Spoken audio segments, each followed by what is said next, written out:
Hello everyone, Santier here. Welcome to my Guild Wars 1 stream. So plan for today is to finish the Nightfall book for this particular character. She has one that is missing 2 pages.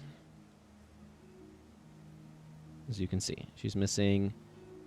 okay, so we're going to spend a bit of time... Because this is Jennur's Horde. And to do Jennur's Horde, I have to lose access to Nightfallen Garden. So what we're going to do is we're going to do this mission. And then hey, Levitate the Hype. You are indeed first. Yeah, I think we're going to do this mission, and then I'm actually going to spend some time exploring the Nightfallen Garden, because I haven't ever really explored that. And then we'll do Jennur's Horde.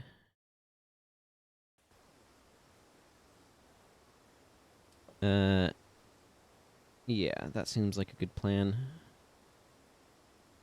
And then the other one. Step 1, go get the mission outpost. It's really hard to do a mission whose outpost you do not have. Should be fairly easy to go grab, though. So I'll go do that. Scanning over my party. I'm probably going to want to put on... Yeah, I'm probably going to want to change out Blessed Light, because that's not going to matter so much. I'm probably going to want to swap on to Extinguish on him. Thinking about some of the stuff that's going on in this particular mission we're headed towards.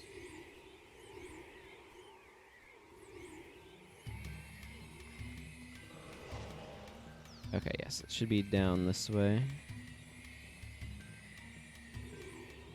You need to keep Margaret around. That'll be fine. Probably going to change her up a little bit, though.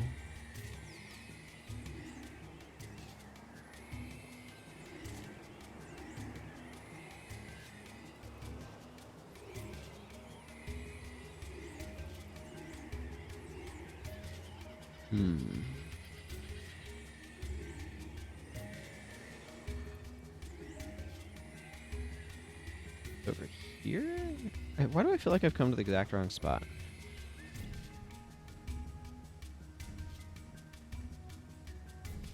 Isn't the Hidden City... Oh, you know what? I think it's down south. I think the entrance to the Hidden City of Adashima is actually south of here. Yeah, that seems plausible. I think this microphone's a little high up. I will fiddle with the microphone throughout the stream. It's just how it goes. I try to adjust my posture and remain comfortable and not get too cramped in the neck.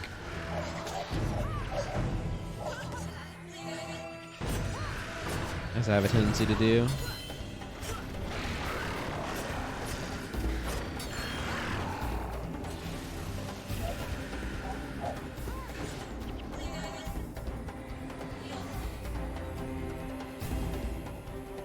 Yeah, this is the right spot.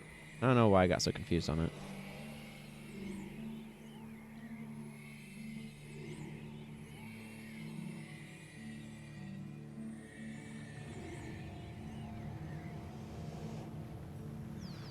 Here we are.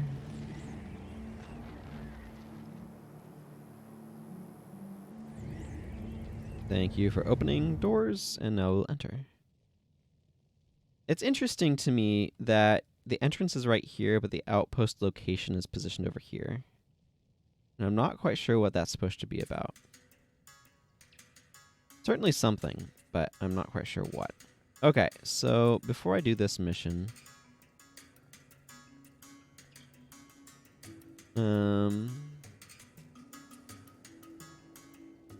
You know what? I think I'm going to go / Mesmer here. I don't think I need that much healing. Chillblains doesn't seem important here. These other things are fine. Hey, Mana Guy. Good to see ya. Hope you're doing well today. Insidious Parasite's not bad, but also very expensive. Do I need hex removal here? I guess a little bit of hex removal doesn't hurt, but I don't think it's super important. So, okay, you know what? She was my little bit of hex removal. Never mind. We'll leave that there. Yeah,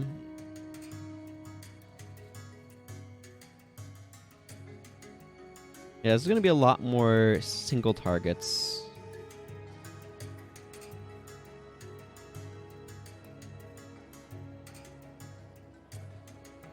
I don't really need to worry about blocking.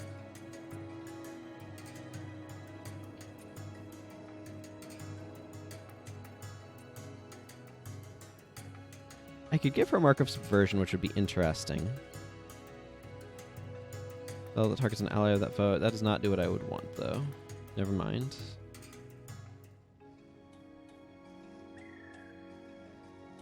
We're just going to run... Let's see. Don't need Well of Blood here. Probably don't really need strip enchantments.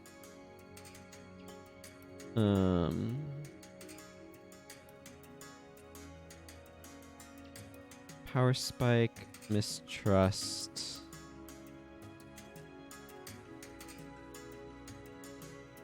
Not Diversion. Diversion is going to take forever to cast. Diversion wouldn't be bad here, to be clear. It just has a very long cast time. I don't really feel desire for Resurrection Signet here.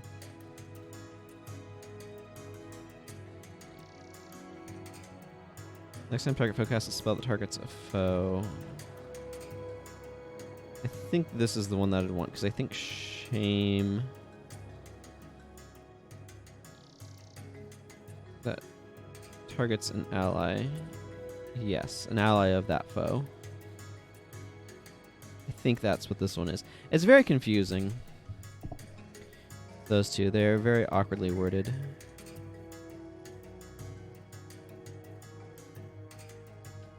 And you know what? Signet of Distraction.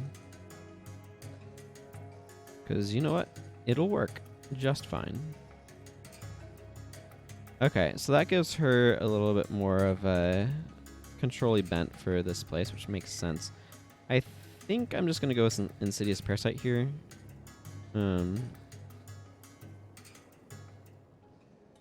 Yeah.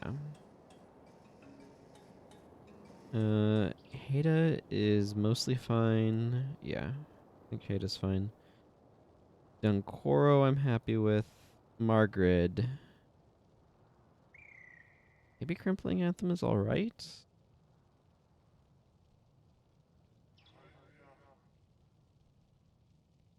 I don't think I need this on her, though.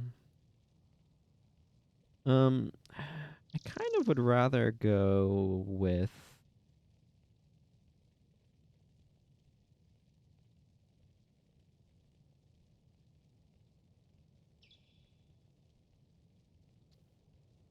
Yeah, like...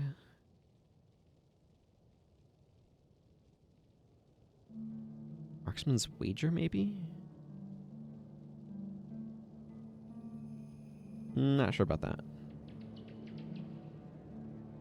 Yeah, okay, let's go ahead and drop that in favor of Broadhead Arrow and Read the Wind, I think. No, not Read the Wind. I have a Volley. That would be silly. Silly choice.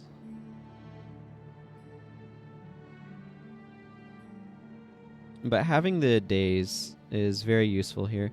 I'm doing decently well. I fixed a pretty important bug in my game yesterday that I'm still quite happy about having gotten fixed. It was a bug that would cause the reward sequence to repeat itself. So when you the end of battle, because it's a turn-based RPG where you go into, like, you know, an individual battle arena sort of thing, and when it would process victory at the end of combat. Yeah, let's drop the command here and go motivation, maybe.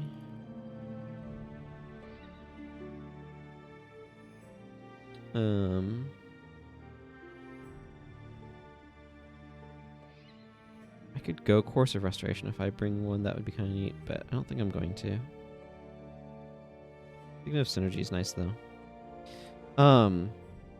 But what would happen with this particular bug is when you finished a combat encounter, I added a UI screen, and it's a kind of a complicated thing how they work. So if people are interested, I'm happy to go into it. But what end up happening, the shorter version of what would end up happening is that the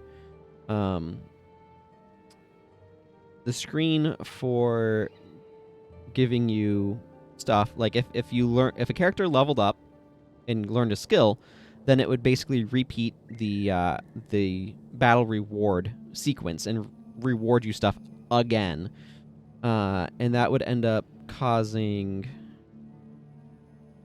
a lot of rewards to happen, more so than should be happening, which, needless to say, caused some balance issues.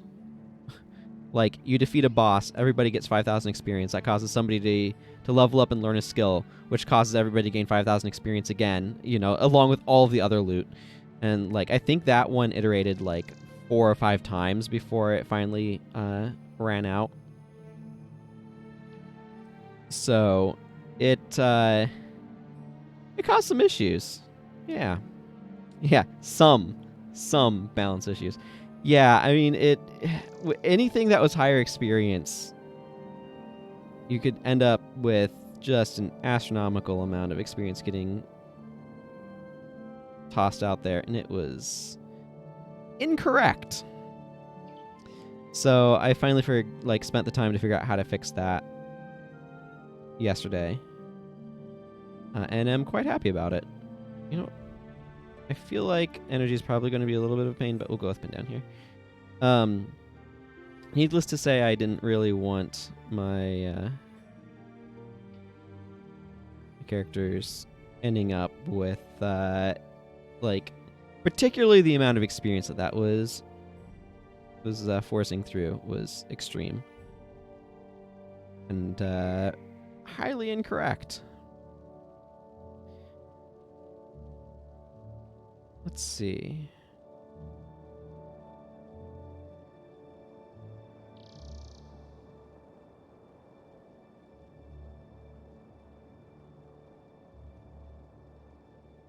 I could just go with Boon Signet. One of those spots where, I kind of want to give something, but I'm not sure what.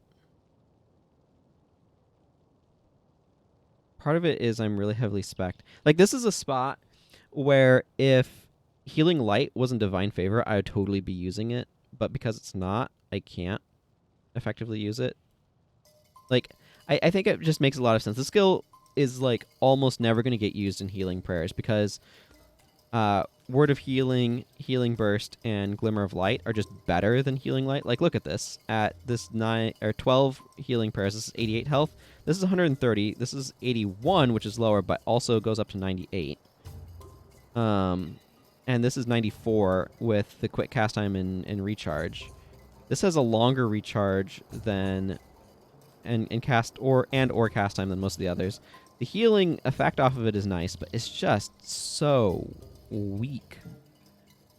And to really make it work, you have to be having enchantments go around. Again, I would strongly consider using it if it was in Divine Favor and I could get some good benefit out of it, but as it is, it's just not interested.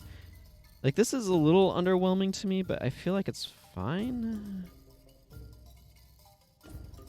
Maybe Aura of Faith should be considered, but I think I'll just roll with this.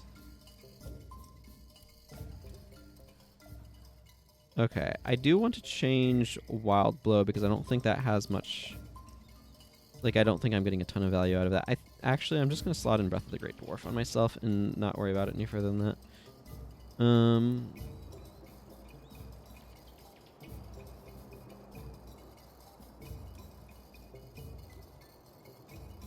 Let's see. Yeah, this is the normal one. Okay, cool.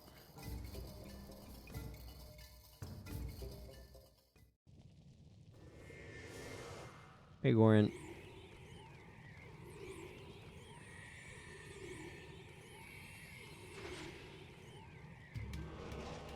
There should be a pop-up here-ish. Yeah, there they are.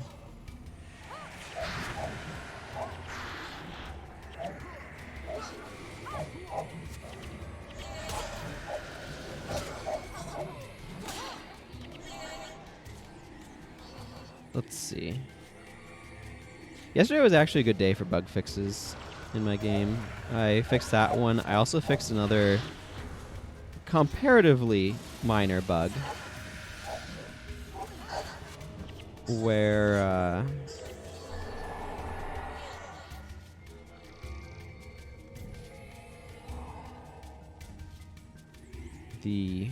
what was the other one? That was the big one. That was the big one. But there was another one. Oh yeah, so I have I call them character classes. I have a friend who's like, I'm not sure if I would, but the idea is there's a bunch of different character classes, and you can gain levels in them. There's a total of 5 levels to gain. So if you start at 1, then you gain 5 levels to get to 6. And each one has a skill to learn at each of those levels you gain. So 5 skills per character class. But the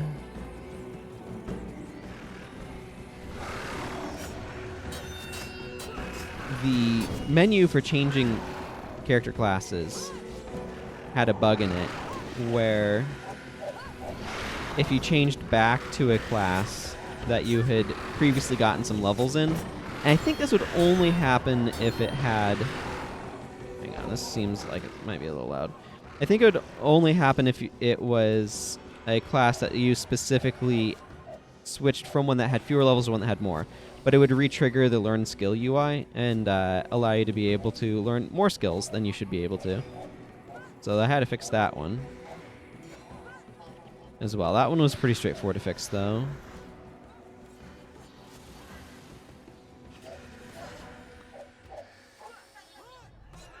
Both things stemming from the same user interface.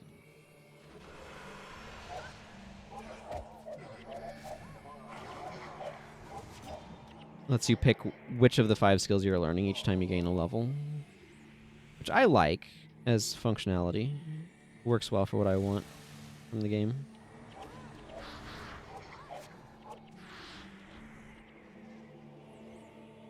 Yeah, I need the Ruby Key of Adashim.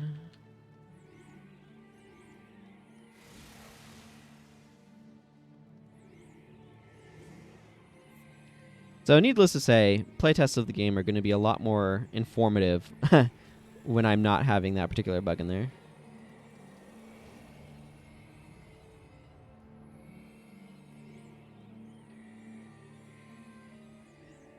Yeah, I believe it's this way next.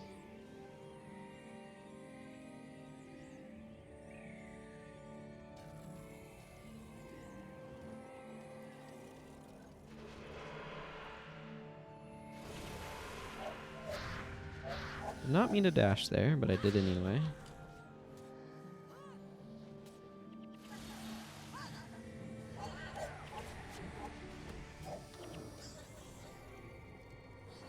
Okay, we got them taken care of. That effect finished, so I don't need to worry about getting wrecked by those. Excellent.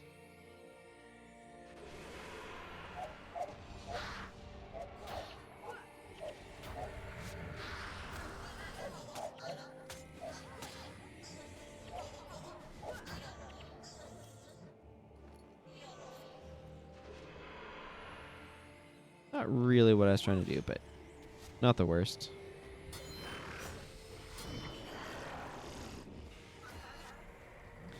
I'm not really using Breath of the Great Dwarf very well, I feel.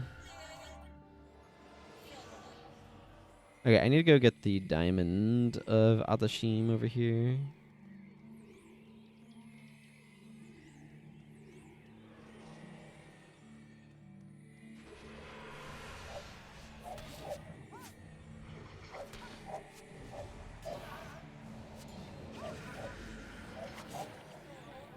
Thank you for your donation of a diamond key.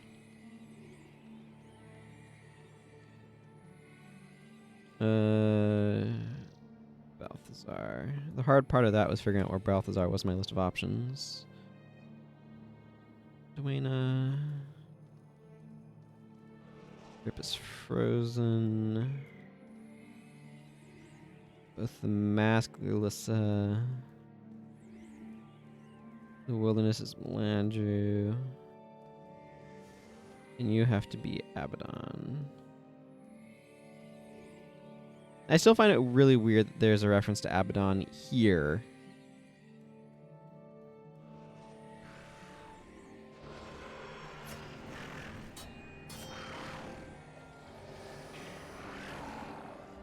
Like, to some extent, Abaddon is shoehorned into the lore.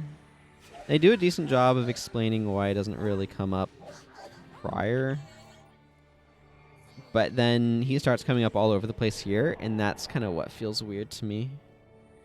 I guess the idea is that this is really old, but then why would the question about Abaddon change to basically be like, this is the dark god Abaddon that nobody should remember. But we're making you have trivia about him for some reason. Always felt a little wonky, like a little contrived to me.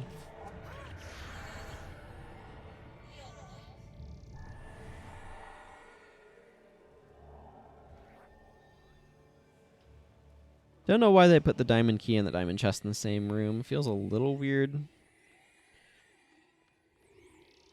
Not the biggest deal, but a little weird.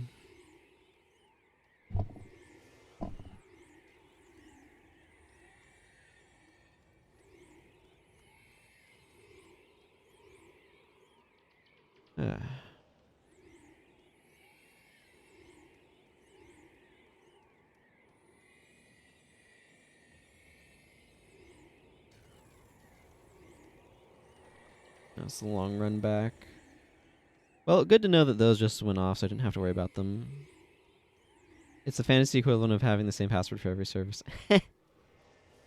Hello, slightly sprightly. Good to see you.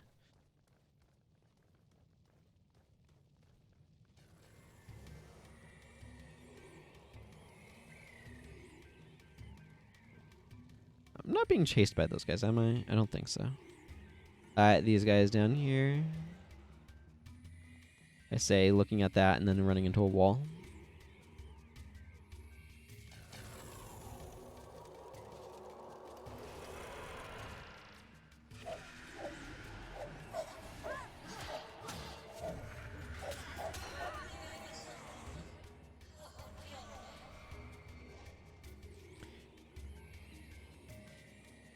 Okay, it appears that I was indeed correct in my hope that we'd get through there fast enough, not need to worry about the trap going off.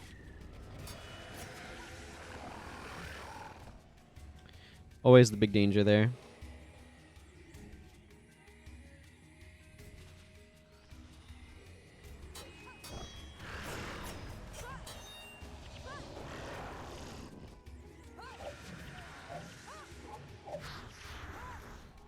Okay, whatever.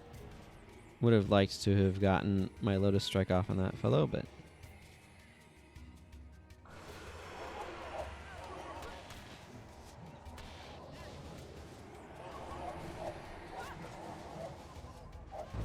That was a very long knockdown. I did not appreciate that. Every time I go for Lotus Strike, I get knocked down.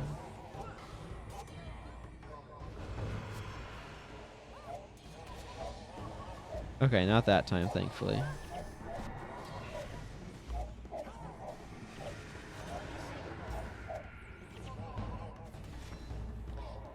Would it be weird if I brought Goran with me on this mission?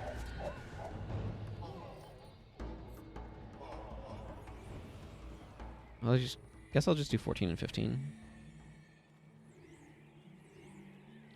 This is one of those puzzles that, like... I wish they randomized the numbers each time. Because it's a decent puzzle. But also, I know the solution. And because I know, like, the solution, I don't have to think about it.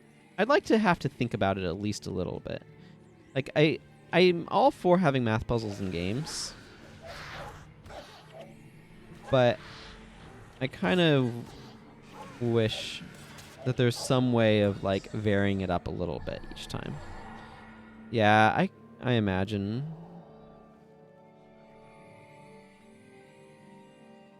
Some puzzles are a little bit easier to have random elements for. Like here, you can just pick some prime numbers and run it through the thing, but yeah. That's really difficult, though, with puzzles. Because there's two kinds of puzzles. There's puzzles which are, like, more about the process of solving the puzzle, and then there's...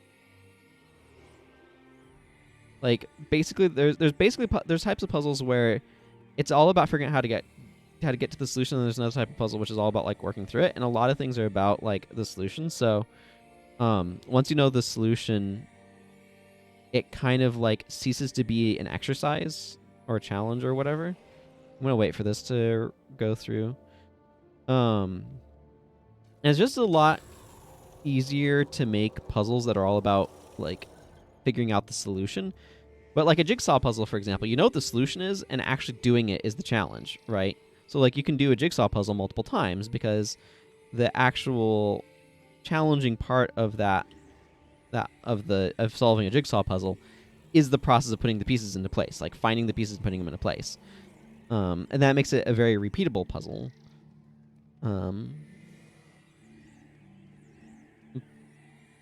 And like there's all sorts of things like that that are like repeatable where like you can do them multiple times. Rubik's cubes are a similar sort of way.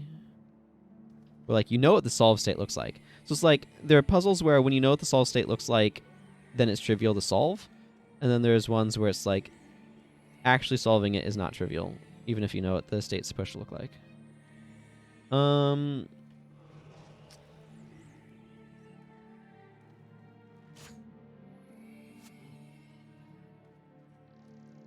This spot can be rather dangerous.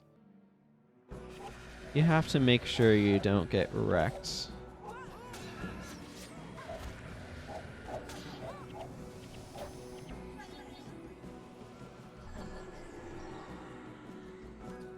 By the elementalists down here.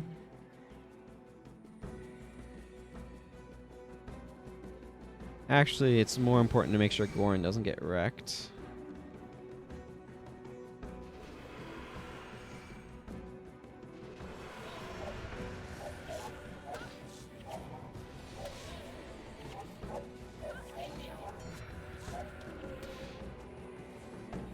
Okay, that's the hard part, is just making sure Goran doesn't get killed by that guy. I mean, he can easily wipe your entire party too, but... if Goran dies, you lose, just straight up, so... It's really a good idea to make sure that doesn't happen.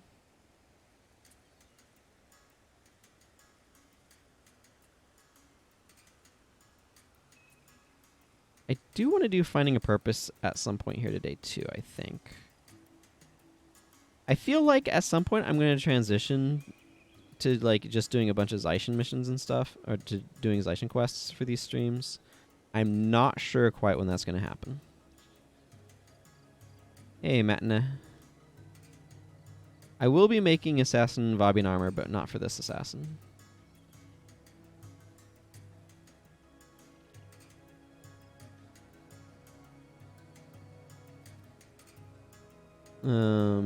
At least I have no immediate plans for this assassin.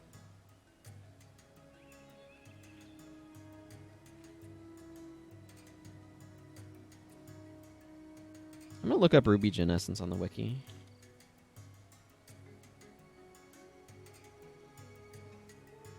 It does rare salvage into rubies, but the common salvage is glittering dust.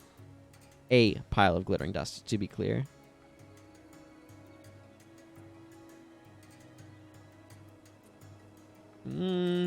You know what? I'll go ahead and roll the die 3 times. If I get 3 dust, I get 3 dust. so be it. But rubies are kind of nice to get, so.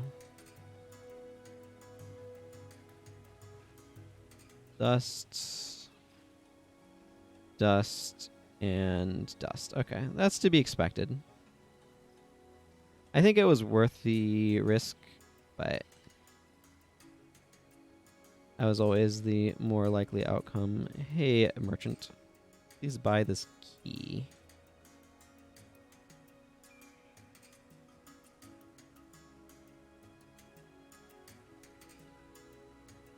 Let's see about buying some skills. And then I think I'm probably going to give Margaret the boot in favor of costs. Do some tweaking, and then spend a bit of time in this other map. Leading up to Jennur's Horde. Okay, I have all of these assassin skills. There are a few assassin skills I don't have. I think I might have all the ones from Eye of the North as well. Do I want to take... Because I could go hop over to Kaineng and purchase the assassin skills I'm missing. You know what? Yeah, okay, we're going to just wander around a little bit here. First, I'm going to check Eye of the North for assassin skills. Just to make sure I have everything here.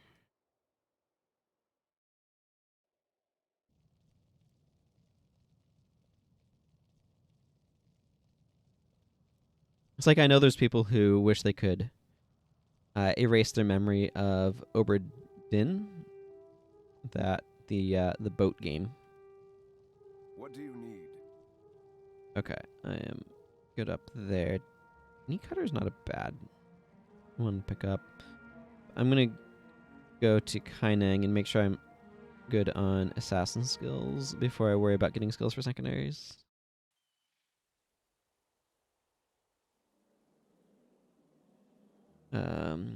This way, I believe. Yeah, Michiko's over this way. I need 4 skills.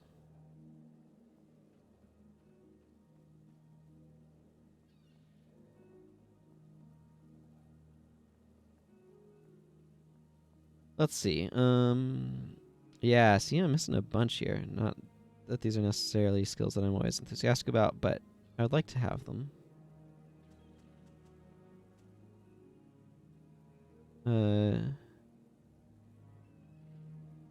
Return, I guess?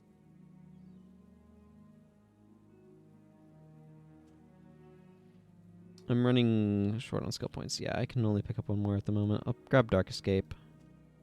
I want to pick up the remaining of these at some point, but it'll be a little bit before I get there.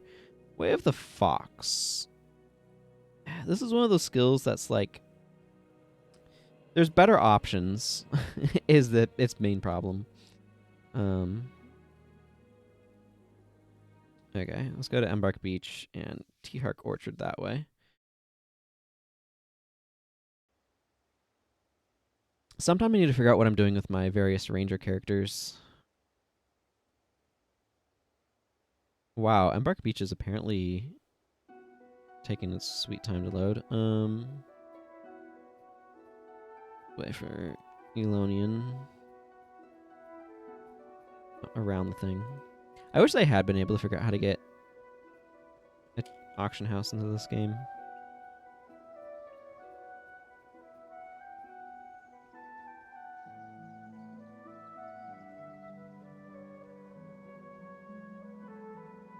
T-Hark Orchard, please.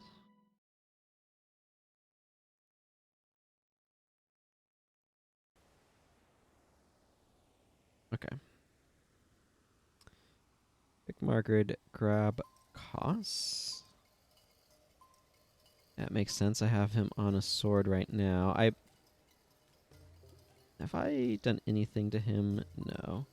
I want to run axe on him, so I'm going to see about... I should have some axes in my bank.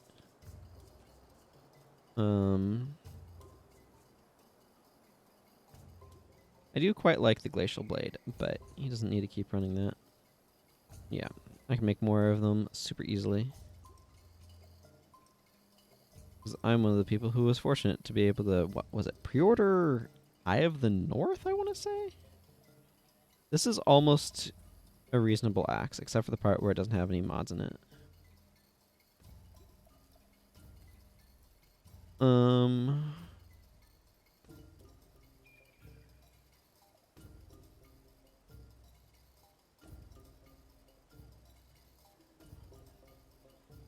Yeah, sure.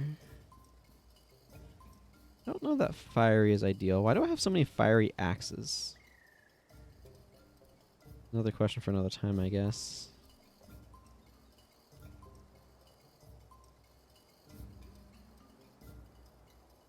Okay, let's just go ahead and grab this one. I do want to customize it for those additional damages. I'm gonna grab some flat, go to my guild hall and get some runes on cost here as well.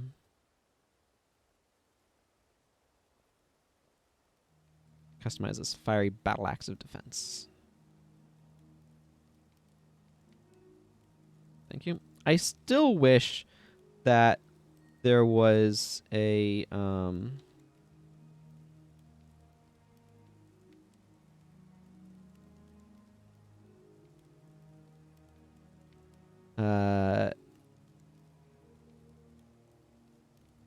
what's the word I'm looking for? I still wish that there was like a guild weapon set that this guy could craft, and it would be really neat if there was a guild armor set as well for each profession that you could get an NPC to make.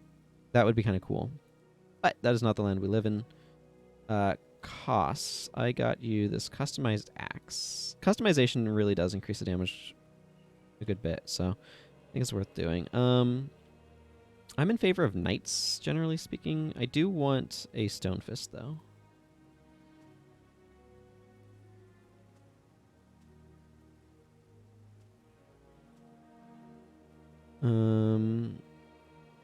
Wow, minor tactics is expensive these days. Minor tactics, minor strength. Strength is probably often being used as in superior form. Superior axe mastery. Do I want any of these for him? I might get him a clarity rune then. Wow, Super Vigor is actually capped at... He hit the cap. The most that anything can be worth is 100 platinum in terms of stuff from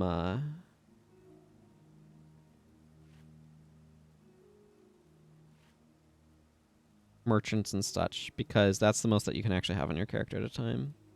Don't know why, it just is. Stone Fist, as we all know, goes on the hands. Originally, it was a specific set of gloves that were Stone Fist. Is why.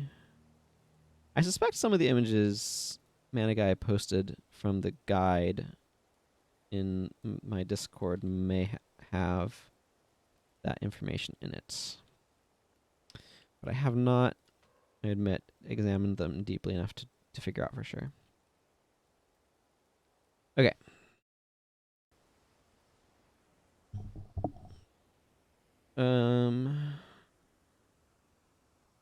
Get some bars going. First of all, I don't think I need Breath of the Great Dwarf here.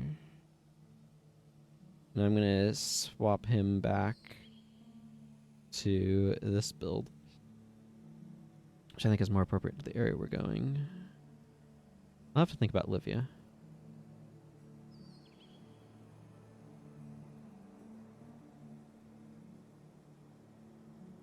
Yeah, I'm not keeping her on that, I don't think, but... I actually really like Word of Healing with the BIP because it's not uncommon for the BIP to double tap, as in, like, BIP 2 people, and be at, like, 30... basically about a third health, and get a nice, strong heal off of Word of Healing. Is really nice there. Okay, let's drop the swordsmanship. I'm gonna probably go... bring this up to 11 and then this up here like so. I don't mind dash. But I kind of want to run...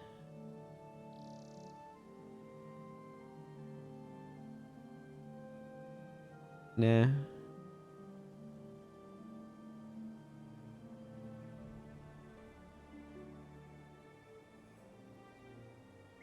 I'm not sure exactly what I'm doing here. Hammer is a little bit better for doing weird stuff to an extent, I guess. I'll figure out what I'm doing with him. Actually, you know, I kind of like Slash Mesmer. I think I'll run Mirror of Disenchantment on him. You can do a really nice Signet like based support. I could actually... Oh, this is an interesting question. I want tactics for his shield. Obviously, those are not useful. But I could...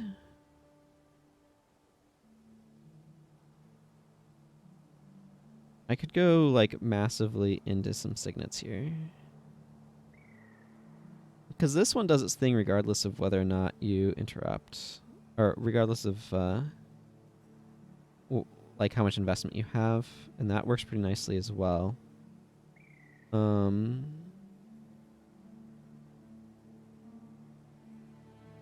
then healing signet's reasonable. That's 5 signets. That's a lot of plus damage on that. I really wish Warrior had some sort of elite signet somewhere, but it does not, unfortunately. You could slot an unnatural signet in a bar like this, but I wouldn't do it without actually investing in domination. Again, these work just fine as interrupts without domination magic, so I'm quite content to bring them. Let's use Body Blow. What do I want for my elite? Cleave is just straight up inferior to Symbolic Strike at this point. Triple Chop, I don't necessarily want because of energy reasons. I don't need Eviscerate with Body Blow. Slightly more damage, but 1 point more damage for 1 more adrenaline doesn't really feel worth it, quite frankly. I'm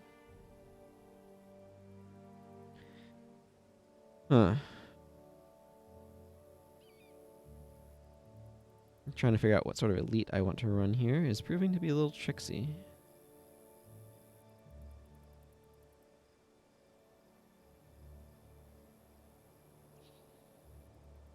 Like, Whirling Axe is alright, but really wants to be paired with Furious Axe to be able to help you bust through blocking foes.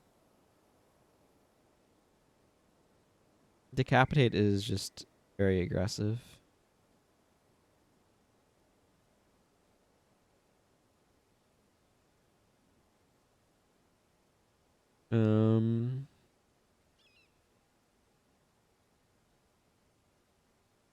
You know what? I'll just slot on Mage Hunters, I guess. An argument for other things... You know what? No, I'm going to go with Charging Strike. And the reason why I'm going to go with Charging Strike is it doesn't really need another attack skill than Symbolic Strike. You always like Battle Rage. Yeah, that, like, Battle Rage would be great, except I have a bunch of signets that I'm expecting him to use, and that's going to interrupt them. So, or that's going to turn it off. I'm going to use Charging Strike because he doesn't, like, his other use for his energy is losing all of it to Signet with Disenchantment. This is a gap closer, and does additional damage, so yeah, I'm going to run him like that.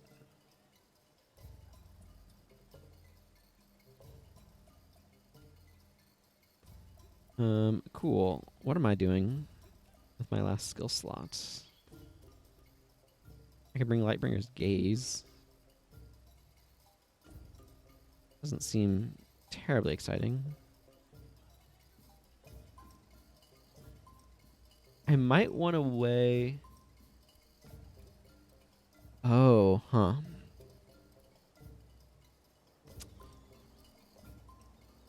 That's a good question. Do I want to fit Scourge Enchantment?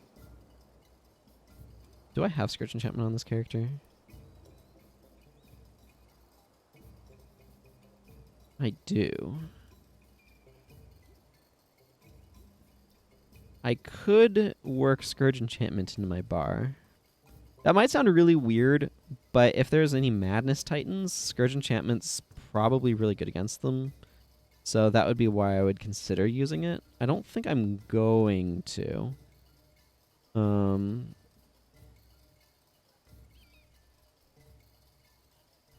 But it is a consideration because of that. You know what? You know what I'm feeling? I'm feeling...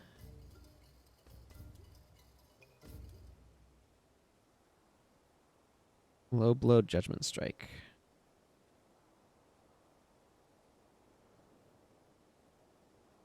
That's what I'm feeling.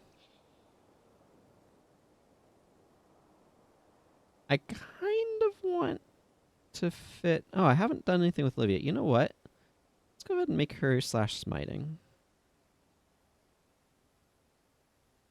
Because then I can give her Scourge Enchantment. I can give her a Resurrection skill. In this case, it's going to be Restore Life, because I like Restore Life. Probably more than the average person. Where is Strip Enchantment? Then I can give her Smite Hex and Smite Condition as additional support.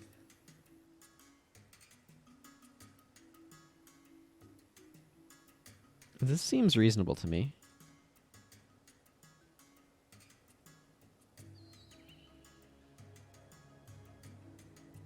Let's see. Hex removal, hex removal, hex removal, hex removal. Yeah, that's 4 pieces of hex removal. I've got some condition removal between those two. That's a little bit... Yeah, I think the additional condition removal is definitely warranted there as well. Okay, that is not the button I wanted. I don't know what I was pushing it for, quite frankly. Yeah, let's try this. Let's give it a go. I just want to spend some time exploring the Nightfallen Garden, because I haven't.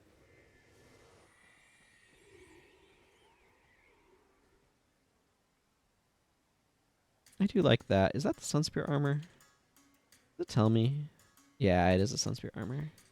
Unless it's always just called the Sunspear armor. But I like the skin for him. She just has her standard Shining Blade stuff. I do have Undertaker on Livia, that's good.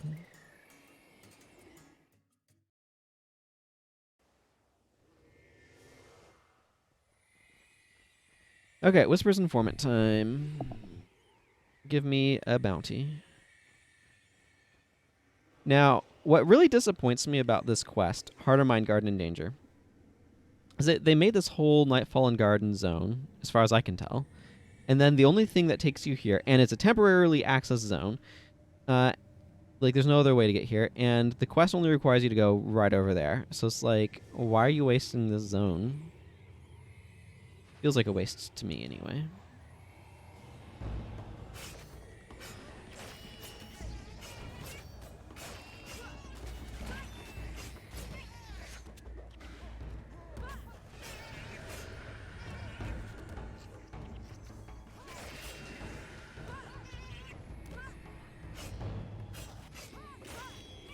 There we go. So I am going to explore it some. Also, apparently I should have had a Restore Condition or something. Yeah, you can see cost used. His Significant Disenchantment. This is dealing plus 60 damage, which is just crazy. There's a lot of Madness Titans here.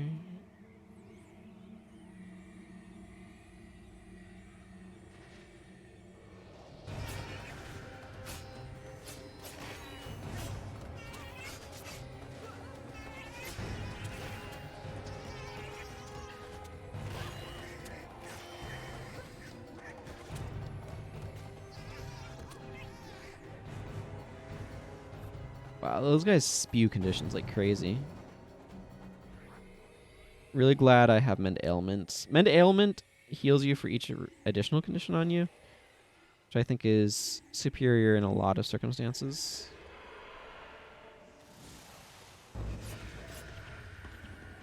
Ow.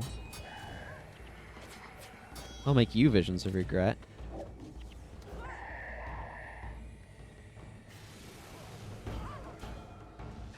What? Shield bashed.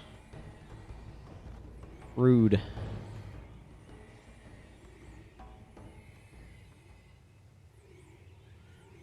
There are a lot of Madness Titans down here. I wonder if you can get down into the garden area. I don't know why you wouldn't be able to. The only reason why I could think that they might is if they wanted to try to preserve it for the mission. The mission takes place in that area.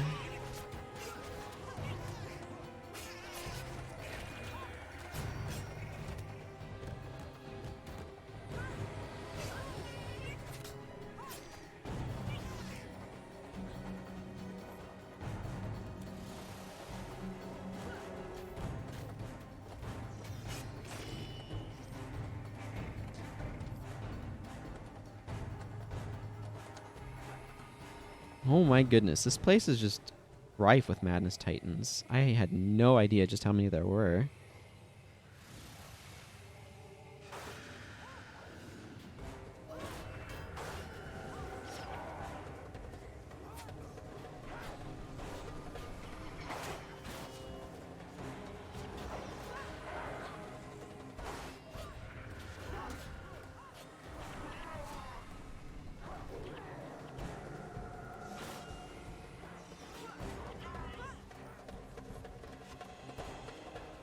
Again, I've never actually explored these areas, so...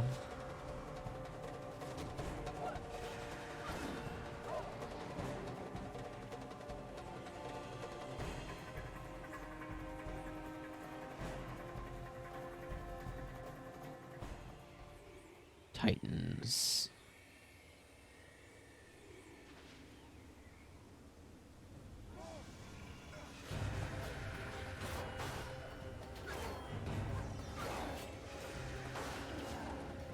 Yeah, give me these trick-or-treat bags. Guys been hanging out with Mad King Thorn, yo.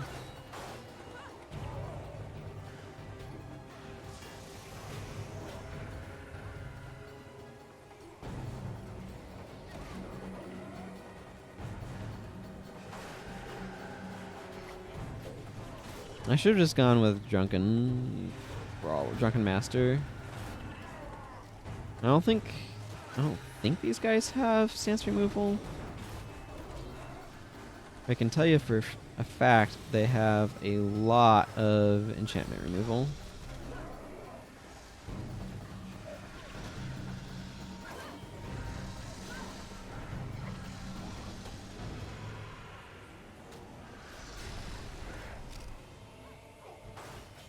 Which is making my thing not very good. My critical agility.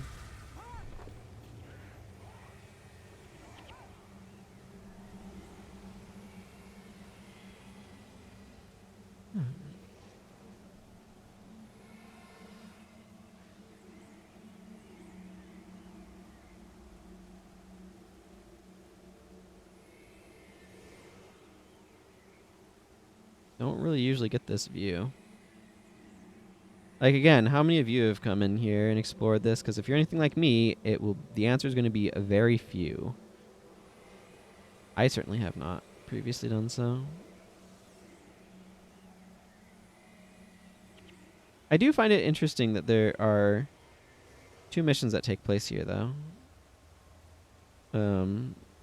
There's T-Hark Orchard, and then there's the Nightfallen version here that we experience in Jennur's Horde.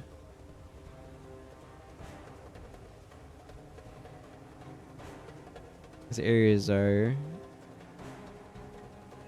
not blocked off. I don't know. It feels like a shame that these maps this map, as far as I know, goes away. Yeah, that's fair.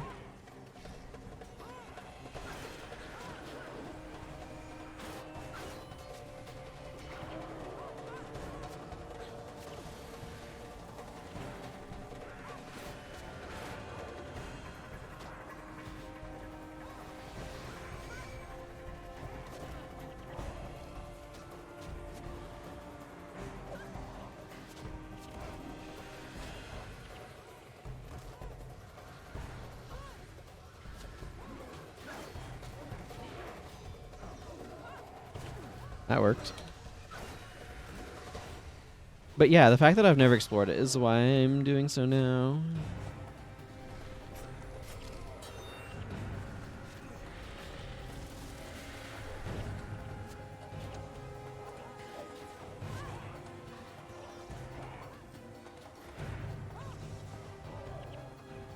Like, I'm here and it isn't the mission.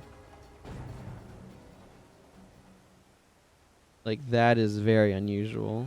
Because you do visit here in Jennur's Horde, it's just...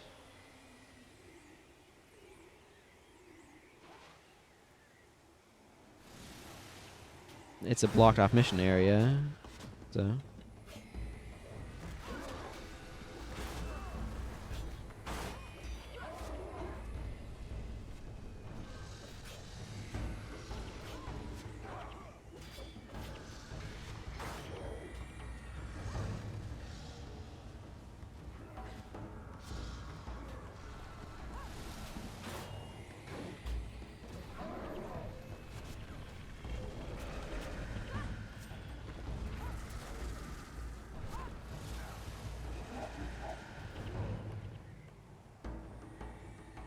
Hey, Whispers Informant. Are you here to hunt the monoliths? Their secrets carved into their hard exteriors, ancient texts broken into fragments, the shards sunk into their bodies. Dangerous creatures, but worse, the secrets they carry break the very bonds of this dark realm. We have to kill them, or the realm of torment will strike against us. The Order provides us what it can, the Mark of Light. Will lend you strength. I remember the damage inflicted by the Apocrypha. I will aid you. I wonder if that Whispers Informant over there has anything different to offer me.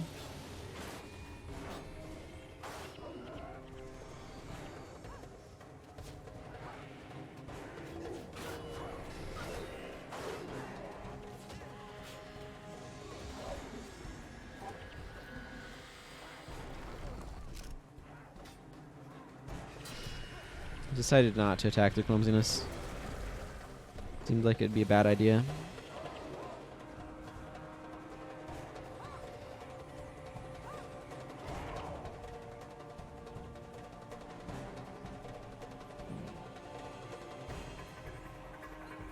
What do you give me? Ah, Marganite. Yes, I will take Marganite as well.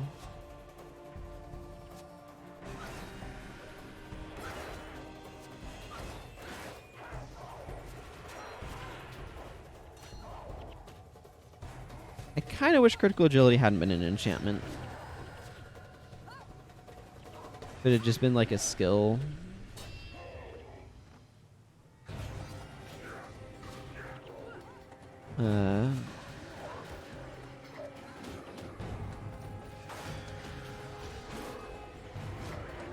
So it couldn't be stripped. Specifically is why I'd want that.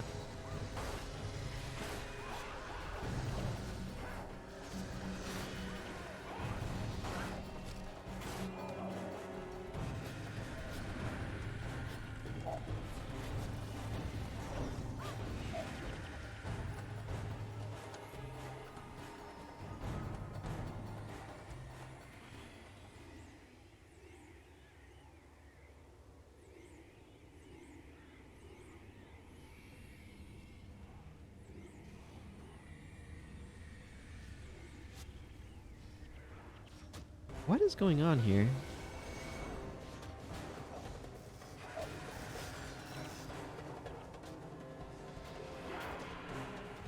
Apparently they decided to censor that particular Grim Monolith.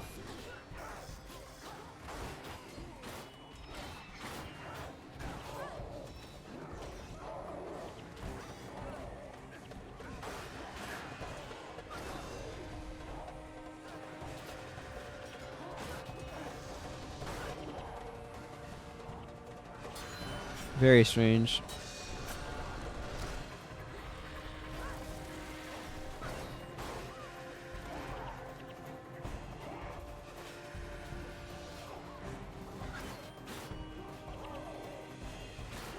Very strange indeed.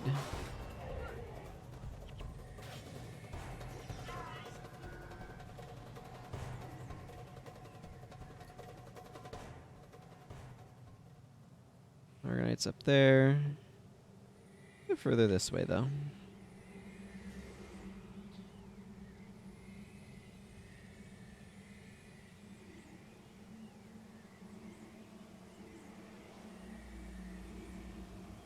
Man, a lot of Margonites down here.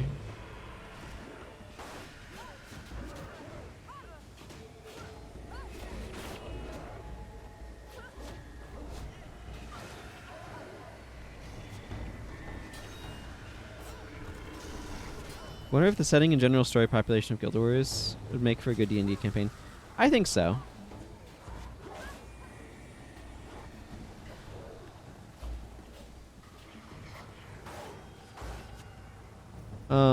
The biggest question you'd have to ask yourself is how much you would want to try to make adjustments to the way character classes work in order to be able to kind of mirror the Guild Wars skill behavior.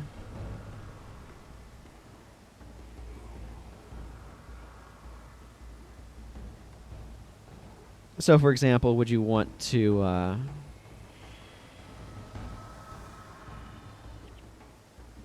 try to turn, or like make a your own custom character class system, or would you just have people use the ordinary D&D classes? It would not surprise me if somebody had made an effort to do some sort of adaptation.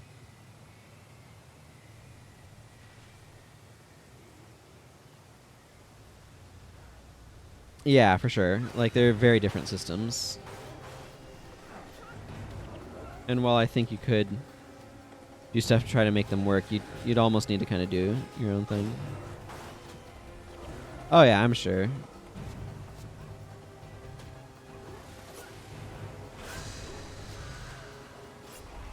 At the same time, there's some stuff that wouldn't translate super well. Anything that's more of a real-time element doesn't translate as nicely. I don't know. I'm not super experienced in D&D, so I don't know if it has an equivalent to, like, burning, for example. How did Daedalon end up over there anyway? If it has an equivalent to things like burning and bleeding and whatnot, but...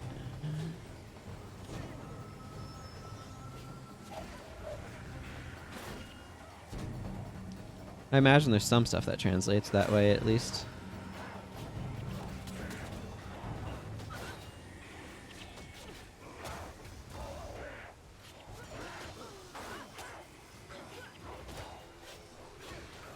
Okay, we maybe have over-aggroed somewhat.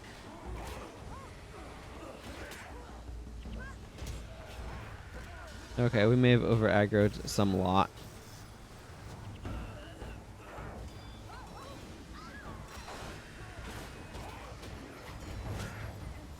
Well, hey, I took down one Margonite before I died.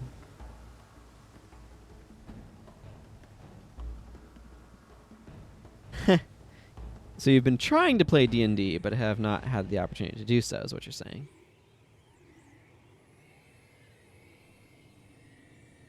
Yeah, I've not actually played D&D. I have watched a number of other people play D&D, so I have some familiarity with some stuff. Like I'm aware of how ridiculously good Rogue Sneak Attack is, but the sum of my experience with tabletop is a Dresden Files campaign, which uses the Fate system.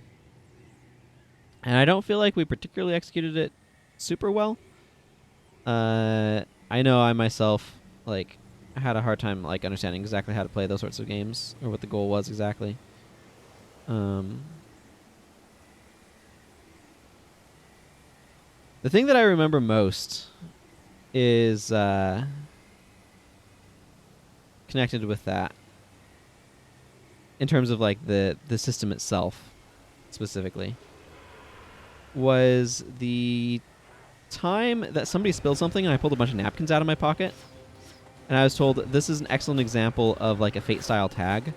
Now, the reason why I had a bunch of napkins in my pocket is because I had slowly accumulated them as a result of getting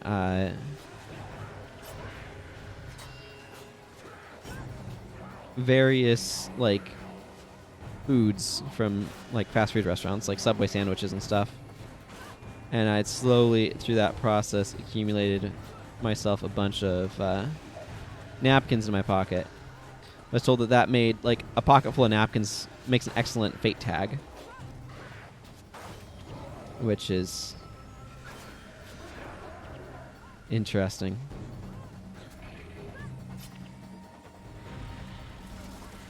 There's some other stuff from the campaign itself that I remember as well. But I like the idea of trying to homebrew my own system to work with the Guild Wars style of build craft. But there's the issue, I think that would be most challenging. I feel like you'd really need an electronic app or something to go along with it, because otherwise you're spending a lot of time calculating out what damage values, like what green numbers should be, basically.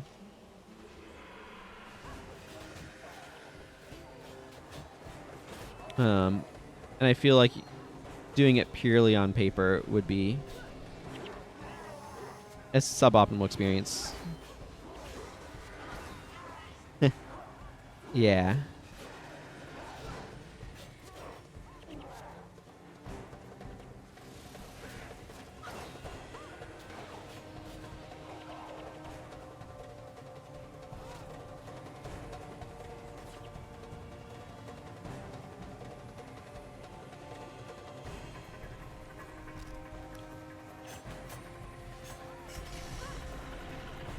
For sure.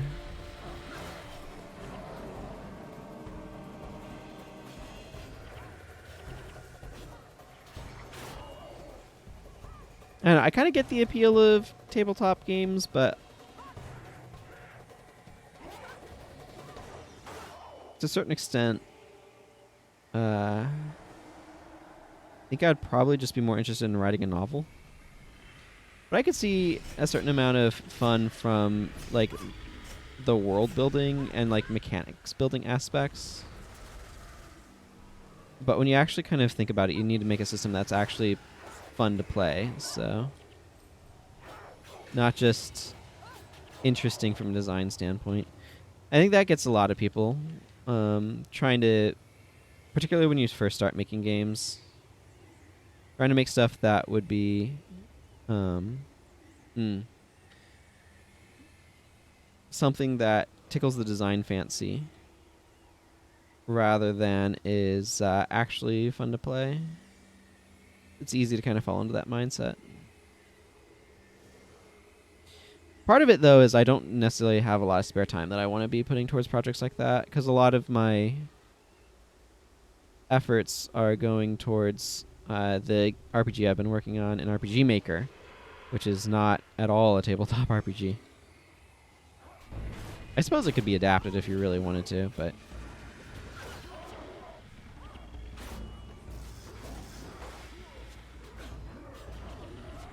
I've been enjoying working on it.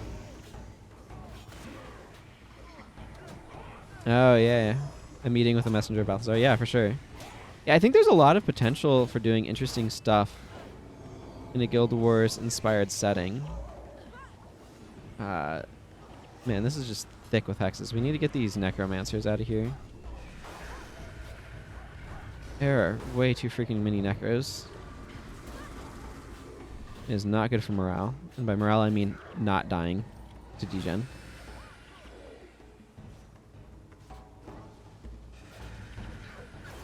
I think the biggest challenge, frankly, is that Dungeons and Dragons has a bunch of soft stats, like soft stuff, like social skill type stuff, whereas Guild Wars doesn't need any of that.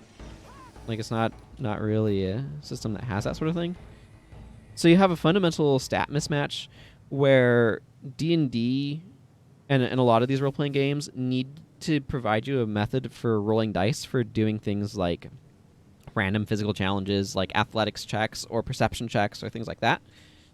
And Guild Wars just literally just doesn't have anything along those lines. Instead, what you've got is you've got these attributes that you spec into, and that determines how good your skills are in like very formulaic, as in uses a mathematical formula ways. And that sort of like difference is a bit wonky to work with. Plus, Guild Wars is balanced around energy regeneration,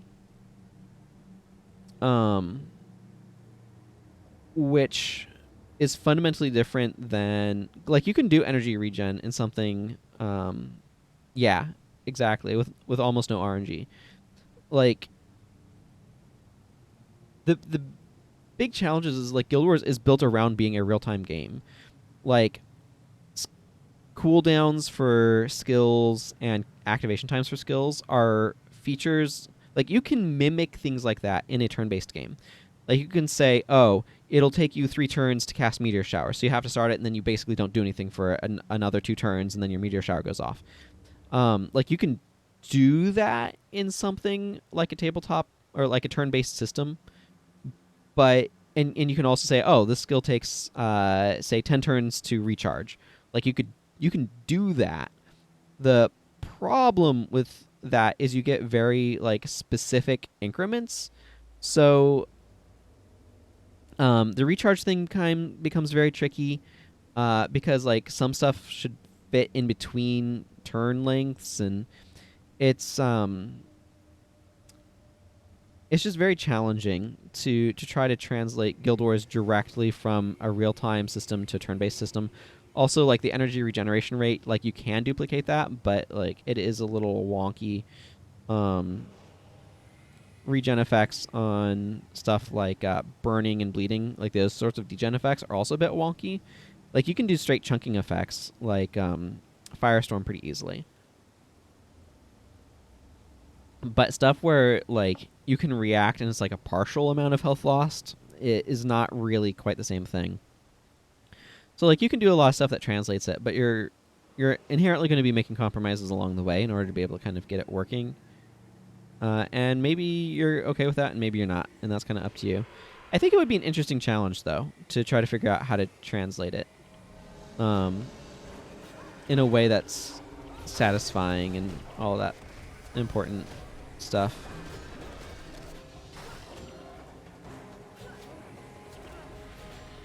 H-Bane shots. Yeah, no. Like, the dual classing is deeply challenging.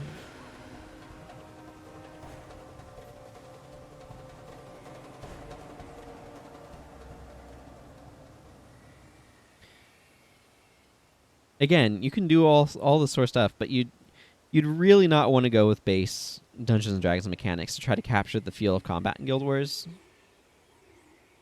And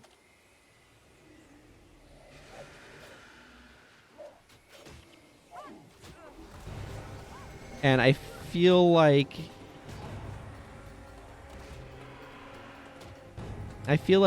you'd need some sort of other system entirely.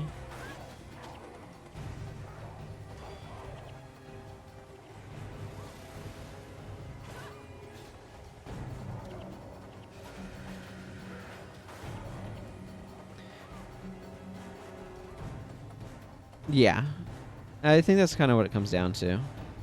Is you basically would have to have something where you, like, you could do Dungeons and Dragons set in Tyria and just completely ignore, like, all of the Guild Wars style combat mechanics. Like, you can absolutely do that. Or you could decide, you know what, no, I also want the combat mechanics, and put in the work of developing those, but you're making your own combat system. And at that point, you're going to have to figure out, how do you want to handle dice? How do you want to handle other things? And because, like,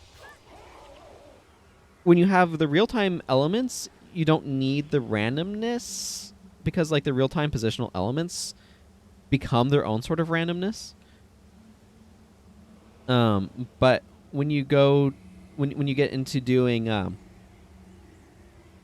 actual, like, turn-based combat, it does create its own challenges. Now, I do want to make a tactics game engine that uses a lot of concepts from Guild Wars.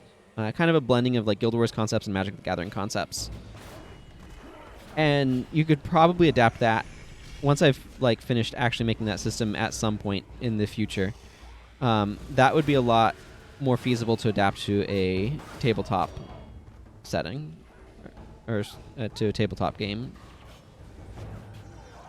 And you could like put a lot of Guild Wars stuff in through that system.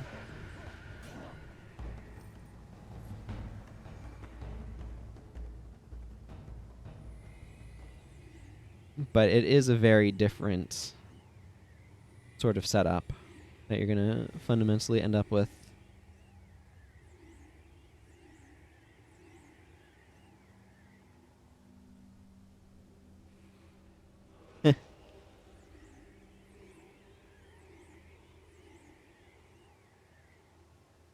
Now this is a cool screenshot.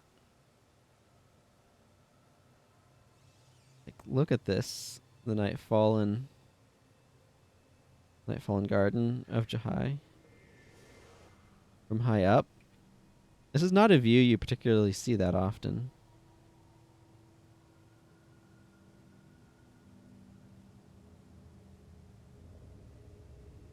Because usually when you're over here, you're not... Again, I think the ArenaNet made a big mistake by putting the guy right over there. Like, here's the entrance. You just walk over there, done. And there's no need to explore this map. They put all the time and effort into making it. I don't know why they didn't want to make you also have to explore it, but... I don't know. If I was doing this, I'd randomize the guy's spawn location. Probably to some of the deeper points. Ask the player to kind of explore some. Because I don't think... I'm going to check the wiki to see if it says... Well, I hit caps lock in there at some point. Nightfallen Garden.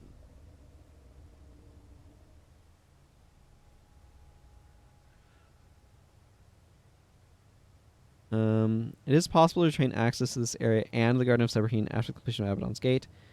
It can be done by acquiring but not completing the primary quest, Heart of Mine Garden Danger.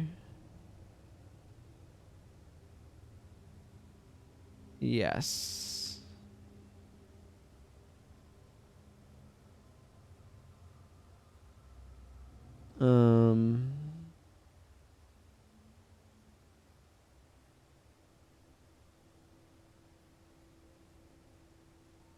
Weapons normally found in the Fissure of Woe have a small chance of dropping from the creatures here. It's an excellent place to earn Lightbringer points early.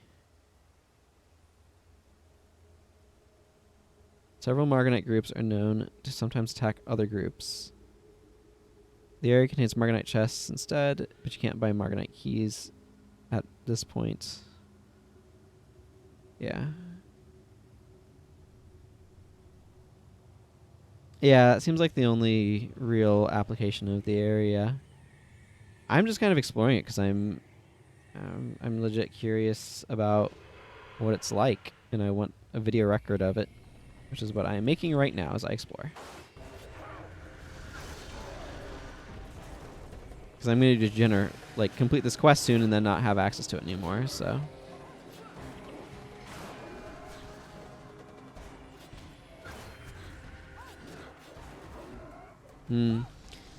Yeah, Dragon's Gullet, though, at least you do have the ability to go back to it anytime if you want. That's a weird map, though, Dragon's Gullet. It is neat there, though. I agree.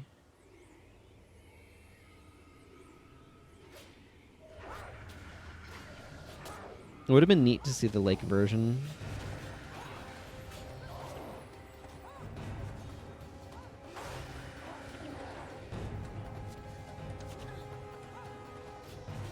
You know, from before it got absolutely swamped over by Tar. But I really would like to have a bigger area of, like, Priesteering Ascalon to explore.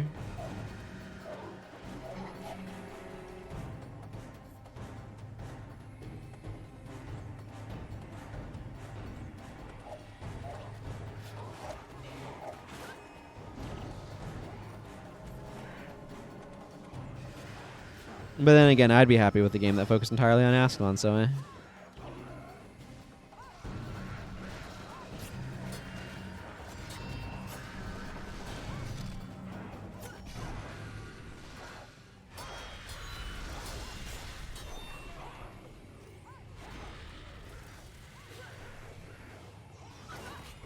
I am a big fan of Ascalon.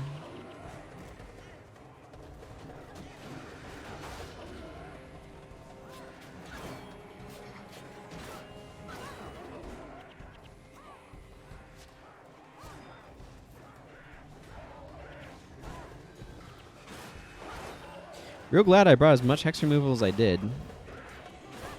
My goodness, there are a lot of hexes around here.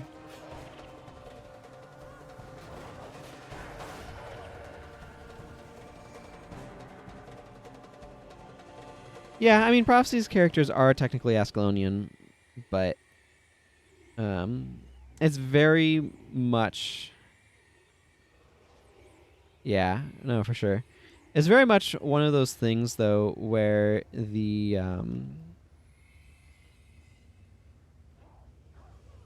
Oh my. We've got some unfriendly enemy groups here.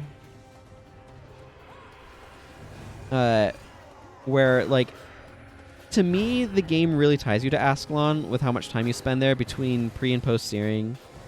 And also just how many quests are in Ascalon. There just aren't that many quests in Kryta.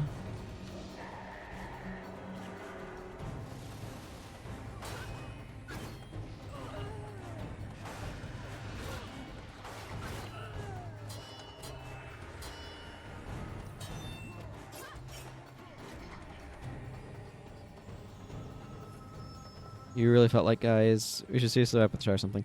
Yeah, I would be super happy for an alternate timeline game that was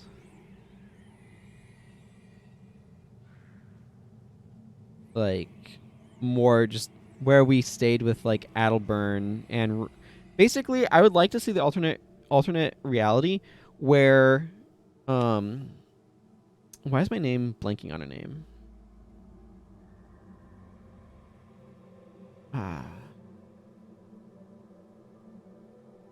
Whatever. The Mesmer teacher in that teaches how to be a Mesmer in pre-searing. Althea. Where Lady Althea didn't go missing. Because it is my suspicion, like you could easily build out the lore to kind of confirm this, that Althea going missing is directly related to Rurik leaving Ascalon. And the Char being able to like reclaim it. Which might sound weird. So we have to kind of go on a journey to get there. So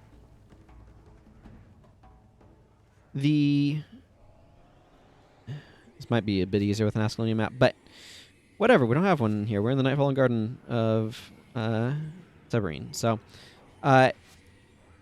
Duke Baradin's daughter and Prince Rurik's presumably wife. It doesn't ever get confirmed that they get married, but they're engaged in pre-searing. So Lady Althea is a pretty significant character from that standpoint. But it's possible that her death had a negative impact on Rurik's disposition, and like caused him to lose hope and things like that.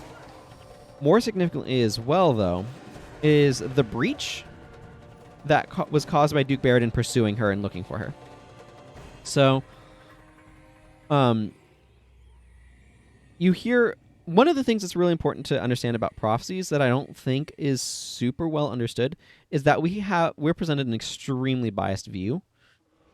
The perspective that we have is very much from that of Prince Rurik's group. The king's army has a very different perspective on doing things. And the consequence of this biased view is that we're presented things as though Rurik is correct. This is not necessarily the case.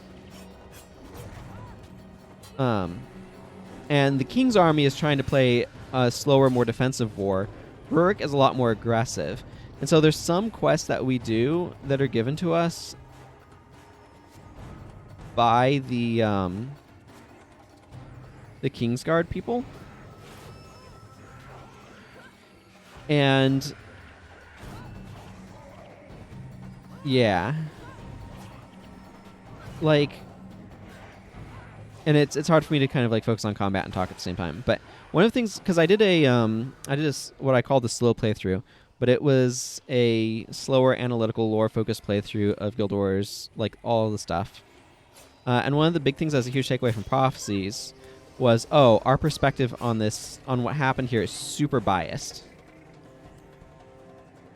It's not immediately obvious that that's the case. But if you like pay attention, there's NPCs all over the place that are indicating some of that.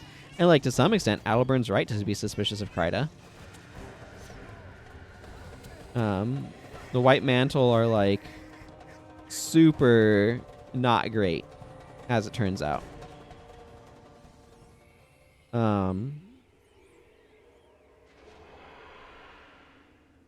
Quickening Zephyr. Oh, I don't like Arms of Insanity. Their lightning reflexes.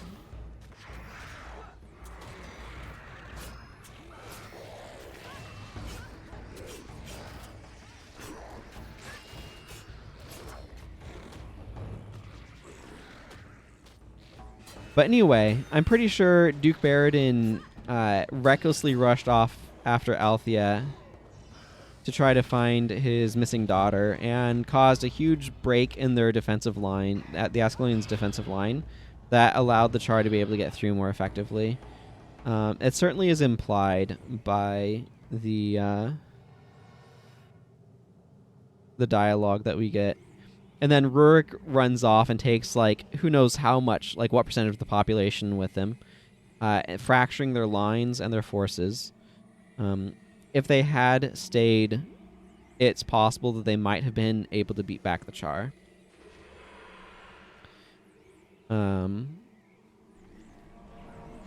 So it would have been interesting to see what something that was taking that direction, sort of alternate take, where what if Lady Althea hadn't gone missing and Duke Baradin hadn't broken formation and Rurik hadn't run off across the Shiver Peaks, feeling like there's nothing left for him in Ascalon because his love was dead at the hands of the Char. It's an interesting question. Also, I feel like, yeah, they absolutely painted them that way.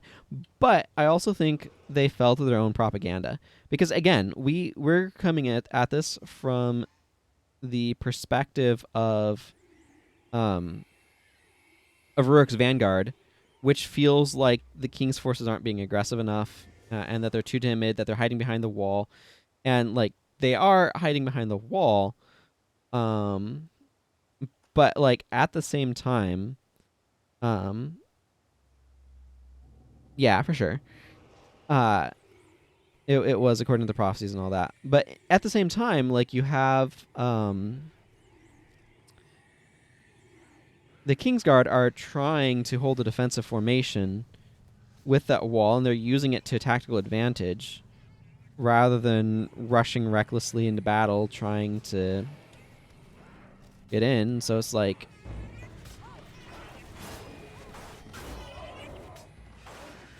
it's not so simple.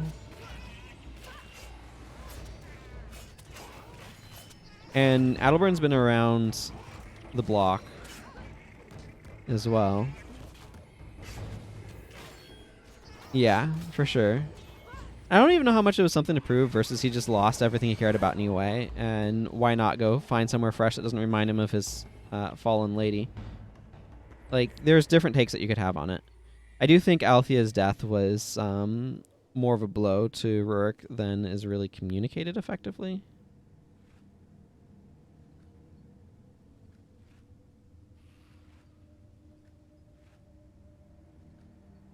I'm just trying to compress some by salvaging some stuff.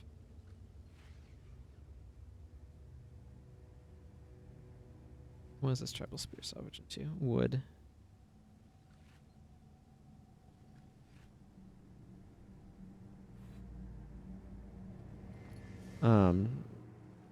But yeah, no, you definitely do have that sort of trope. So, like, it would have been an interesting, like, alternate take. Plus, like, who knows how Althea would have influenced people anyway. Um,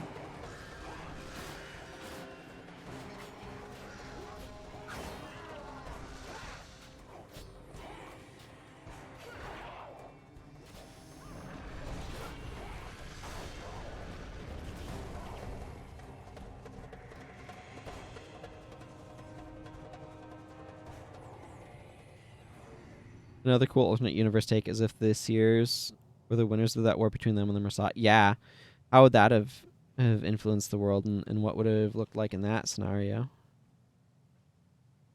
Is absolutely an interesting question to ask.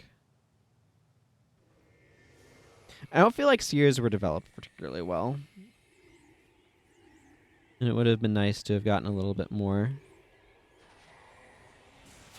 done with that.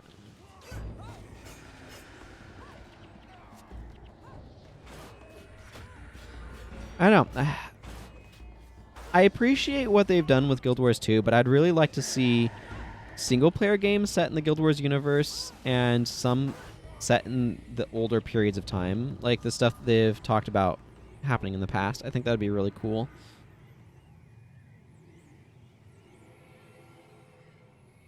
Underdeveloped. The Seers feel underdeveloped. That's the word I would choose. I don't know what word you might be looking for, but... Yeah, kind of like the Largos in Guild Wars 2. I was like, where did these come from? They've always been here, but weren't relevant somehow.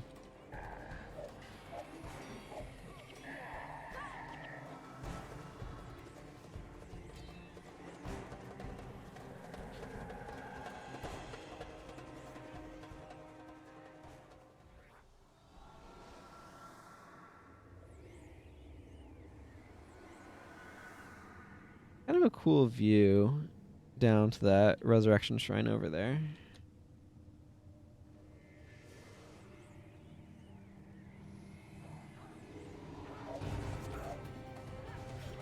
I think one of the things with prophecies too is there's just a lot going on, like, that we get inserted into kind of randomly. What I mean by that is you have, like, the conflict between the Ascalonians and the Char. And then you have the conflict between the, like, the sort of, like, I don't know, three-way conflict. The Undead, the White Mantle, and the Shining Blade. You have the Deldrimur versus Stone Summit Dwarves. The Shining Blade end up coming alongside the Seer with their ancient desire for revenge against the Marsat, which is kind of like fine, but also out of nowhere a little bit.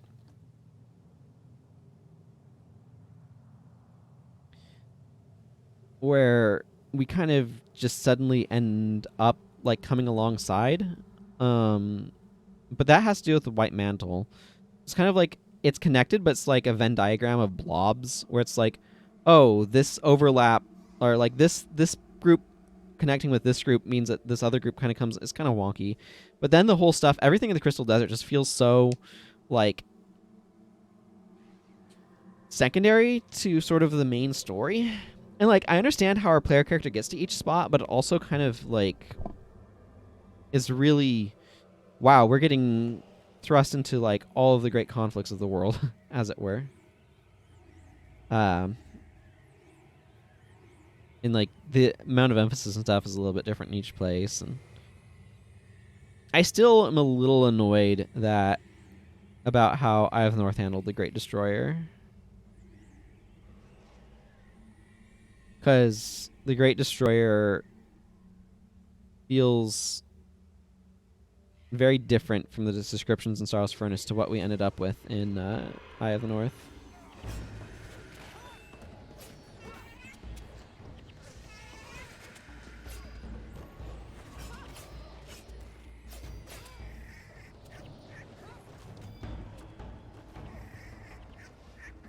And I kind of wish that they had preserved more of that original feeling, but I don't know. Maybe the Great Destroyer was actually supposed to be Primordius.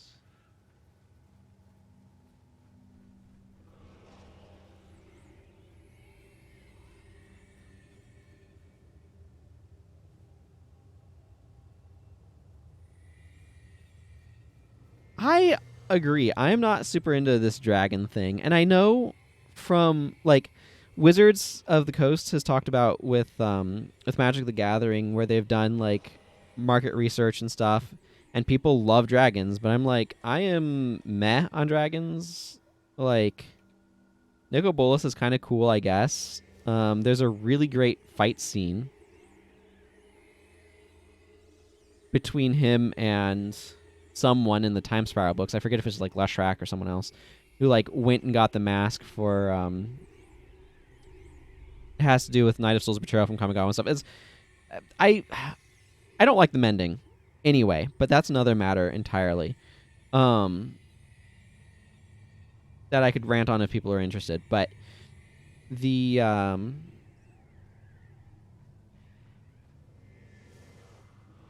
feel like there's a fundamental problem with the mending when we go from, oh, you were an all-powerful planeswalker to, I guess you're just a super mage, but we can still run around and use one white mana to erase gods. So, let's just put it that way. But like, people apparently love dragons according to Wizards of the Coast market research. They just love dragons, and I'm like, I am super medium on dragons. They can be really cool, but like I have a saturation point that can fill up pretty quickly on dragons. And it's like I don't mind a dragon here and there, but friggin' really? You're gonna make your big villains dragons? Like, could you please give me something else? Thank you.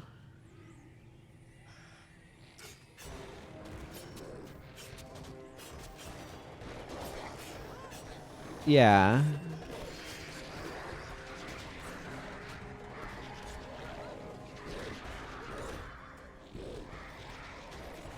I don't know. I just don't feel like dragons are that cool, relatively speaking.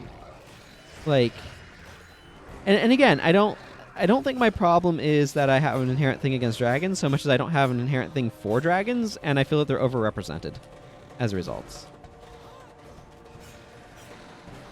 Yeah, I mean, frankly, if you're familiar with Magic the Gathering, I think the Eldrazi are much better as like a supervillain, or the Phyrexians, right? Both of those I think are much better as like major supervillains than a dragon ever is.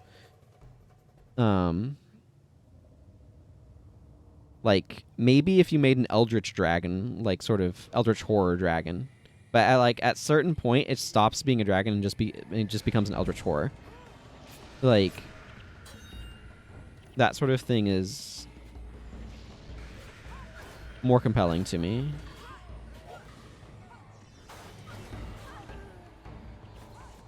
Okay. I don't know how I didn't end up dead there. I was at 10 HP for a little bit.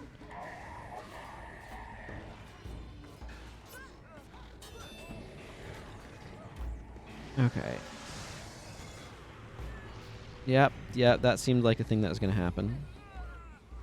Cool. I feel like we may have over-aggroed slightly.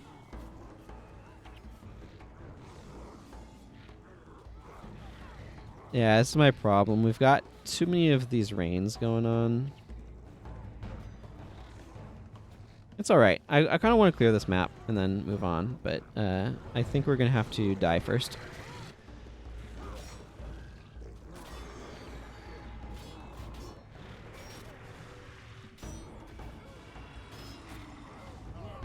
Yeah, it's just like, why do they take a form of a dragon?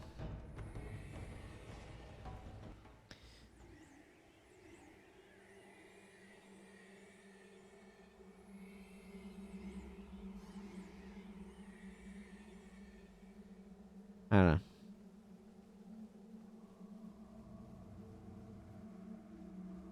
What it comes down to is I want diversity in my world-threatening powers.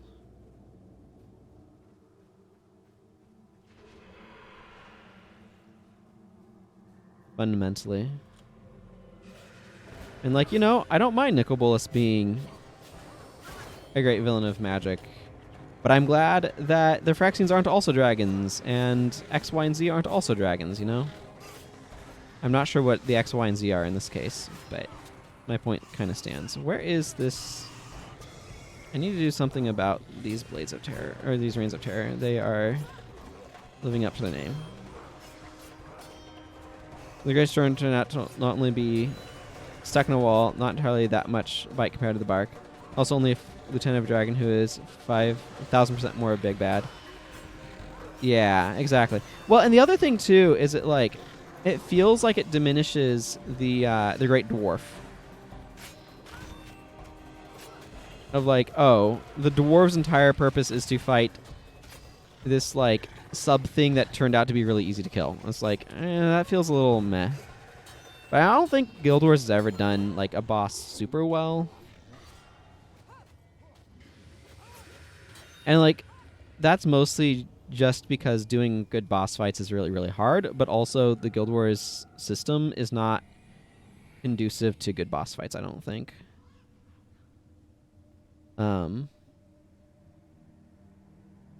This is mostly because I think the challenge with making good boss fights is that it really comes down to like it's very easy to make an incredibly durable team in this game, and you could do stuff to kind of counteract that, but then like they end up being more puzzles of like, okay, what is their weakness? Because they have to be beatable somehow. It's like, oh, this boss's weakness is this thing. It's like, okay, then you just exploit that weakness until it dies. And that's just kind of inherent to the system. It's kind of like Pokemon is also really awkward for trying to make bosses in because it's just not... The system just doesn't work well for that sort of thing. But it works a little bit better because like you can do the Elite Four and stuff. But having like a single really powerful Pokemon just doesn't work super well. And that's just an inherent byproduct of the system.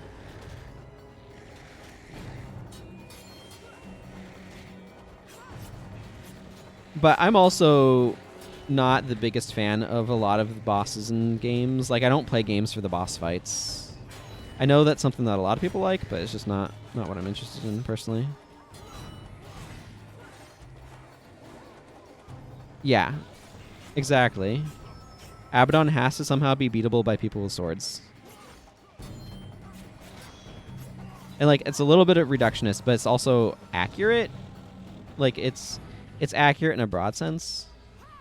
And like the thing is too, one of the problems is Abaddon's too big to have a good boss fight. Like you can't position him as an equal to the player characters like you can with Shido or the Lich. Because they've made him an Andross, right? He's a big floating head with hands, like. So he's just a puzzle boss in the end. And it's like, okay, I mean, sure, why not? But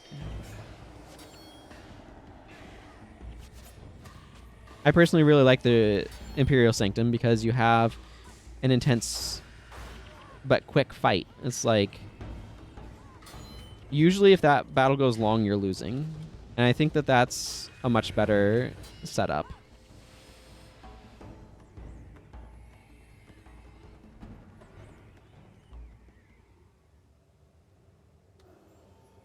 Yeah, no, for sure. But this is the fundamental thing. Like, when you make the relative size difference between things too big, you kind of, like, lose... Like, the fight fundamentally doesn't work well, and you kind of lose something. So, like, how are you going to do the Iron Forgeman in a way that isn't just, like, some sort of super disappointing fight? Like, if he's stomping around the arena, like... You can shut him down super easily, and so he has to kind of end up being like a puzzle boss of some kind. This is wonky.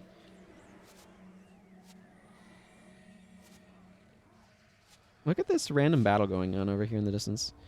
And like Abaddon runs into the same issue. This is a problem that I have in general. like when the size disparity, and I mean like physical size disparity between the player and the enemies becomes too great, it makes it really, really hard to have effective combat between them. Hey, Clean Star. Good to see you. Yeah. Exactly. And so, like, you ran into that problem in, like, Devil May Cry 4.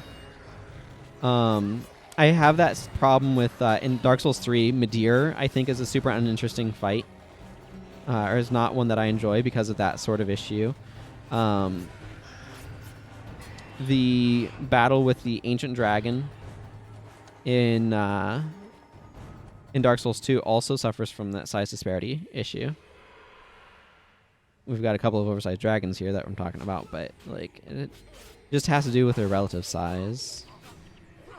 There's a couple of fights like that in Lords of Shadow as well, the first Castlevania Lords of Shadow, where it's like, okay, why did you make this huge enemy where like my interaction with it is to climb on it to find the glowing weak points and hit them? Like, it's not an actual fight; it's a platforming challenge.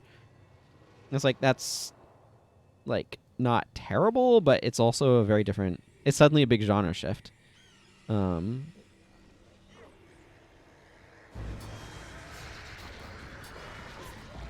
But I like my boss fights most when they are like when they feel like they fit, when they're not shifting genre too much. But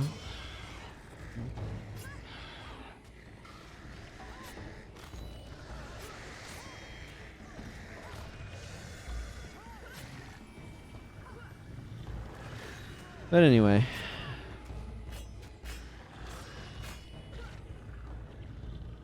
I suspect some of the turn-based RPGs have some of the better boss fights in gaming from like what I want from boss fights, to be clear. Like, again, different people have different things that they want and enjoy and all that stuff, and I am happy for things to exist that people other than me enjoy, as long as there's things that exist for people like me to enjoy.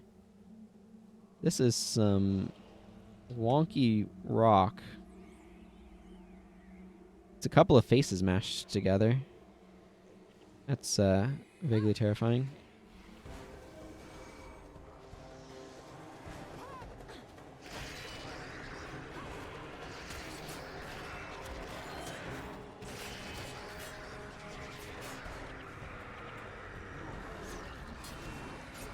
Get out of here, Reigns of Terror, with your incredibly annoying blurred vision.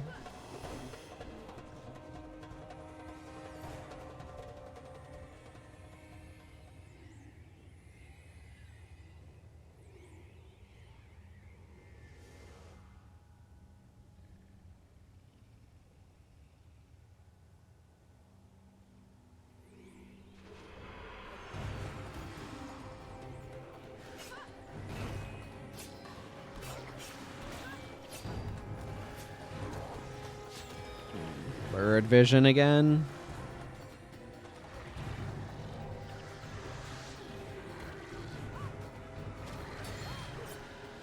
How are you today, Clean Star? Hope you're doing well. Enjoying your weekend.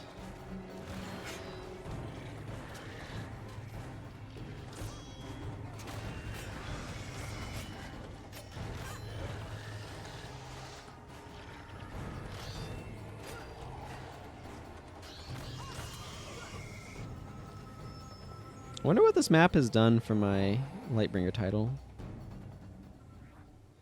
One nice thing about this zone, actually, is this is a Nightfallen zone. Ooh, I am actually very close to the next rank of Lightbringer.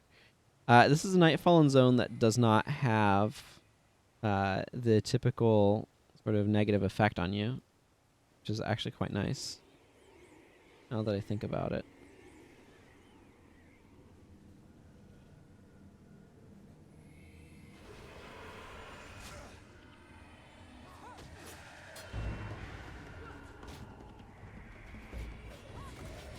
I suspect that is not very deep. There's just a pocket where those enemies are.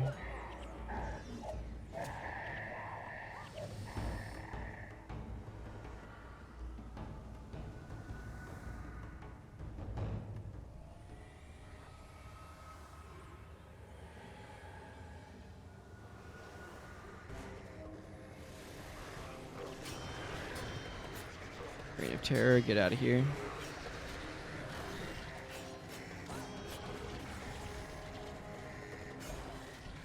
Heh, take that, Harrier's toss.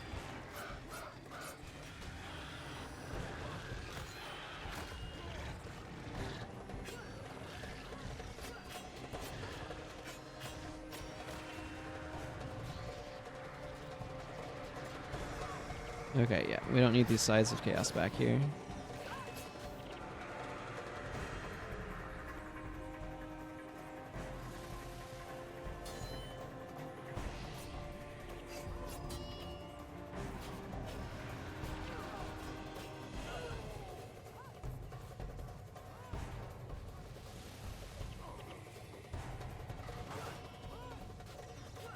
I should spend some more time in the Fissure of Woe.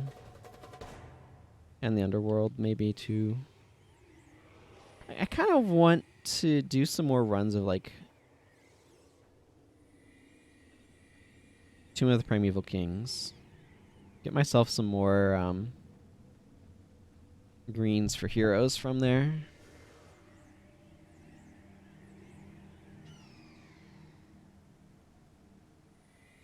Yeah, I've not spent a whole lot of time in them.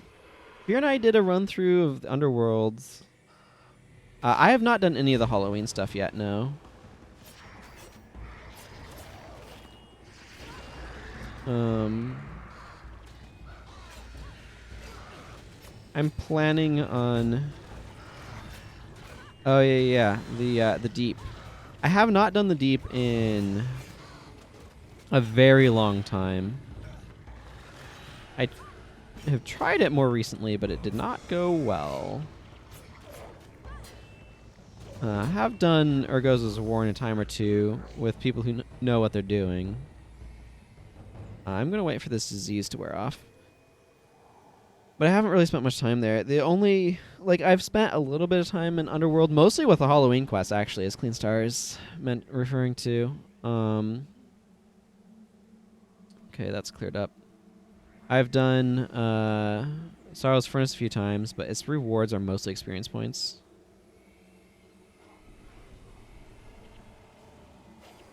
Oh, uh-huh. Is that Zuhanuku, or is that, like, literally just some enemy that never comes to pass?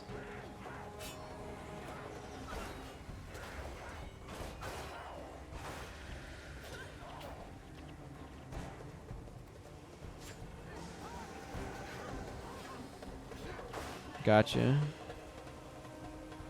You can understand my point of confusion, I think. I think it's an understandable point of confusion. Okay, that's salvaged to wood. That might be bone, actually.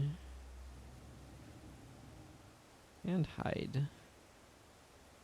I guess, sure, why not? Let's salvage this barrel hammer while we're at it.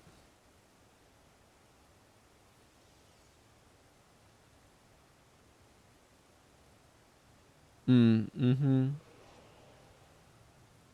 Yeah, I understand there.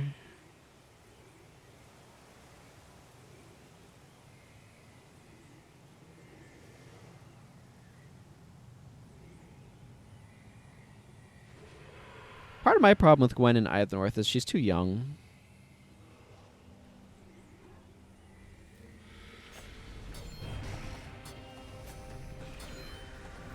I'd have to double check the timelines, but I think in Eye of the North she's like 17. I don't know why they modeled her like she's in her mid-20s, but I mean, different people look different ages, so like that's fine. But it is somewhat misleading.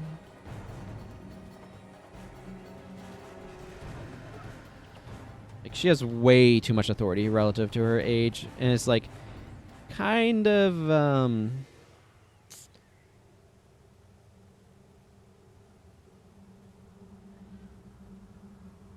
Mary Sue adjacent territory, I guess.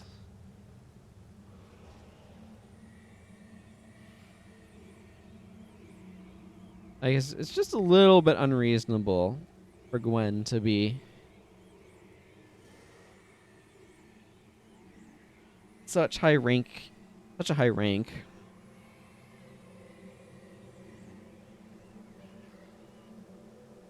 That or they go through people really fast, which is a bit worrisome.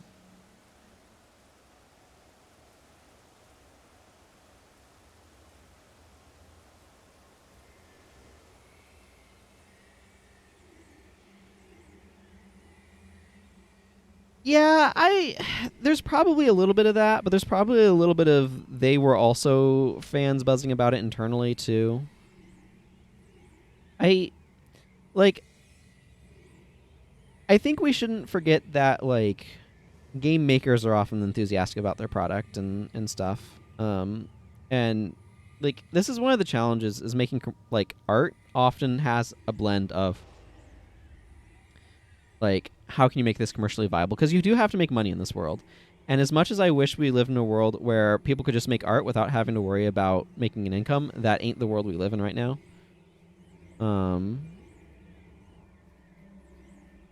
So there I can absolutely see there being a bit of we think this will sell well going on, but I don't like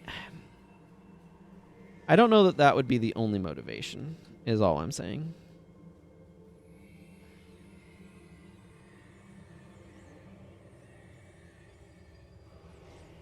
Or I'd certainly hope not.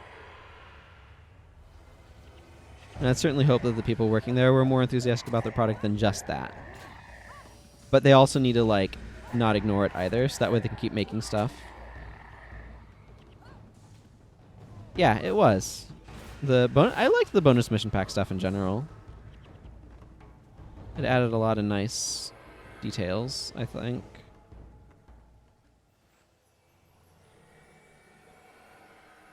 I want to go explore this area. I also want to stop getting frozen by this reign of terror.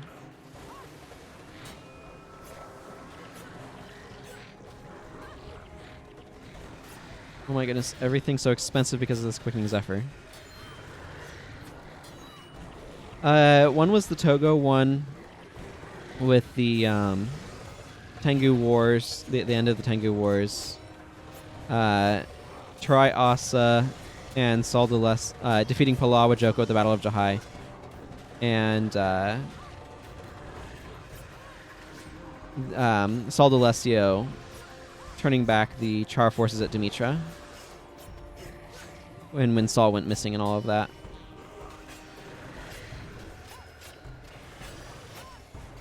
So kind of like not the very beginnings of the White Mantle, but like early White Mantle.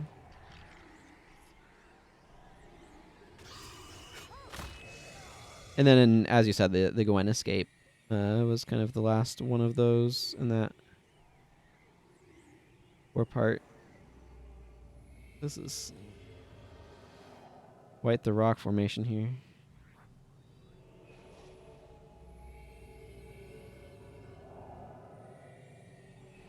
It's like a gauntlet reaching for the sky.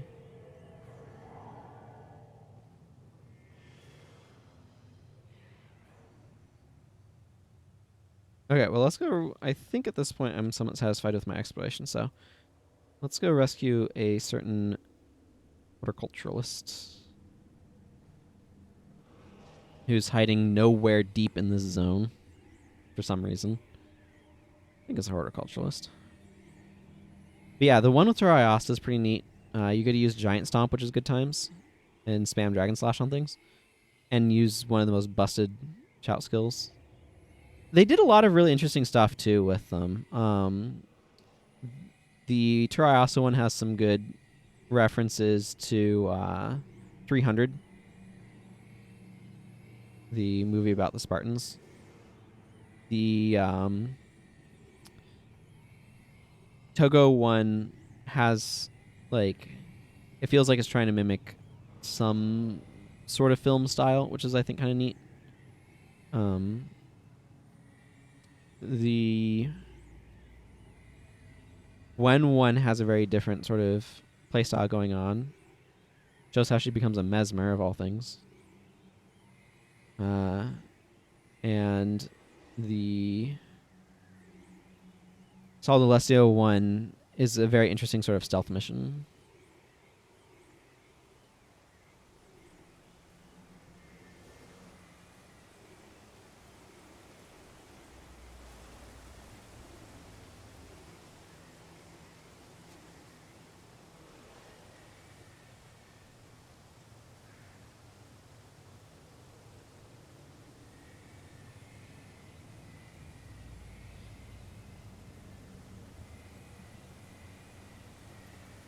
Trying to get some neat screenshots of this area.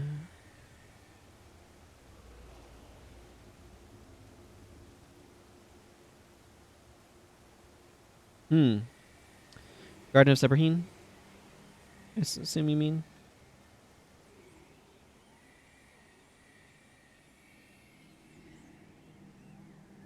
I probably did get. Yeah, I'm rank 4 Lightbringer now. Did I get the signet?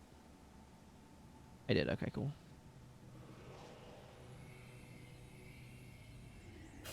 Ah. I assume that was for Heart of Fire.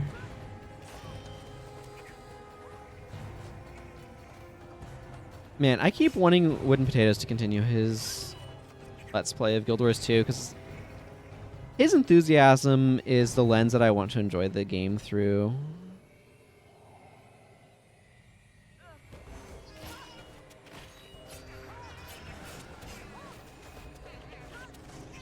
I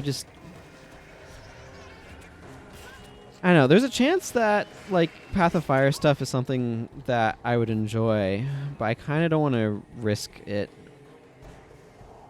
The answer to those questions is sort of backwards. They have done Ilona stuff. They are doing Cantha in the next, with the next expansion.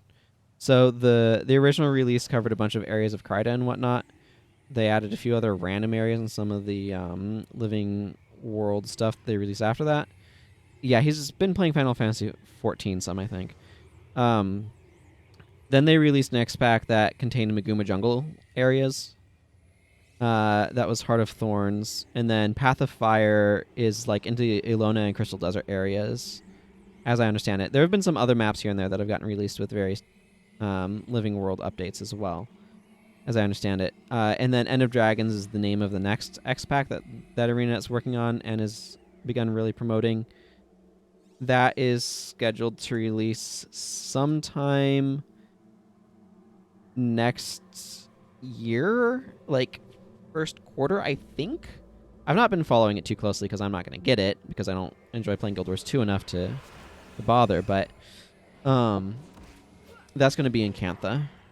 So people are very excited about the return to Cantha.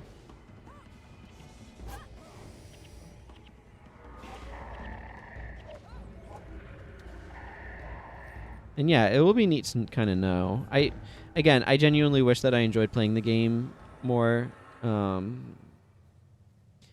I would love to have cause to kind of go and explore those areas, but we'll see what they do. Even at a distance, but I would really like to see Wooden Potatoes play. Like he did a Let's Play that got through. I want to say it entered into Living World Season 2, but I'm not exactly. Excuse me, hiccups. I'm not exactly sure how that all fits together. And then like it just kind of dropped off, and he stopped doing it. I don't know if he has plans to continue it. I hope so, because I would very much so like to see that continue. But with everything with End of Dragons and other stuff, I don't think it ever got a ton of traffic either, which is unfortunate. But his enthusiasm for Guild Wars is as I said, the way that I would want to experience that game, because I myself don't care for a lot of the enemy design, at least in the base game and Heart of Thorns. Like, I just don't like the combat systems. I feel they're kind of stuck a little bit in an awkward place in between Guild Wars 1 and like a proper action game like Middle-earth Shadow of War / Mordor, more Shadow of War, because it has stuff that's very similar to like the traits and things. Like I think the build system itself is fine. It's just like the builds, like what you're doing once you make those builds is, and some of the. I think the removal of energy was a bad idea, but anyway, that's an entirely different discussion. They could have replaced it with a stamina system that they sort of like have half existent there for dodge rolls, and if they just made skills, like if they had kind of expanded that system, I think it would have worked a bit better. I could go into all sorts of stuff about Guild Wars 2, but, and I can if people are interested, but I'm going to talk to Lohash first. Garden of Seborhin. Yes. Say goodbye to the Nightfallen Garden here, everyone. We are not going to be able to see it on this character again, which is kind of a shame because it's a neat zone. Yeah, a lot of people liked jumping. It's not... Jumping is never something that's important to me, but I think it would be really neat if a game detected that you were spamming jump and switched your character from a jumping animation to a skipping animation, so that way you could skip down the street by mashing jump. I think that would be really interesting. But anyway. Yeah. Jumping puzzles I don't object to. I have no problem with that. My main objections to Guild Wars 2 are that I find the combat gets really boring after a while. And that has to do with, like, enemy design mostly. A little bit of, like, the systems. They said that they wanted to make a game that had more of a focus on... we need another salvage kit here. More of a focus on, like... timing of skills, like opportunities, but like the main thing with jumping versus not jumping is that jumping gives you a lot more options for navigation in a way that means you have to build your maps with those options in mind. It's a lot easier to build maps without jumping because you don't have to worry about how the player's ability to jump will mess with navigation. And I think that produces different results. Not better or worse, just different.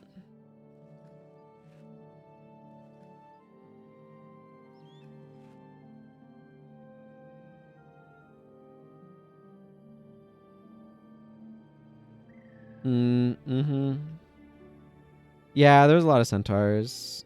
You like Guild Wars 2 fine, but you didn't like skills being tied to weapons, and no energy cost just leads to learning the optimal rotations for us DPM.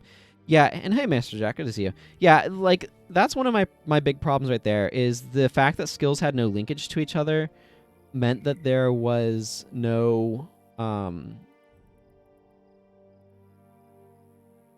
meant that there was fundamentally, like, there's no reason to not just use skills on recharge if that dealt damage. So it's just, how can you cycle through your skills to just deal damage efficiently, and I was not particularly fond of that. I actually kind of like the idea of weapon swapping, changing skills in theory. Like, I think that's a solid idea.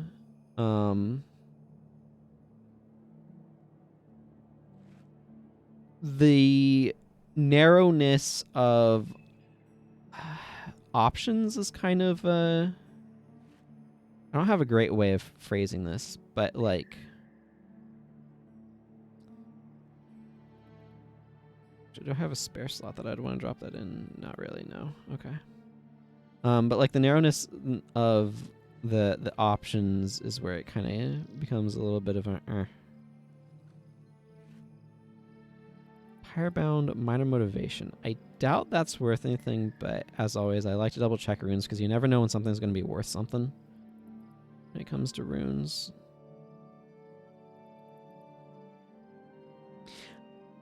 Like, there's a lot of little things that I wasn't, like, a fan of, but, like, was okay. I did not like the crafting system, but you also didn't have to interface with it. I felt like with crafting, it was a lot of grinding to get to the point where you could actually make anything meaningful.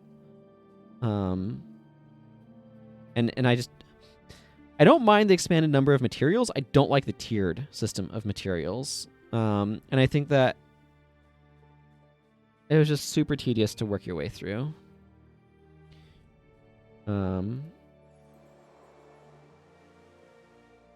Do I want... Yeah, I do want something different. Did feel a bit deflated about the typical complaints, like the departure from a massive skill pool. Moving on from the events of GBG1 to the point that I almost completely forgotten. Yeah, like, I don't mind them... My biggest problem with them changing the gameplay systems to the extent that they did is I feel like they didn't go far enough in changing them, or they went too far. And I also felt that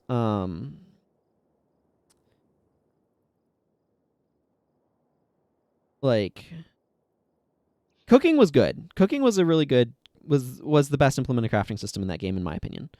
Or at least the most interesting one. I think one of the things that they ran into as a problem in Guild Wars 2 going from Guild Wars 1 is that they changed stuff too much for it to feel like Guild Wars 2.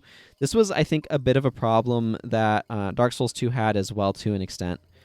Although I don't know that's quite the same extent. They're just so different in terms of games that it, like, you're going to have the overlap of like what players are going to like is going to be skewed enough that you're going to have a bunch of people who prefer Guild Wars 1 systems and bounce off of Guild Wars 2 or vice versa. So there's going to be some room of overlap, but yeah, GW 1.5 instead. Yeah, like Guild Wars 2, like I would have preferred it if instead of calling it Guild Wars 2, they had called it like something else using like Tyria or something. But then you run into the problem, like this is a huge problem of like, okay, what's the name recognition? Because the name recognition for the franchise is Guild Wars, not like Tyria. Yeah, EOTN is kind of a, like each one was kind of trying to figure out what things could be to an extent. Let's see, I'm gonna drop that. Maybe low blow. Yeah, probably. So like it's got this conundrum where on the one hand it is more honest to call it something other than Guild Wars 2 because of how much of a departure it was from Guild Wars 1 in terms of mechanics and to an extent the setting. But on the other hand, like calling it something other than Guild Wars is bad from a marketing standpoint. So it's like, what do you do? Yeah, like calling it Guild Wars 2 is entirely a marketing thing. And like that's not to say that marketing isn't important, because it's super important. You need the thing that you made to sell, quite frankly. But at the same time, it very much so is one of those things where like, oh, you know what? Club of 1,000 Bears could be kind of sweet here.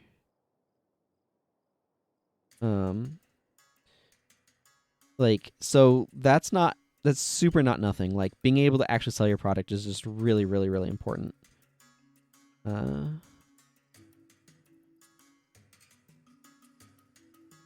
So I don't know. Like, again, I'm happy with them making a game that works very differently in the Guild Wars universe. I would have liked a little bit of more of an indication of how much of a mechanical departure it was going to be. Like, they can just get straight to building Kryta instead of having to come up with a whole new land. Yeah, no, for sure.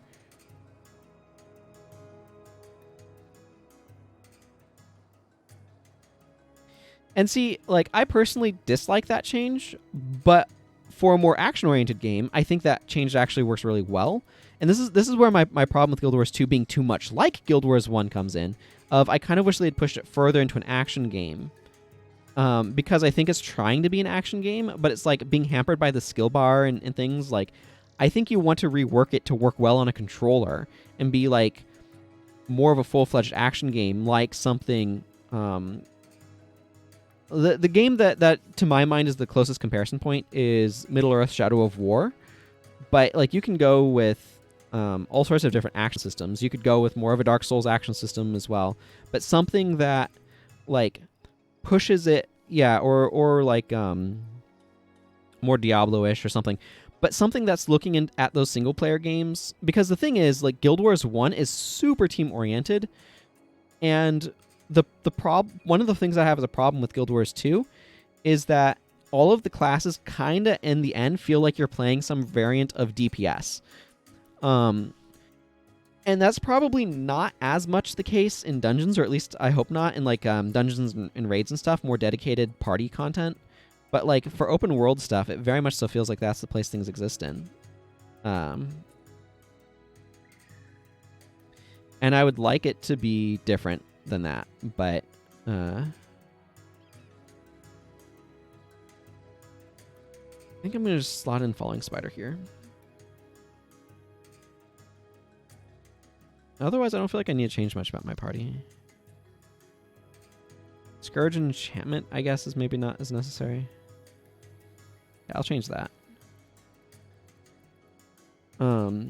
So, yeah, I kind of wish that they had pushed it a bit further from Guild Wars 1 to kind of just make it more of an action game where you're playing different action characters alongside everyone.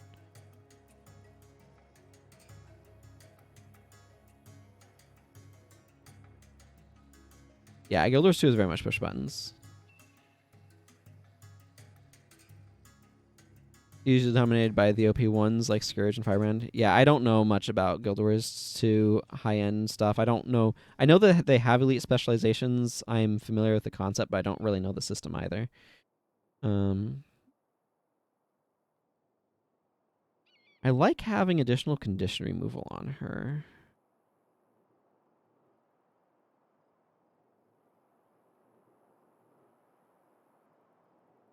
And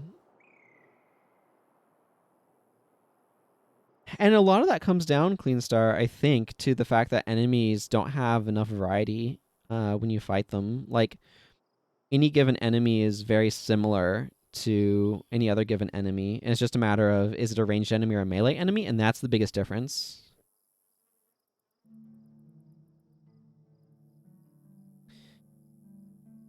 I haven't really played any of the elite specializations. I have played all of the classes in Guild Wars 2.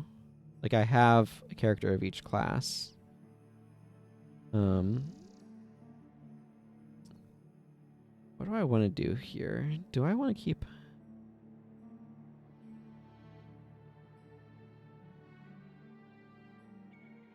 Yeah.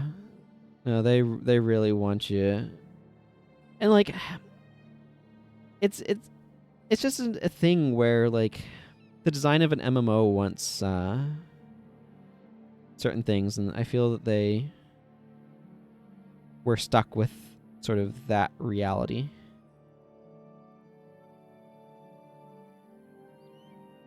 And that doesn't surprise me, because there's people who want to play healer, so there's a natural sort of pressure for them to add that sort of functionality in. I think I'm just going to slot on Bane Signet and call it a day. I don't mind having the ability to knock down random attackers.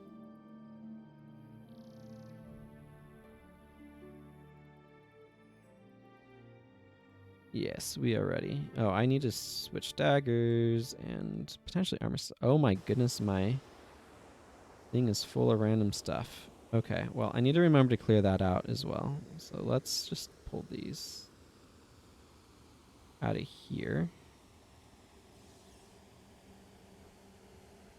Do I want to switch over to my Radiant set? I think I'm going to.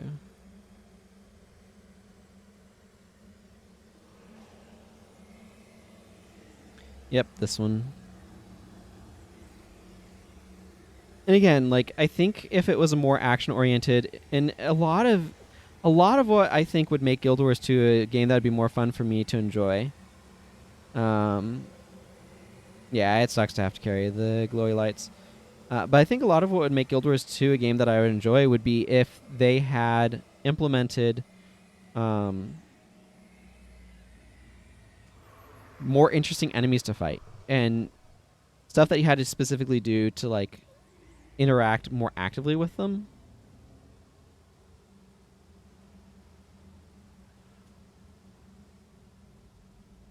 Because as it is, it's dealing damage and making sure you don't get too far away from their spawn point so they leash. Because leashing enemies in that game is super, super obnoxious.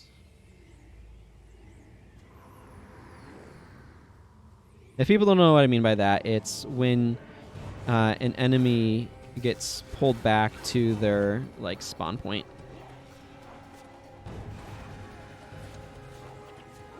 Oh my goodness, these...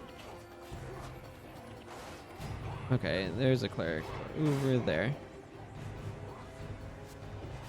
But it's really frustrating when you're like having a really engaged fight with an enemy, but you're kind of like backing away a bunch in the process, and then they suddenly are like, oh, you got too far away, I'm just going to start running back to my original spawn point with massive amounts of HP regen and de-aggro, and it's just like, it completely kills any momentum that I had.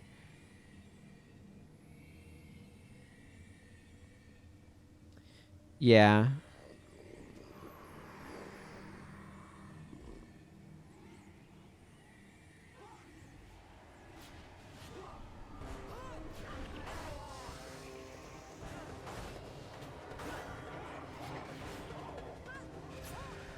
And like the thing is, I want to enjoy Guild Wars 2. I just don't. I find it boring.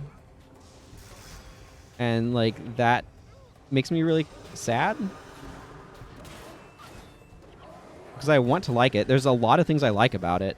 I really like the character creator and the customization and the environments and everything. Like I think they've done a lot of interesting stuff with it. It's just, unless they have actually done something about the gameplay, I found boring. I found the gameplay boring, and why would I play a game I actively find boring? It's kind of where things end up. I think I'm going to go clear out this side of some of these Margonites first.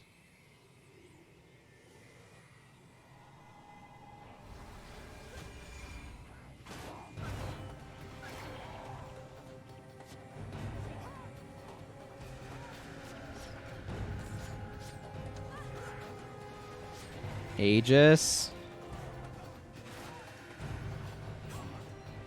I need to keep an eye out for groups running down.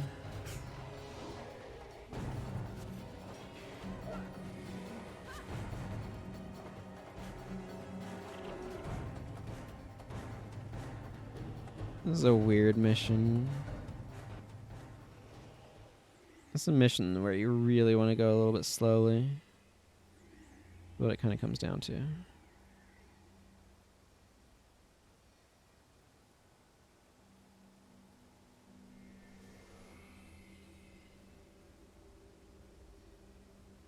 Here they go.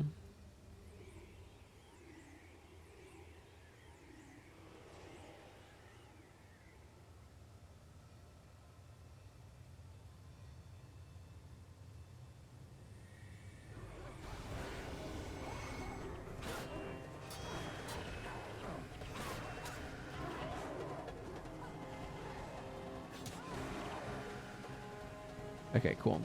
Because of those regular spawns, this mission is one where you kind of like really want to play it a little bit safe and take your time.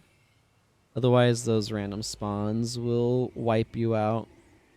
But if you like just take it slowly and spend the time to take care of them, it's not too bad.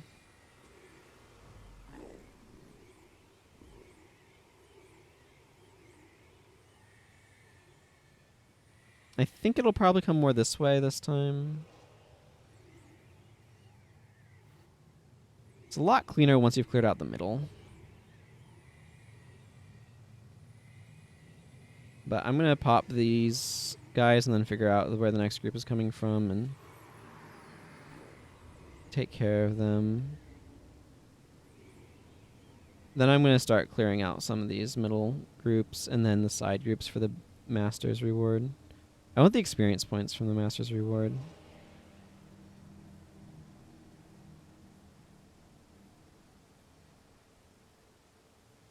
But I also want to be careful here and not rush things and find myself losing my Spirits of Seborhin or whatever they're called. The druids that make the Lights of Seborhin. Okay, here comes the group. Which way is it kind of on? More this side, it looks like. Little Molotov Rocktail. Good name. Good name for an enemy.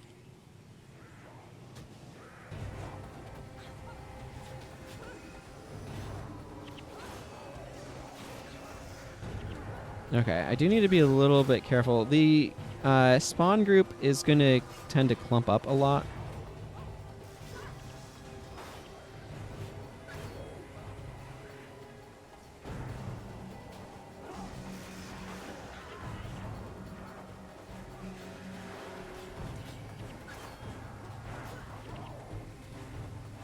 Give me your trick-or-treat bag. Haha.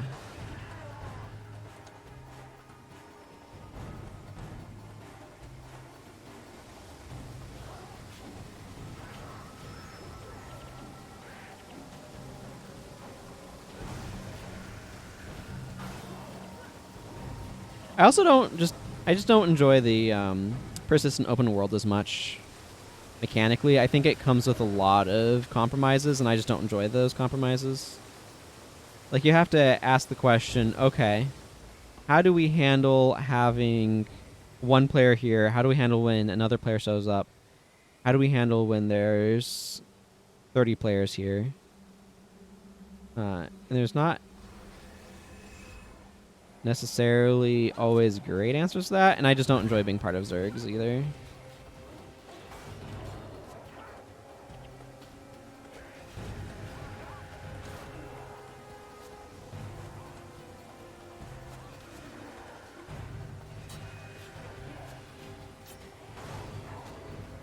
Okay, we've got another group that spawned.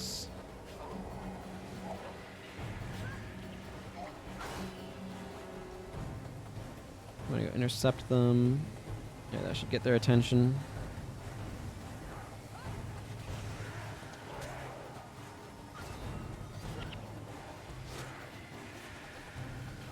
Yeah.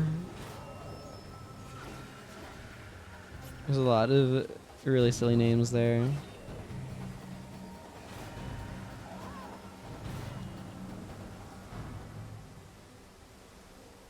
Okay, what I actually want to do here is, now that we've pulled or gotten rid of those guys, I want to pull some of these Marganites from the sides further down, so that way I'm not aggroing them as I'm going after the ones up top.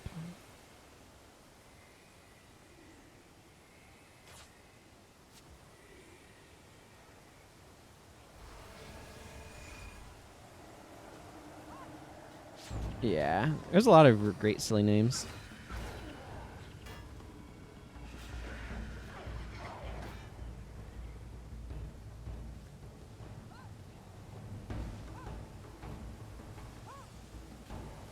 Anything here is I want to try to avoid aggroing the Harbinger himself, because he's obviously is the boss of the area, but that was a nice Bane Signet there.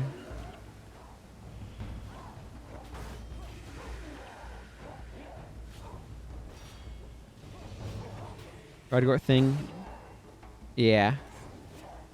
Good old Trogdor.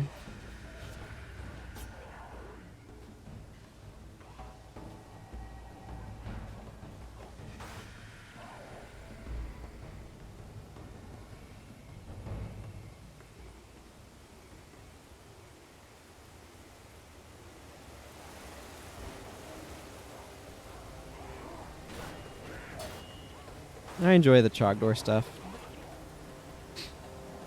And by Trogdor, I mean Rodgort.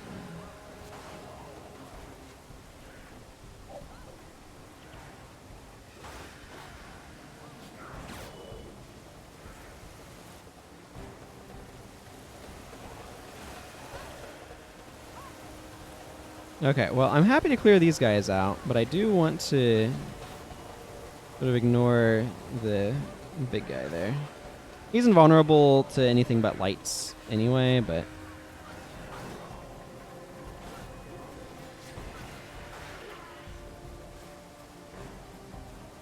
For those who somehow didn't know, Rodgor is Trogdor backwards.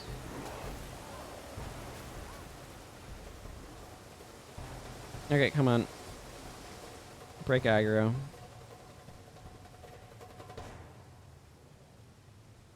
Donkoro, are you stuck on something? Or are you just insisting on standing there and healing?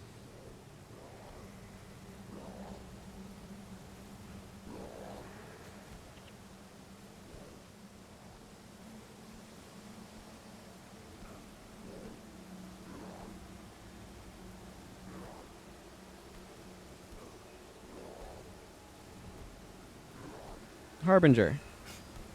Stop that.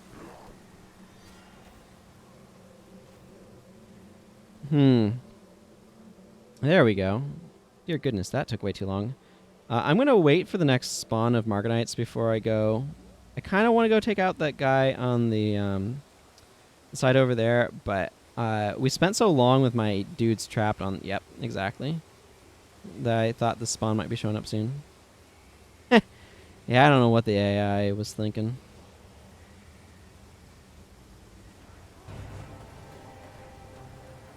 Yeah, homestarrunner.com is now a kind of defunct website because it was built on Flash and Flash died.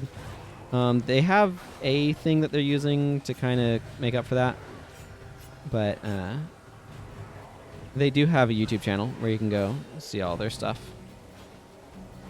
Not quite the same experience, but close enough. You can go see. I forget which email it is. Strong Bad Email. Where he creates Trogdor.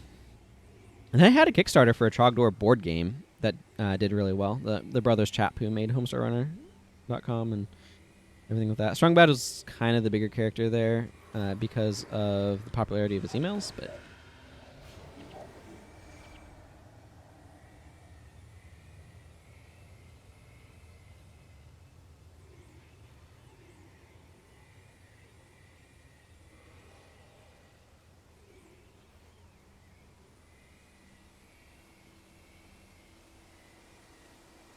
I'm kind of hesitant to go up and fight this left side.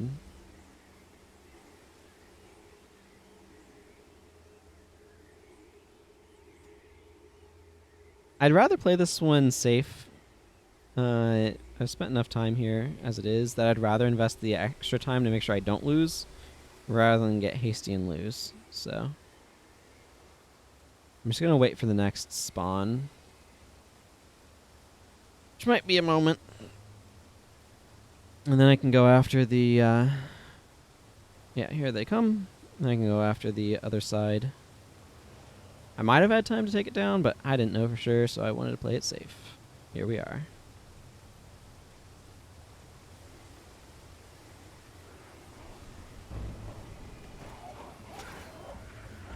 You know what would have been an interesting choice? Would be putting Zealot's Fire here instead of Bane Signet.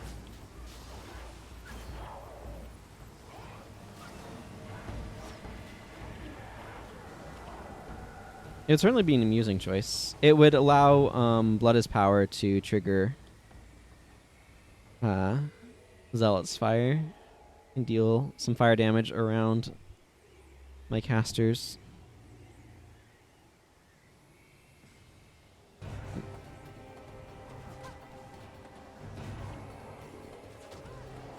Now, technically, the bonus is not to kill just the Harbingers, but also their group, so...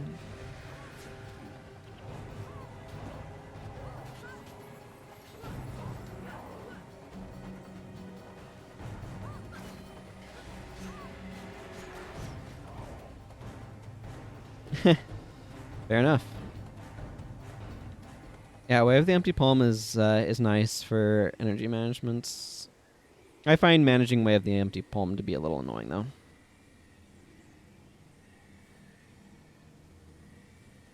There we go. Neck can get a little stiff sometimes while streaming because I have to keep my mouth near the microphone.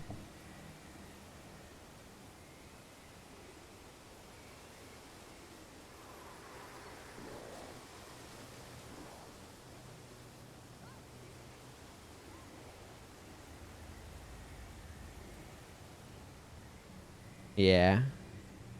Locust Fury is a lot of fun with like throwing a conjure and just Strength of Honor and just auto attack like crazy.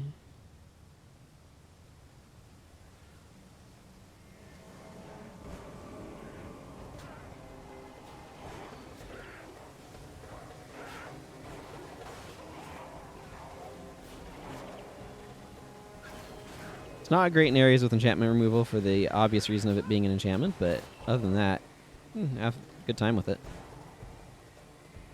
Okay, I think that'll probably be the last time I need to worry about that group. This guy just takes 3 of these, dropped on him to die. You could kill him with life gain, but he like has regen if you don't use these to do the damage, so. You have Way of the Assassin and you capture Locust and use them together for that map. Yeah, that map is gonna get wrecked.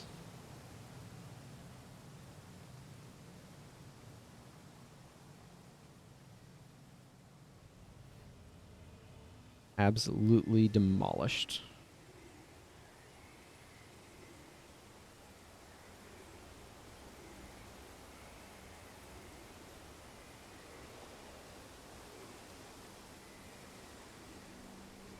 There we go. That should finish that.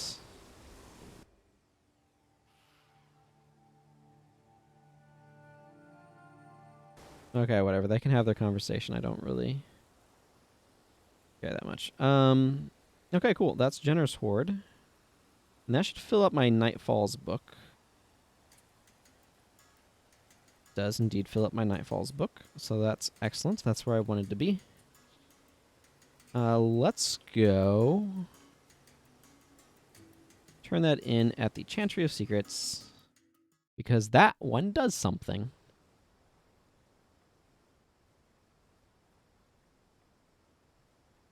You're not the person I give it to. The Scrivener I give it to. Written evidence? Look at my copy of Night Falls. Yes, give me 4 skill points. Yes, take the book. Excellent. I think I also... Yeah, I'm rank 5 now. That's a good chunk of promo points.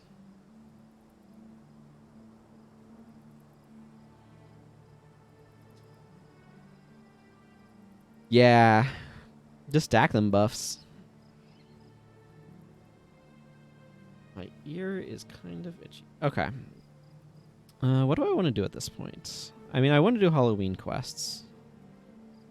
I finished that. I'm at 8 skill points now. I can go buy some more skills. Let's do that to start. Let's just go to Kaineng. And make sure I have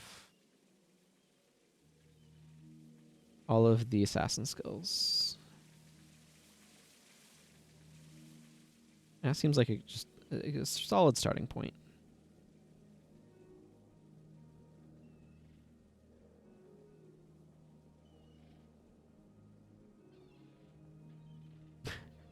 Now, hard mode Titan quests are a real trick.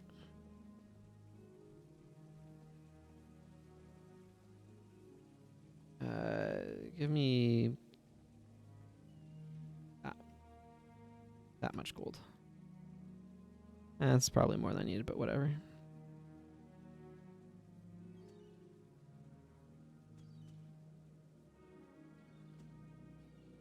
There, that should be all the assassin skills on this character. Exactly where I wanted to be. This one is weird, and that doesn't have a good reason for being in Divine Favor, other than it triggers itself, maybe?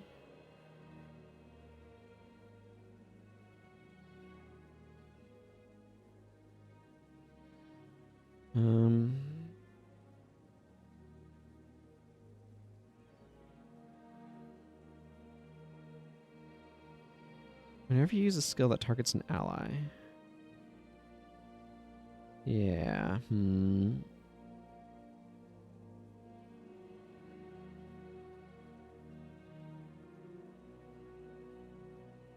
Probably content on that front for the moment. Are there any warrior skills that I could have that I don't that I want? Renewing Smash, maybe?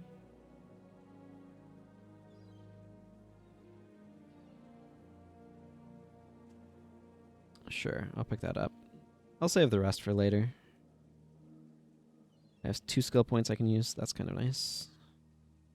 Okay, I want to do Halloween quests. What happened? Oh, right. I was running Judgment Strike. I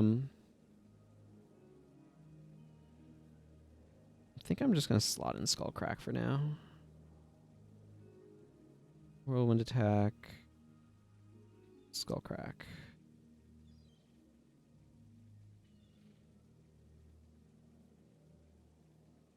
Maybe Imlad. Imlad's nice. I kind of don't want something that's too energy intensive, though.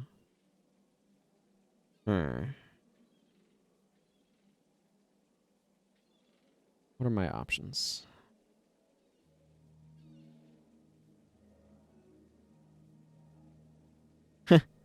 Lightning Surge, yeah. No, I'm going to slot on Light of Deldrimor. Yeah, no, I could see that working. Just this assassin does not have assassin, or does not have elementalist, and I don't plan to use elementalist on her. That's all.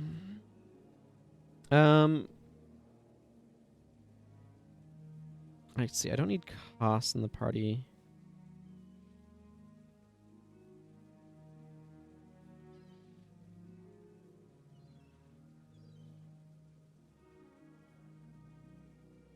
I don't need Dunkoro, and I go to Lion's Arch, I guess, and do stuff. That seems reasonable. One of the things I really enjoy about the Halloween holiday is that it is old. And being an old holiday, you get things like Jockner's Forge being decorated for it. There is nothing in particular to do here, although Costume Brawl is available. Not that people are costume brawling particularly. There's a Nameless Lich over there. I want to see what model this uses.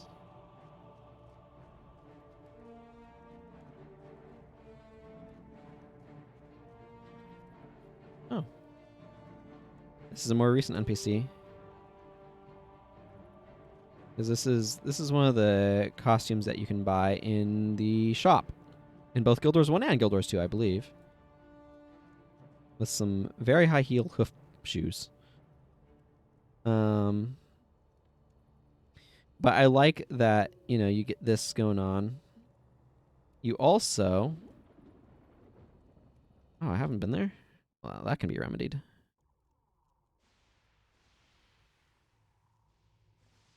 Yeah, there's Tomb of the Primeval Kings. I don't know why she set up right next to the Tomb of the Primeval Kings, but here we are.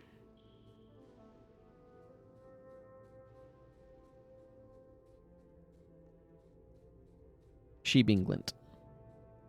Clarity. TOPK also is all rigged up for Halloween. Because it was back in the day. And continues to be. What's really cool about it here on Halloween is it reverses all of the damage from Abaddon. So you get this form of it that's not been wrecked yet. Also, hi Moon. How you doing?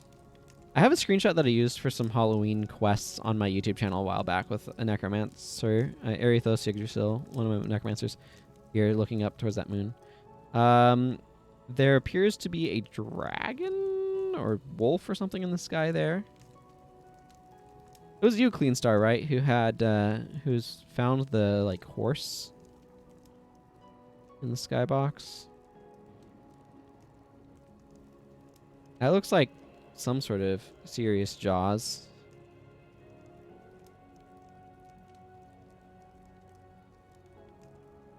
It does look like it's rotating slightly. Yeah, that looks like a skull right there of some animal. Ah, and Commodon. Okay. Yeah, and that's some sort of other thing. I mean, you can still go into this and do things, but...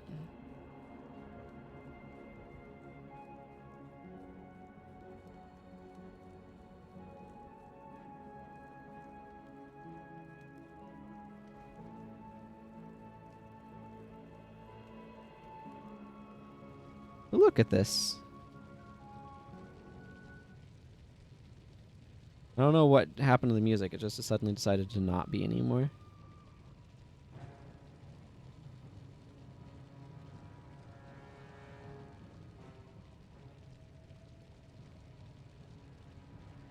Interesting.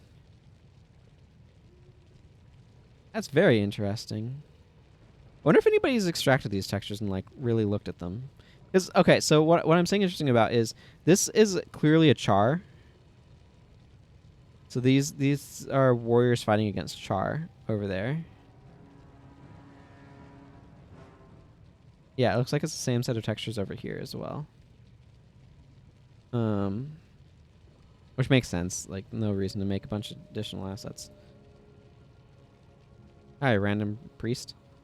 The servants of chaos struck like a volley of arrows. Must not even have time to raise a defense before they fell. I resurrected as many as I could and guided them to this portal. But now I fear the tomb of the primeval kings may be lost to us. For each hero I raised from death, hundreds more were surely destroyed. I have sworn a vow to any god who will listen. I will not leave the gateway until this plague of darkness is ended. The fallen must be avenged. But it's really cool to be able to come here during Halloween and see it in its original pre-Abaddon state to an extent. Obviously, you have that in the sky and ghosts swirling around. But anyway, presumably some of the primeval kings being commemorated here fought in the war against the Char to claim Ascalon. That's kind of a neat detail. Okay, let's go do some quests, though. And probably not this one that wants me to go to Kessex. That seems unlikely.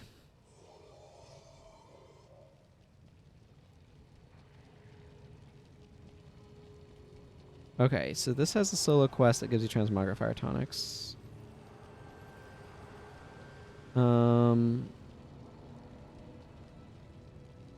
So much text here. I've read it before. Travel underworld by speaking the voice of Grenth. Make sure you use a Transmogrifier tonic. Yes. Those are really cool. I ain't doing them right now because I need a Transmogrifier tonic and I don't have any on hand. I would love an Everlasting Transmogrifier tonic. Those are a rare drop from the Zaishan chest and also, as a result, very expensive if you wanted to buy them from players. The Everlasting variety. I really like the candy corn appearance, though. Illumes of the Mad King. Yes, just give me your quests.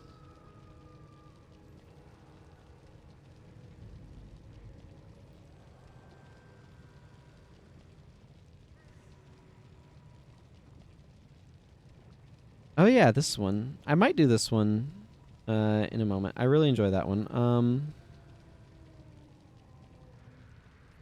I'm planning on wrapping up around 6 p.m. my time. It is 3:44 right now.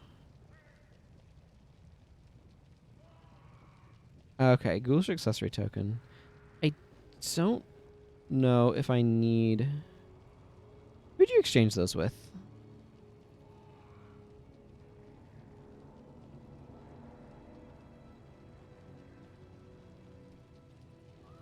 There we are.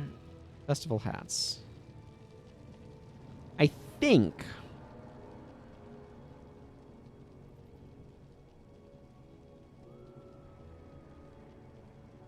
Okay, so you can get a ghoulish grab bag. I believe I have all of the things that you get from that.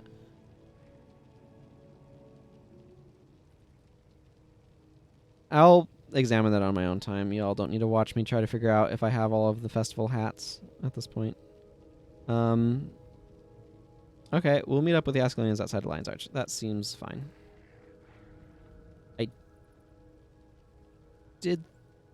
I do kind of want to change this bar.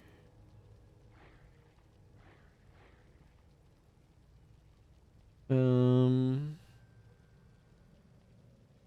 be more like this bar. Let's move these from smiting to healing.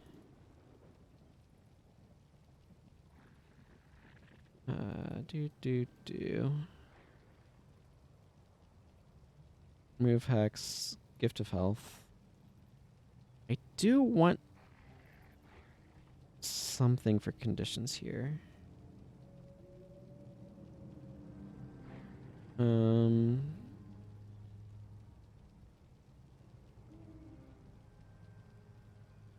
I could put mend condition. So my choices are between like mend, dismiss,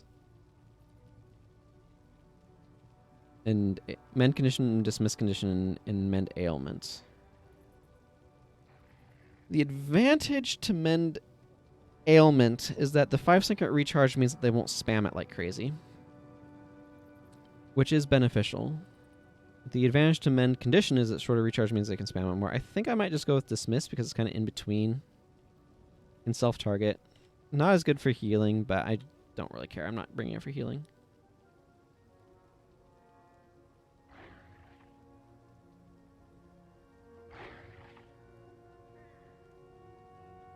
Paragon has some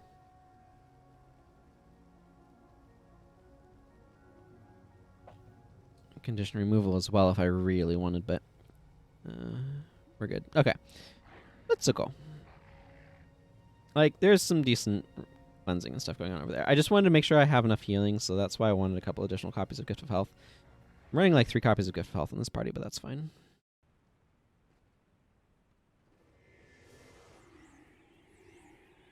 Oh yeah, these guys. They're down from up north. Okay.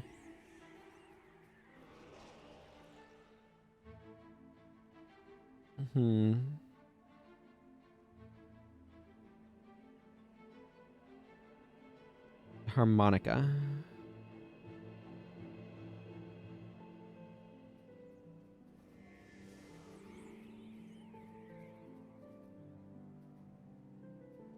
We're here to check out the settlement as well. We should travel together then. In a situation after all, huh? Something wrong over there?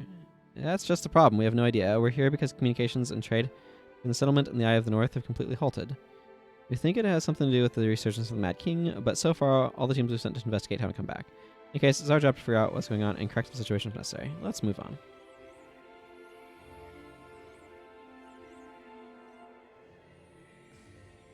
Sure. Works for me.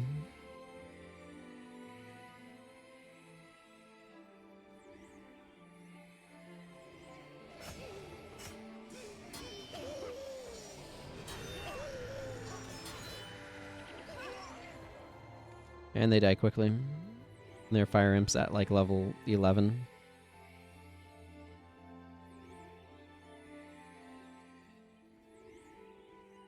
Like, it's fun to see characters come back like them. Of course, brave Brent Poltroon is quite thoroughly deceased, but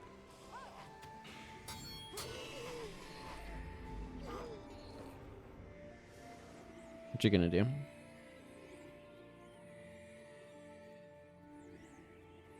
Apparently I need to clean my screen a little bit.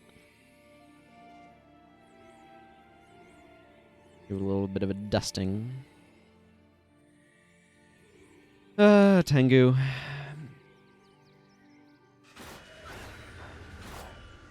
I feel like these guys can sometimes have... Yeah, riposte. Which, as you can imagine, I, an assassin, find somewhat annoying. on account of riposte preventing me from being able to land my dagger combos effectively.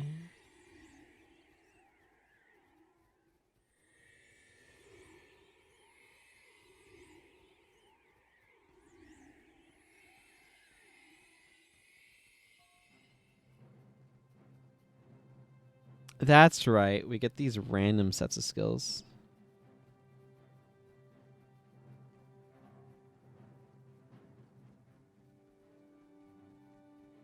What an absolute mess of attributes this is.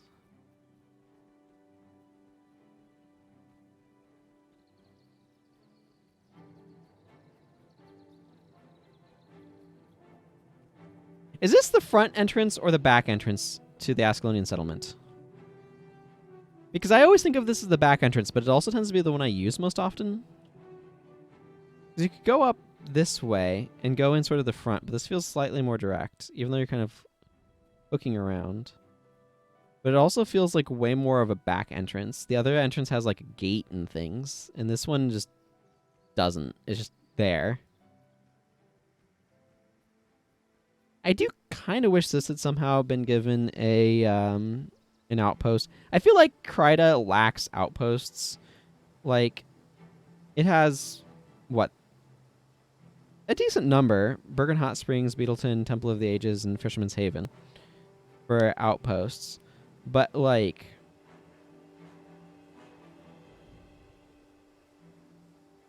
Ascalon has more and is wrecked, so that feels weird.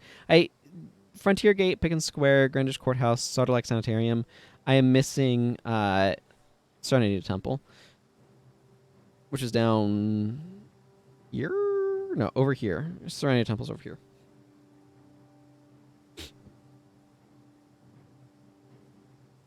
What's this green area?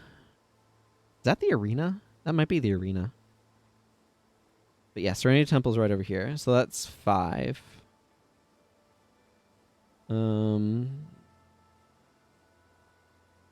There's like 3 here. Yak's Bend, Ice Tooth, and Beacon's Perch. You have a bunch in the Southern Shiver Peaks. Port Sledge, the War Camp over here, Camp Rancor, Grant Citadel, Copperhammer Mines, Marhan's Grotto. But like this is kind of an endgame area. You have 3 in the Crystal Desert. I don't know. Let's see. Makuma also has quite a few. Druid's Overlook, Quarrel Falls, Ventari's Refuge, and Maguma Stage, which I don't have. So, like, you have the same number, I think, unless I'm missing something. But 4 outposts in this area as well. And, like, Fisherman's Haven's super late. I don't know. I feel like Kryda is just really, really, really underdeveloped compared to Ascalon, and especially compared to what you'd expect it to be. And like it's quests, it's sort of the map layout, it's the number of outposts, all that sort of stuff kind of contributes to that feel. Why is there a random zombie over here?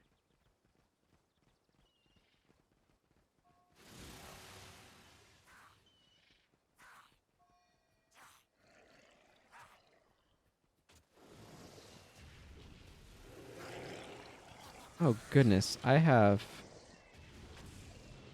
hot garbage for fire magic. Okay. Apparently 12 is hot garbage for fire magic. I'm going to move the party window up a bit. Yeah. Rent.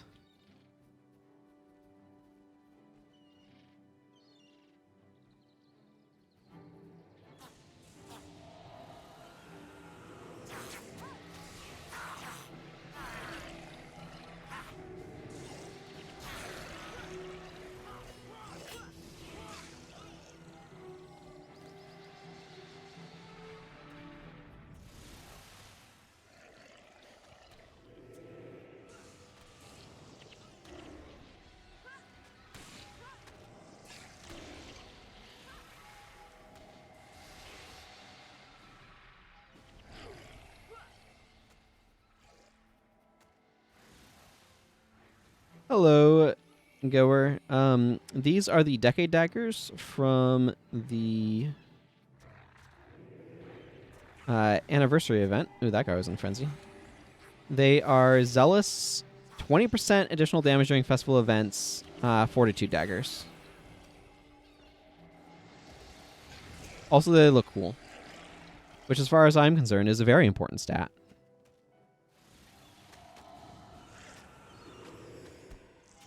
But this particular thing means that you can't really see their value super well because it's weird and wonky. Actually, I'm better off wielding a bow right now, probably. Do I have any critical strikes? No. Actually, I'm better off wielding a smiting wand right now, quite frankly. But I haven't got one on this character.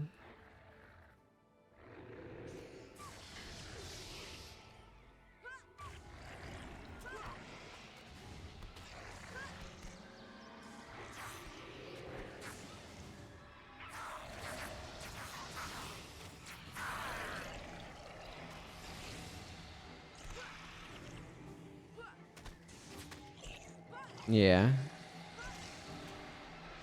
My understanding is that if you're during a festival event, the 20% is actually a lot stronger than you'd think. Because of some stuff going on. But yeah. And there's a lot of festival events, but it is kind of an unfortunate thing.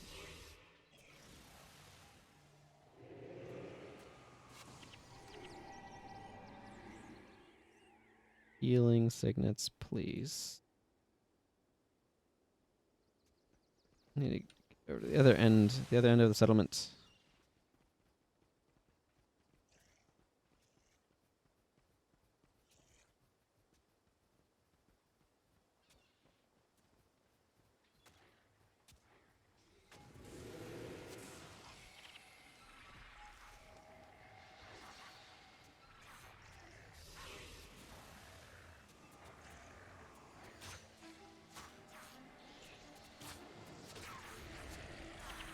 Yeah, I understand. Like, what exactly you're looking for will, of course, vary. For me, I enjoy the skin enough that I'm happy to be using them, but...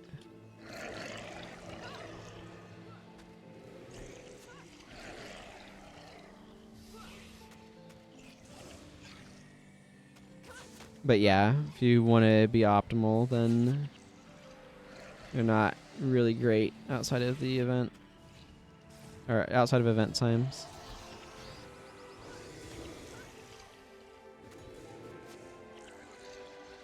Which is a shockingly large amount of the year, but...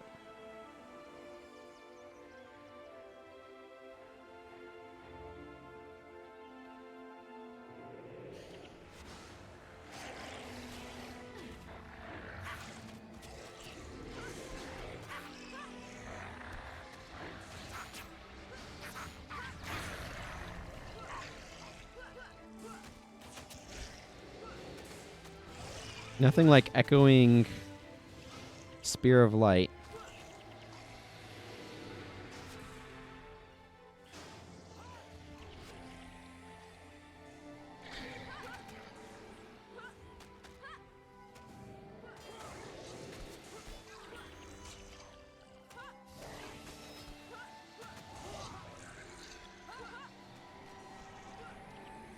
Give me this Decador emblem.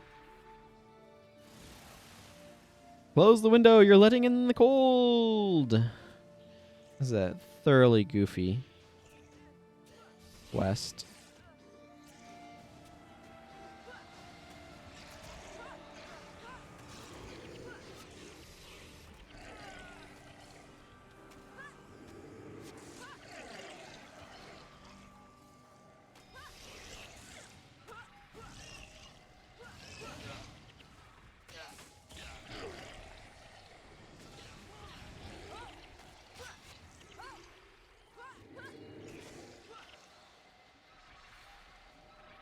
I should maybe heal a little bit.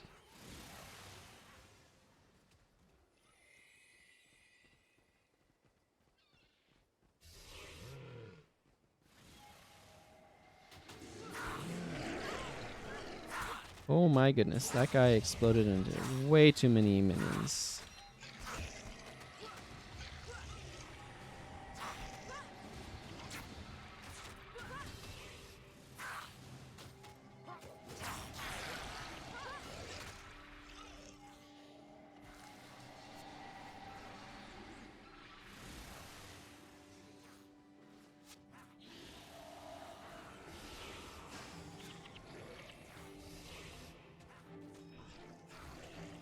There's spamming Spirit Rift here. My echoed Spirit Rift. Ooh, Scroll of Heroes Insight.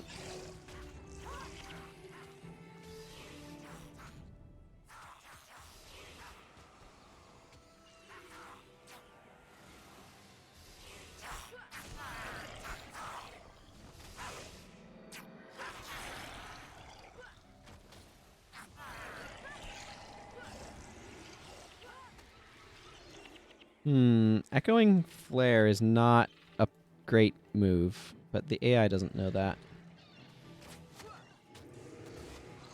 Oh my goodness, why are there so friggin' many?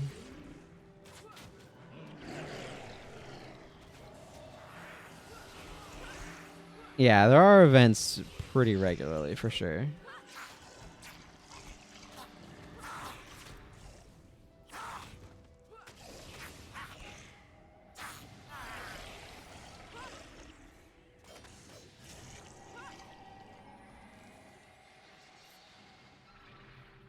I think there's probably some threads somewhere on some website about, like, how good they aren't, and things like that.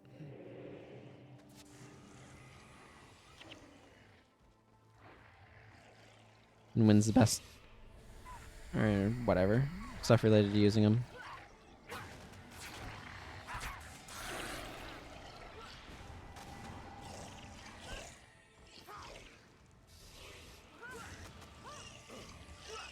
I could go for fewer undead spawning right about now.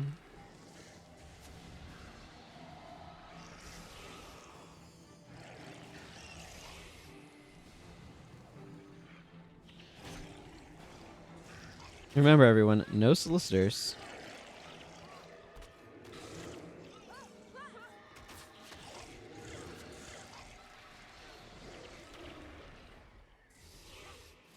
It certainly feels like there's no end to them.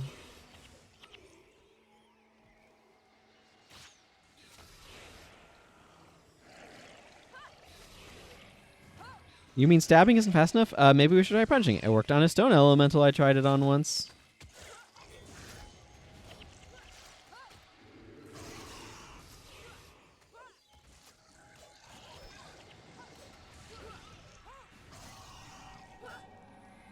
I wonder if I should echo sprint.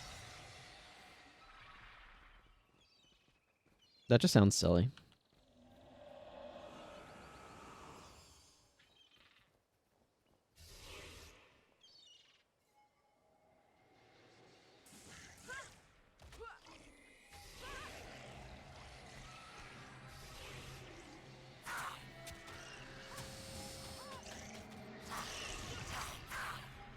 What if, and go with me on this journey, I used a bunch of Spirit Rifts. And then, well, I failed to heal myself in a timely fashion.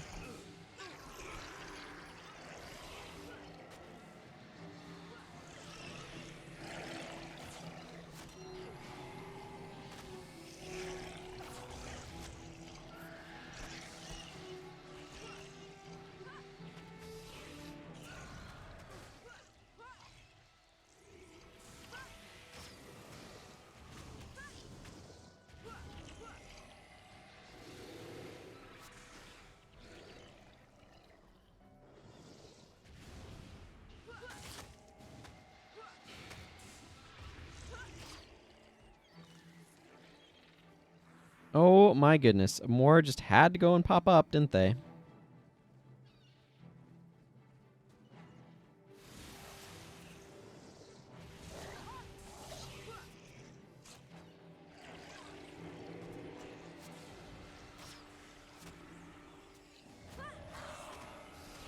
I still feel like Echoing Spirit Rift is probably the best course of action for this particular quest.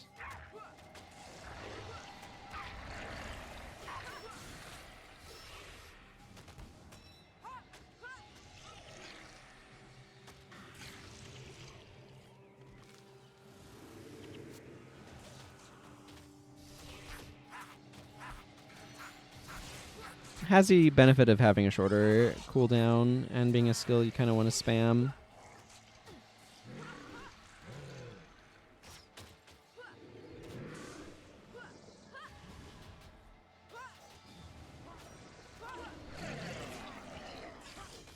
Oh my goodness. And then of course those guys explode into 4 more minions. Isn't great.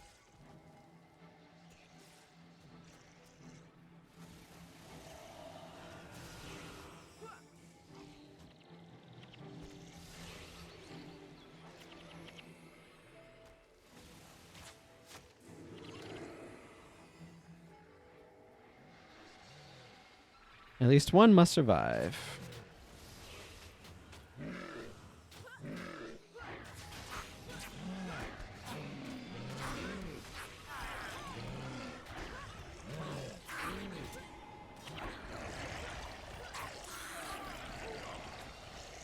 Oh my goodness, we are getting absolutely wrecked by undead.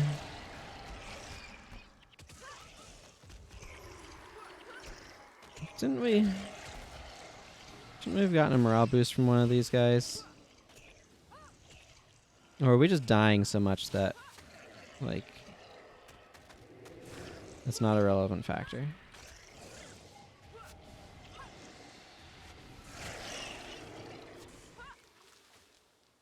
Are you redirecting damage you take to your nearest minion?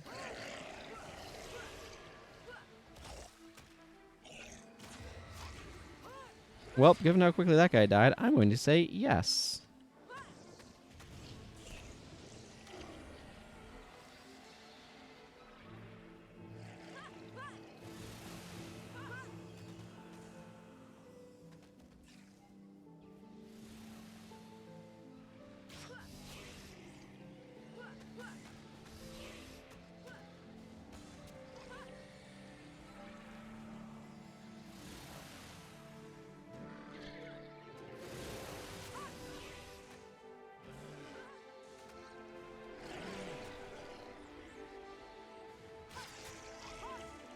There we go. These are really weird bars.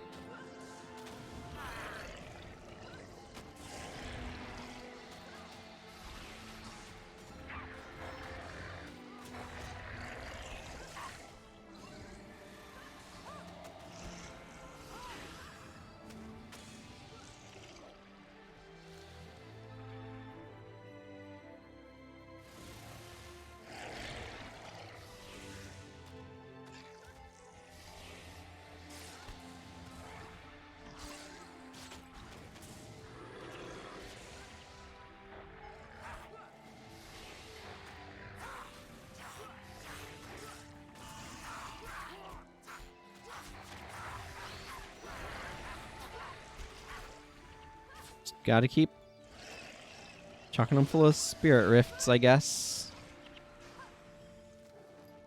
This quest feels kind of long, though.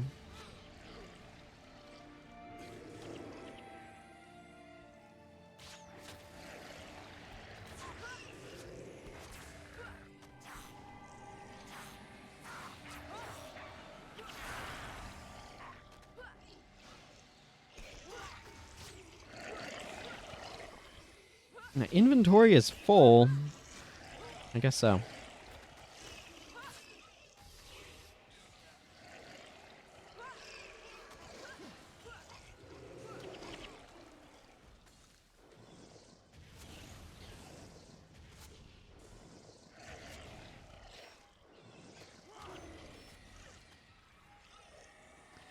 I suspect that this would kind of auto level you to 20 if you're below that, but I don't know that for sure.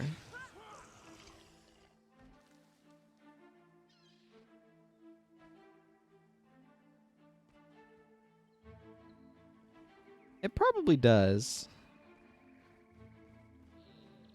Oh my goodness, how are there more?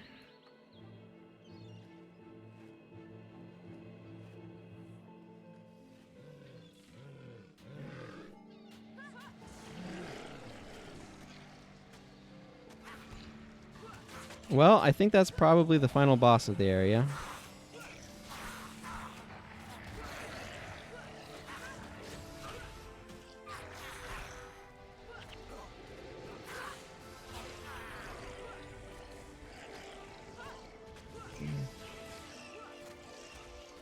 Destructive's glaive, yeah. I think it also just works with... Is it elemental spells? I think there's a lot of stuff that, like... Oh, yeah, I guess it would work with that sort of territory for it.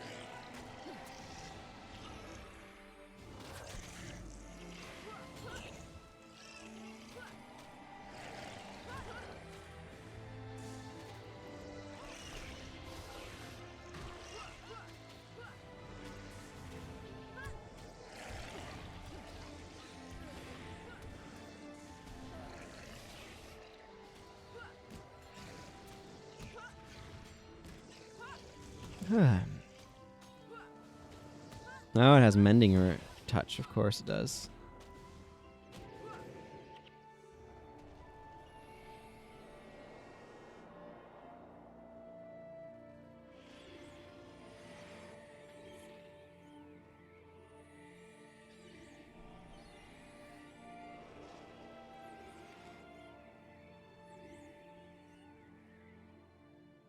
Okay, well that finishes what I need to do for that quest.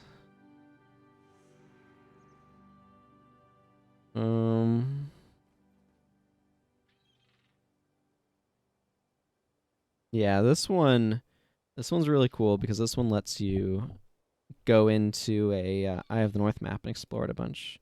I've done that on previous years though. I'm not necessarily gonna do it this year.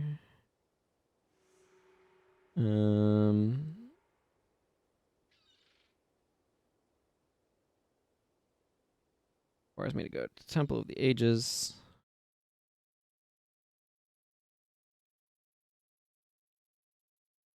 Heimlander's Watcher. Oh, we have favor right now too. That's cool.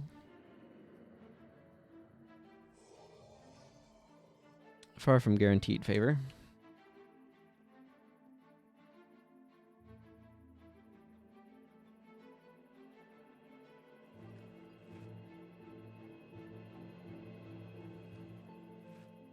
Disciples Minor Fast Casting rank A. I'm gonna want to hang on to that one.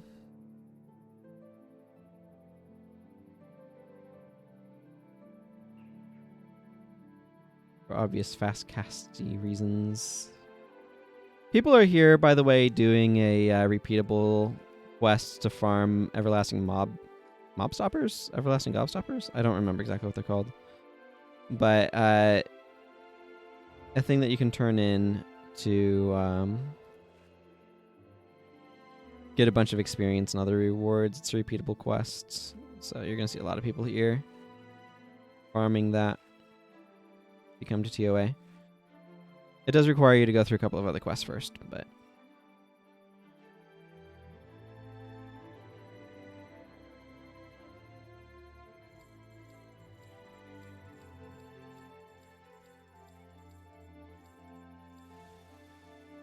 There we go. Deposit my funds. I want to grab Ogden. And how about Acolyte Sasuke?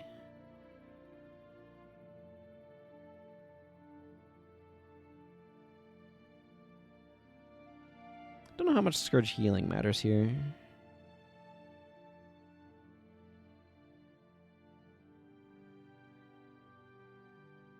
I'm gonna go with Scourge Sacrifice instead. Oh yeah, Sasuke has this weird mess of a bar.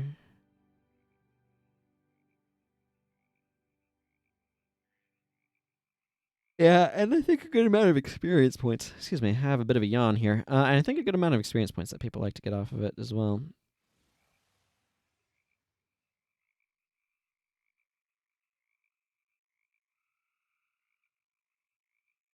Doesn't really need to be running this mess. Yeah, I've heard of people like collecting them to turn in for Legendary Survivor. So there's also a thing that goes on.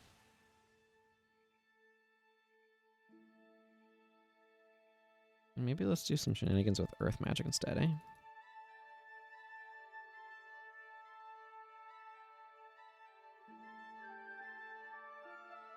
Don't need that there either.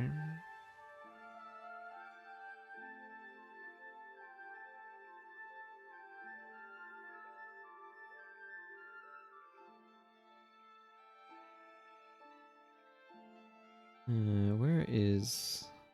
There's incendiary bonds.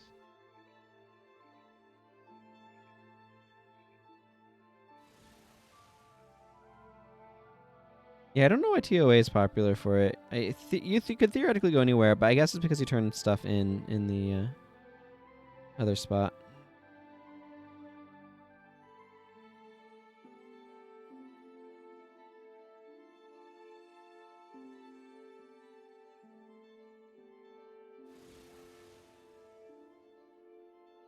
In Lion's Arch rather than in like Zenku Corridor or Chantry of Secrets.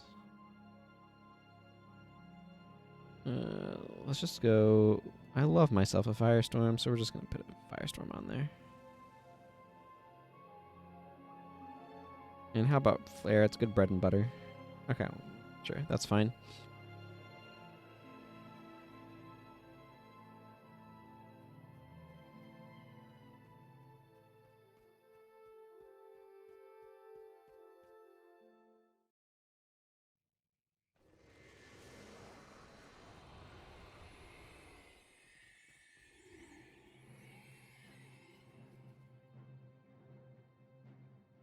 Okay, that's not far.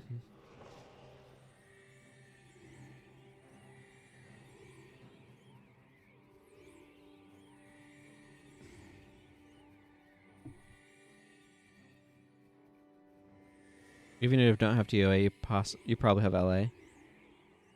That's true. Yeah, getting to friggin' Spined Aloes. Getting to TOA. Yeah, and Zenku Corridor is also more of a pain to get to. So LA TOA is probably you're correct pointing out probably the easiest ones of those to do. I really love these Crichton Swamp areas. I don't know why you put Holy Wrath on me, but sure.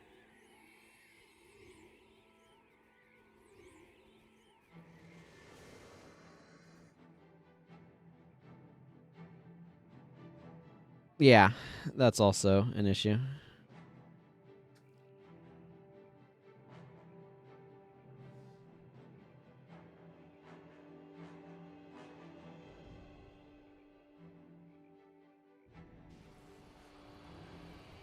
I heard you were a stable boy.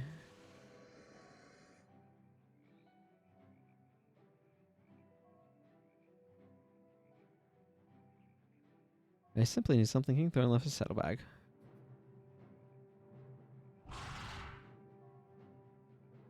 So wait, you found a petrified chewed on apple in a saddlebag and you kept it for some reason? Well, yes, of course. You never know when something like that might come in handy. When could that ever come in handy? Don't judge me. No, what are you looking for? The apple. And you wondered when I would find use for such a thing.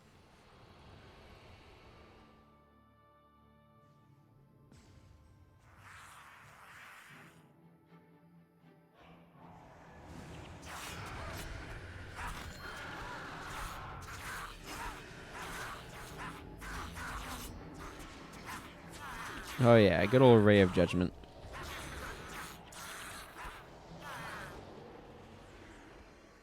Okay. Jeffrey the Butler. Down in Keswick's Peak. Okay, we got ourselves a little bit of a trek. A little bit. Get down to Keswick's Peak. It'll be fine.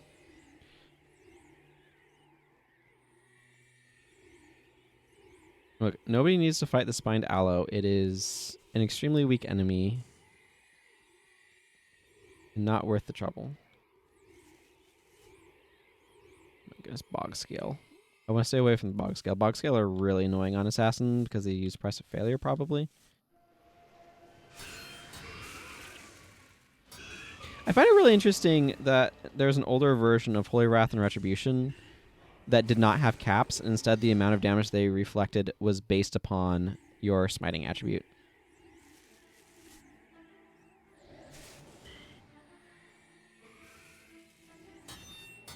What do you know? They do have price of failure. As expected.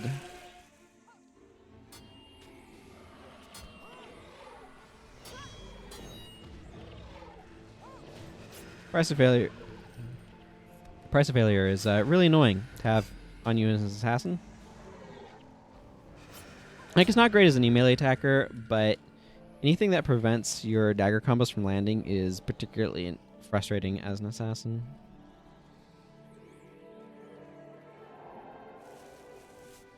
Or anyone using daggers specifically. 200 damage Foxfang seems a bit much, but here we are.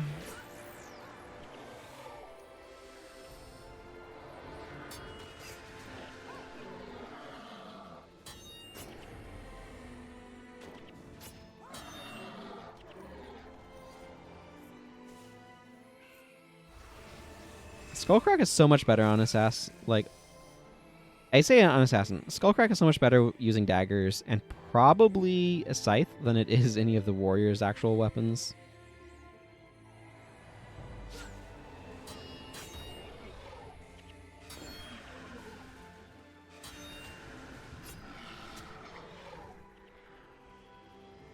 I'm not going to bother picking up the Divine Symbol. I don't think it's going to be worth it.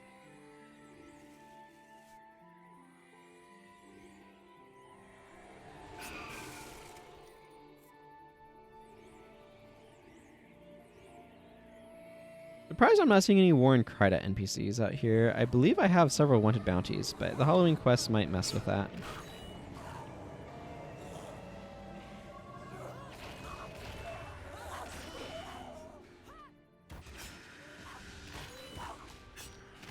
Sympathetic Visage is not something I want going on.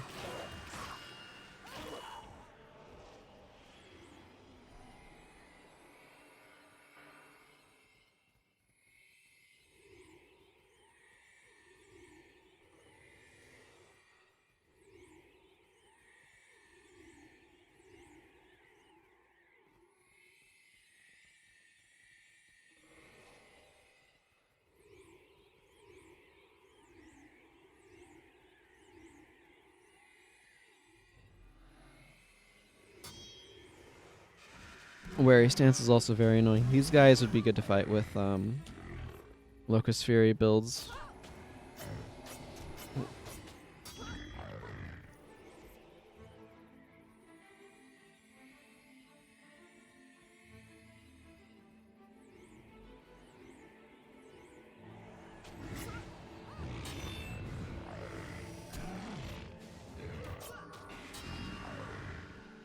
Give me that brute sword.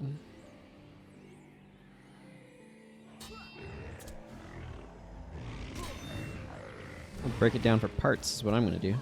Yeah.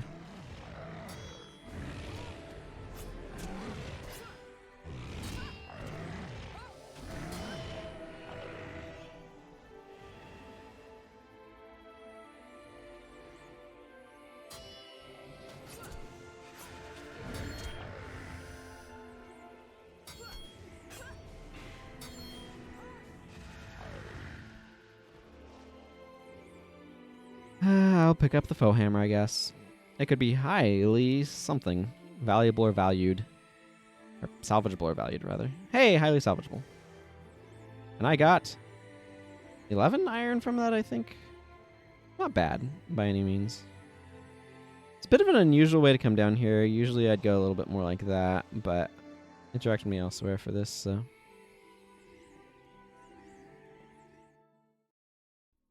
I think I'll finish this quest, turn it in, and then go do the other thing with Palawa Joko.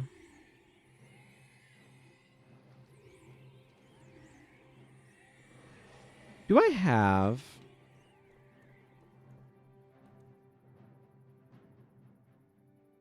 I do have the Villainy of Galrath.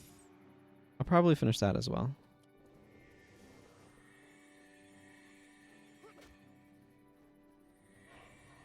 Hey, Molecular Mushroom.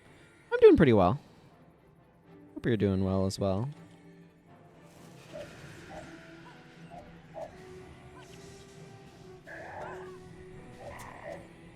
Just enjoying some good old Guild Wars. Fighting too many spined aloes. Just any. Been enjoying working on my game the rest of the week.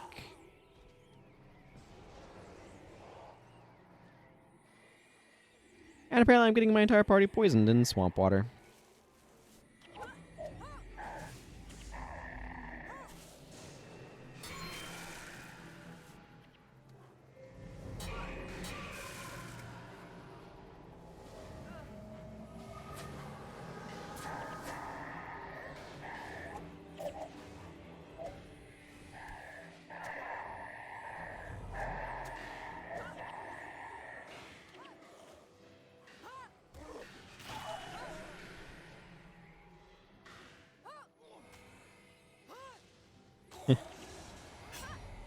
Yeah. Well, the difference between, like, it's the dosage, right, that matters. Even water is poisonous at too high a dosage. And a lot of things that are medicines are also poisons. It's just the amount that you take that makes the difference.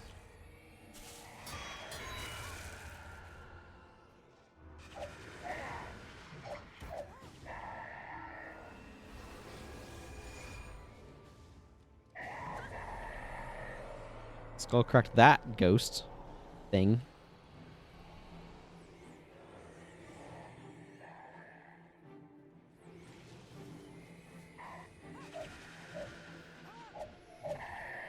It's true. The threshold of being poisonous does tend to be much higher for certain things than others. A lot of fog nightmares along here. Oh my goodness, so many spined aloe. Why? Well, at least I can drop trick-or-treat bags, I guess.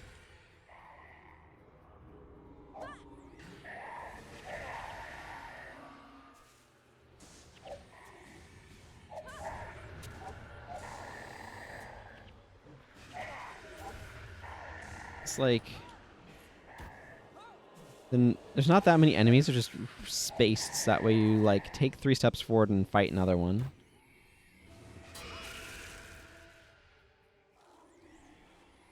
It's not like any given one of them is that dangerous either. It's just... they keep being there.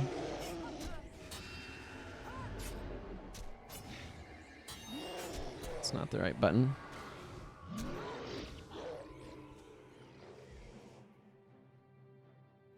Well, apparently Jeffrey died somewhere in there. Last ones and Scoundrels Rise. Okay, we'll go there in a moment. I want to finish taking out Galrath. While I'm all the way over here, I figure I might as well. Quite frankly. Is it 4,000 experience? Yeah, 4,000 is a lot of experience for a Prophecies quest. By a lot.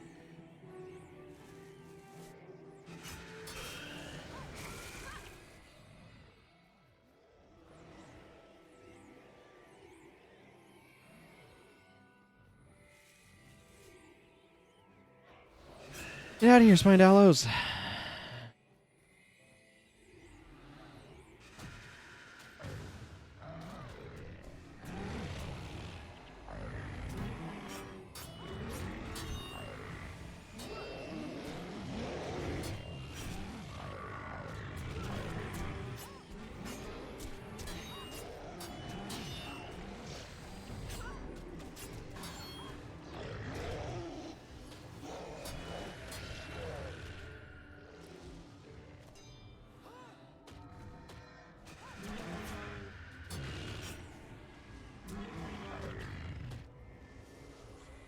Ancient oak hearts are over here, causing me problems.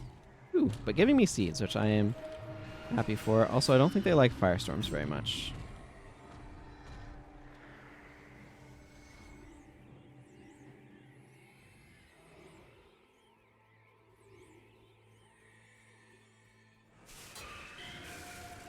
If there was one thing that Guild Wars as a whole does that really annoys me, it's pop-up mobs. I don't object to the idea inherently, but there's just so many different types of them. Do you think one can become good at art if you practice a lot? They say that talent helps you get better faster, but anyone who wants can learn. To learn can learn. I think talent sort of dictates the rate that you can learn, and there's some amount of like talent that's necessary for certain things, or what we might call talent. But I think anybody can become good at stuff if they try hard enough.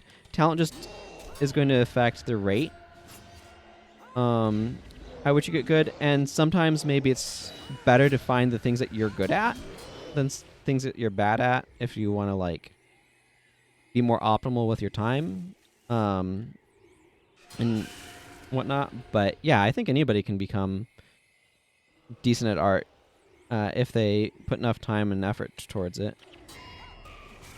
Again, whether or not they'd be better served putting their time and effort elsewhere is another question entirely, but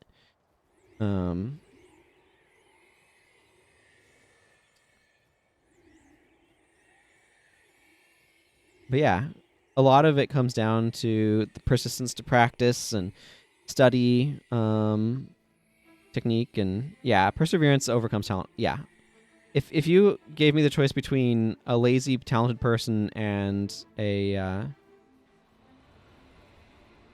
non-talented person with a lot of determination and perseverance, the latter is preferable every time because they will actually be able to develop their skills.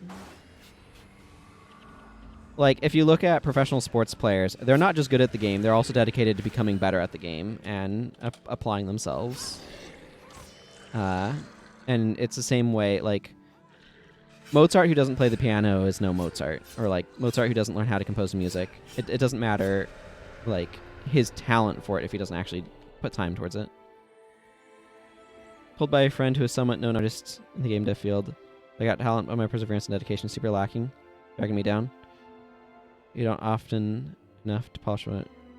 Don't draw often enough to polish what I'm doing. Yeah, I mean that's really what it is. You need to put in the reps. You need to put in the time. And the thing is, it's not like sitting down 8 hours a day doing it. It's like 30 minutes to 2 hours, like whatever you can kind of fit in. Like putting in some time every day.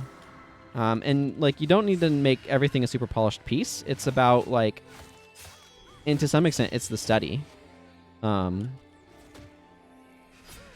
draw for 2-3 hours. Yeah, like to some extent, practice will allow you to do higher quality more quickly as well. So that's important to keep in mind. But yeah, that is discouraging, and I don't blame you for feeling discouraged about that.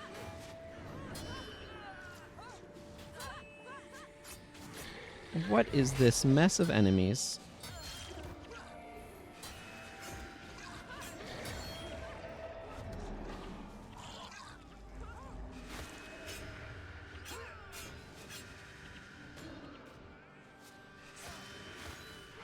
Well, they did a really nice job of just dying to my AoE attacks, so that was nice of them.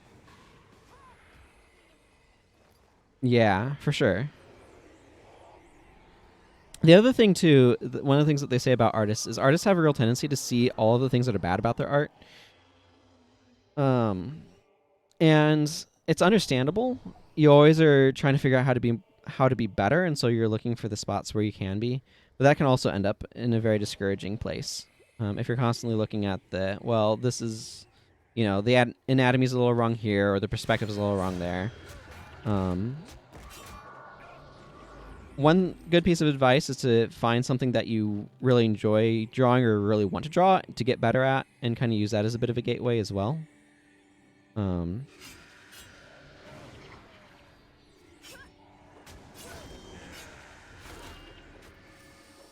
Because even with your friend, tons of experience working in the field. Mm-hmm.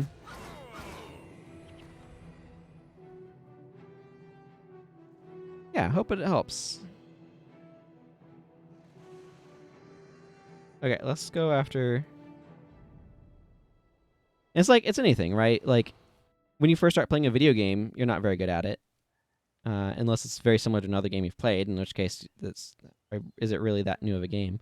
But like when you first start playing a game, you're not going to be good at it or a game type, and as you play it more, you're going to get better at it, and that's going to allow you to do better. And as you keep playing, you'll keep doing a little bit better, and so on and so forth. And it builds, right? Well, like you look at people who are, for example, speedrunners. They didn't just start off playing the game at a high level first right off the bat either. They had their first casual playthrough and got experience with it, and then they slowly learned tricks and learned how to do things better and got really frustrated at bad times and all that sort of stuff. So it's always a process.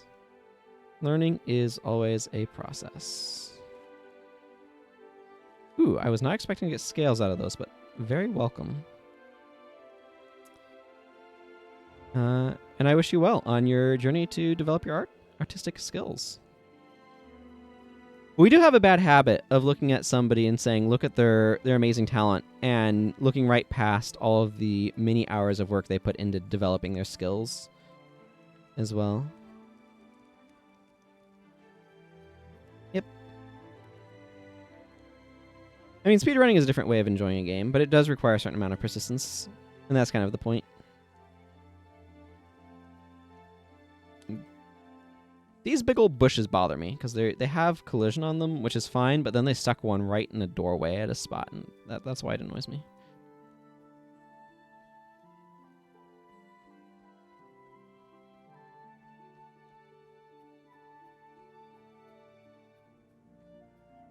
I'm saying nobody accounts that every stroke professional artist makes or line has years of experience behind. Yeah, for sure.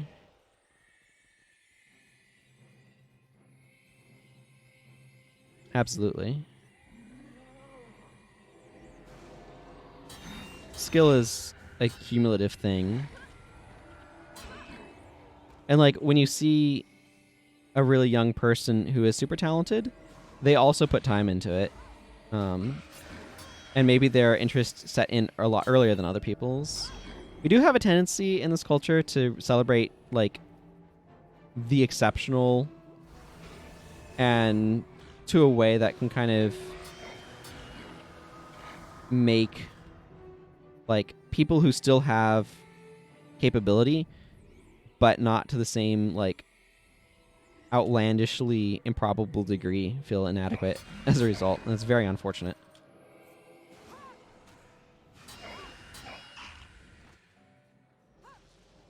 Yeah, it is absolutely discouraging.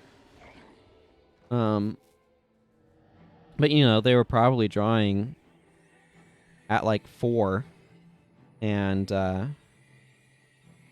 you know, really pushing themselves at like 10. So, and like that's probably what they spent their time doing. You know, their free time after school and stuff, and probably doodling during classes. And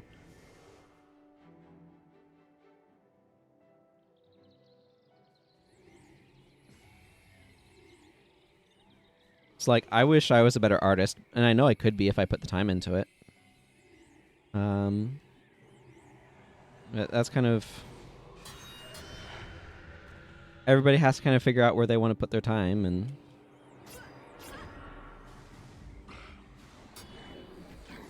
You know, that's part of why I'm streaming only 1 day a week now. It's because I want to put more of my time into making my game. That's just kind of how it goes. Time and energy. I'm getting absolutely wrecked by these spirit shackles, as an aside.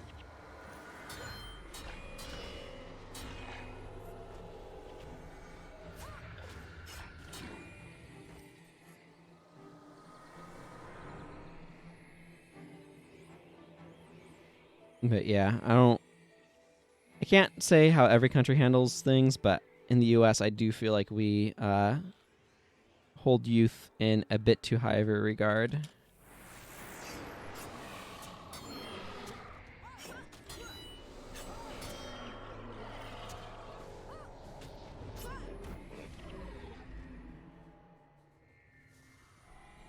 Where is these gold coins? Oh, right here. Okay, that's not too bad. Guardsman Brofus the Deserter.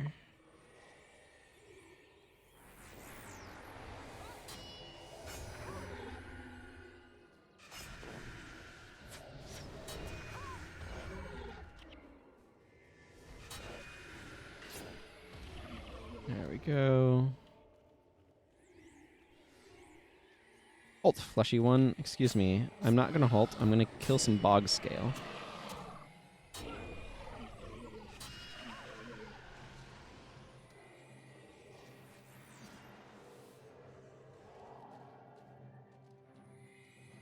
It doesn't look like you still have a heart.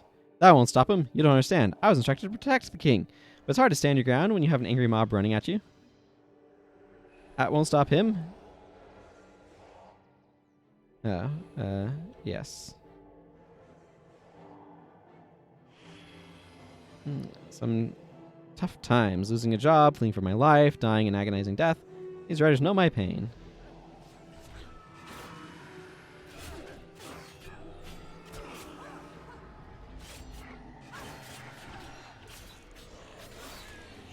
Okay, well,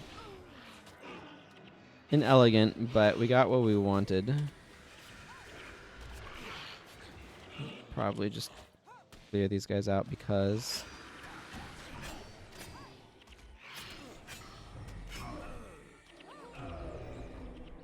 maybe.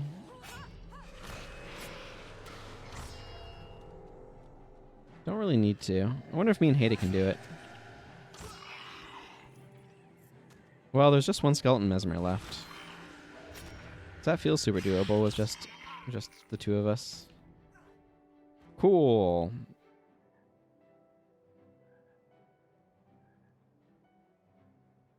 Okay, let's go turn in a couple of quests to the Countess of Hakewood.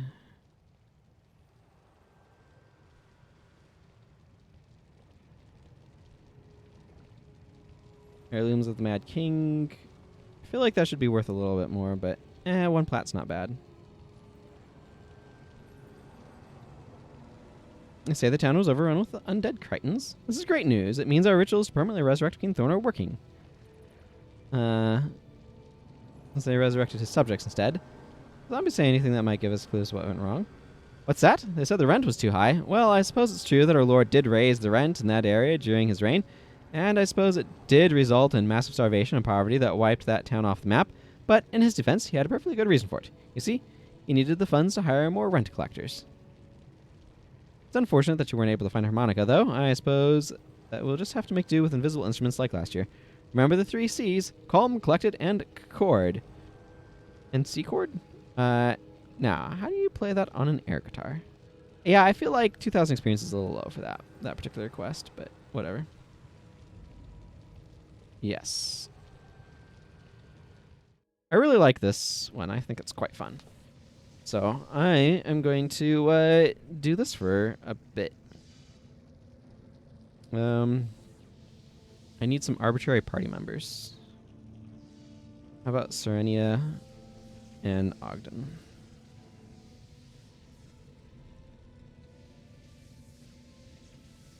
Begin challenge. I should probably switch over to a bow.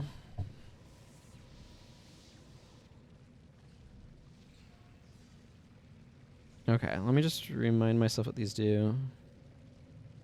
Foes in the area lose 10 energy and all adrenaline for 10 seconds. Allies within earshot move 25% faster and have plus 5 health generation, plus 1 regen. That makes a candy golem. You can only have one at a time. Sacrifice. Okay, so this lets you heal allies the cost of some of your health. This is just a firestorm. Except his armor ignoring. This is a lifesteal skill. Yes, that's... And then this is the... Sacrifice takes 50 damage and gains some adrenaline.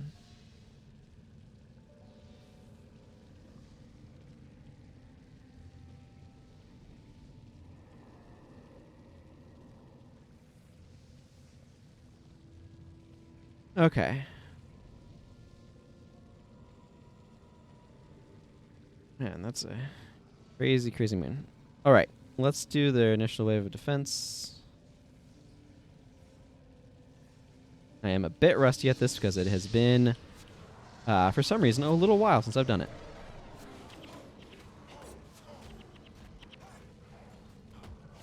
Also, you can't attack in the candy corn as a candy corn infantry. You have to throw candy at people. That's just how it goes. You can get ectoplasm here, by the way. It's a fairly unlikely thing, but it is possible. I know because I've gotten ectoplasm here before.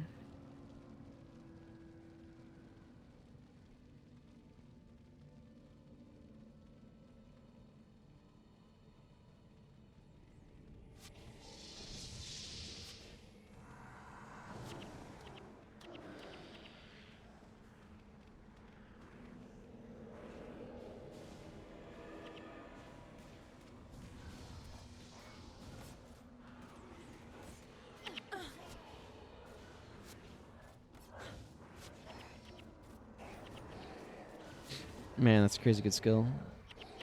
You do have to keep an eye on Mad King Thorn. You don't want him to go down.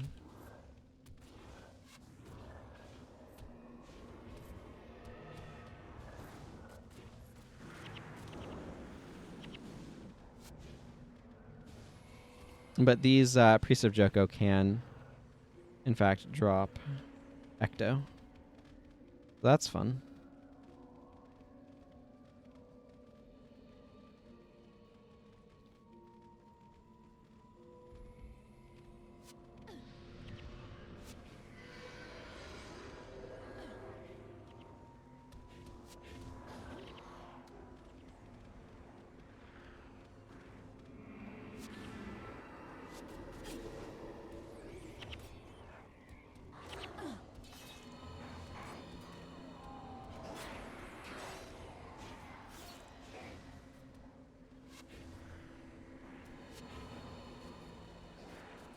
Okay, looks like I need to be making my way back to the middle.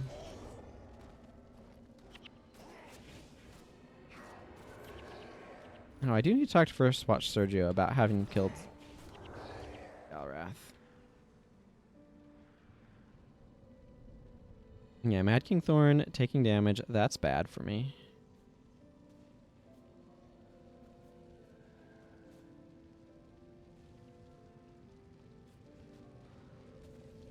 Come on, come on, come on, come on. Get in range, get in range.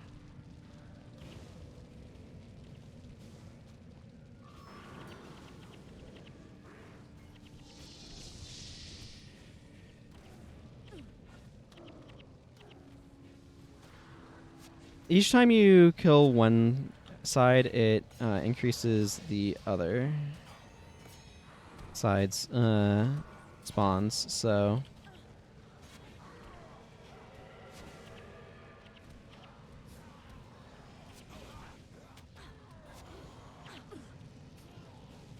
I do believe killing all of the enemies here will cause our allies to respawn, though, so...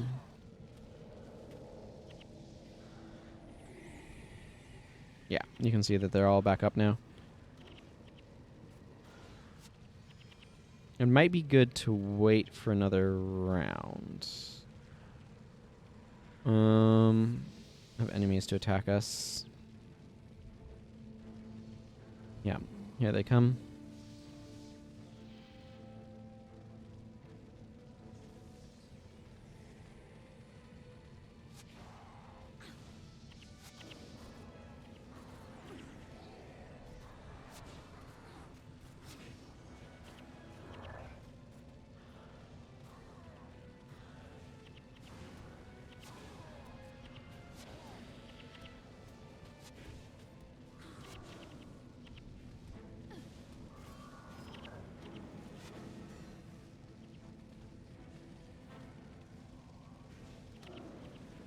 All right, let's go this way.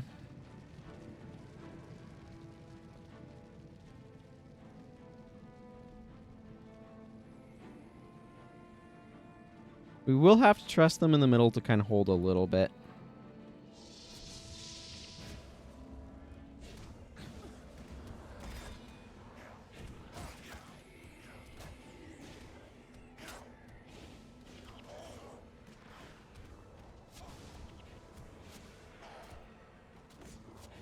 And, like, to an extent, they are totally capable of doing so.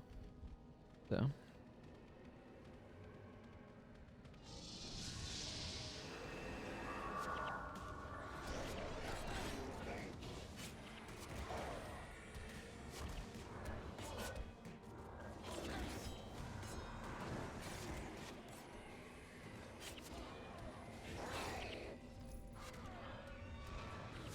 Here are all the giants. But we do need to make sure I keep an eye on the proceedings.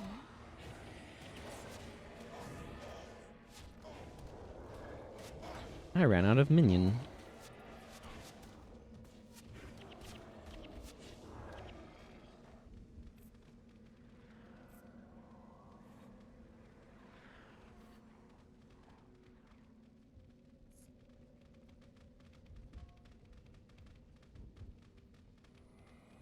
Okay, let's go back and take out some of the enemies that are there.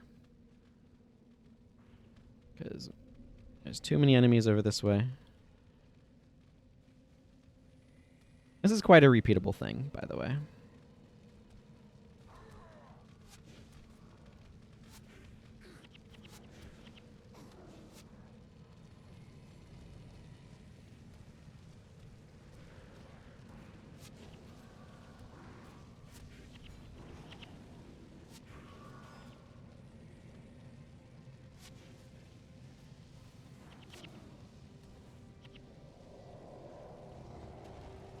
Make myself a new cannon minion.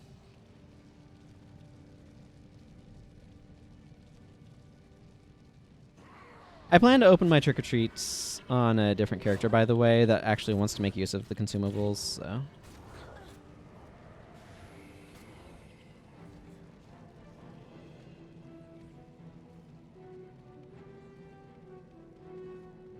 I do want to try to clear this group out some, however.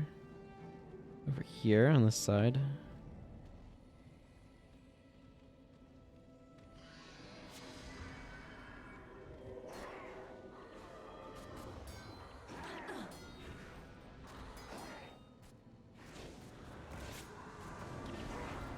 Well, I got wrecked.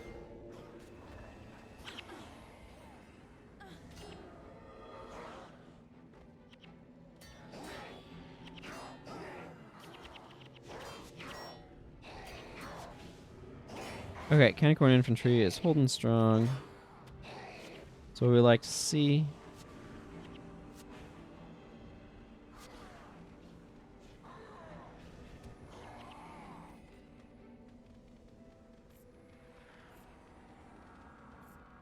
The last direction, it does mean that we're going to have a lot of enemies. Please speed us up. I don't like Mad King Thorn's health going down like that. But there's only so much you can do at a distance. So, fortunately, pushing in this side does mean, like, that middle one is probably one of the roughest ones. Pushing in this way means that all of the enemies will be coming from the same direction, so it's a little bit easier to fight against them.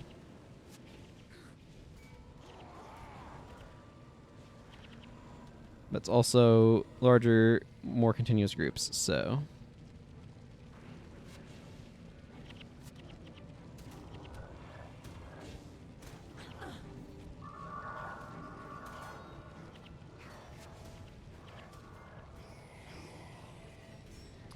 Cool, that guy only had 25 HP left to steal.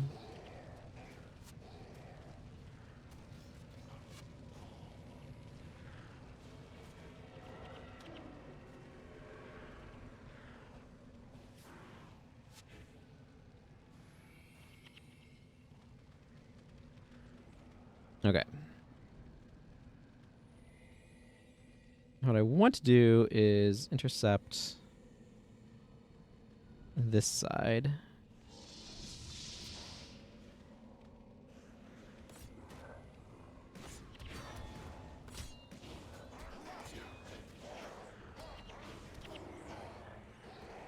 And that other side can go in.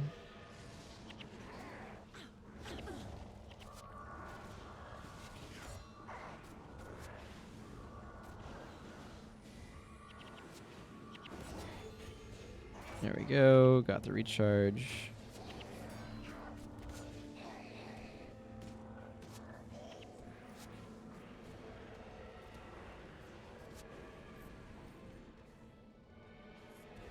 This is surprisingly good for gold. And then Palawa Joko himself spawns in the last location.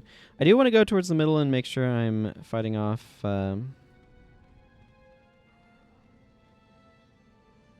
he's awakened defy. Oh, no. Mad King Thorn's over here. Okay, so I just need to make sure Mad King Thorn doesn't die. It doesn't really matter where you go. Things will kind of clean up either way.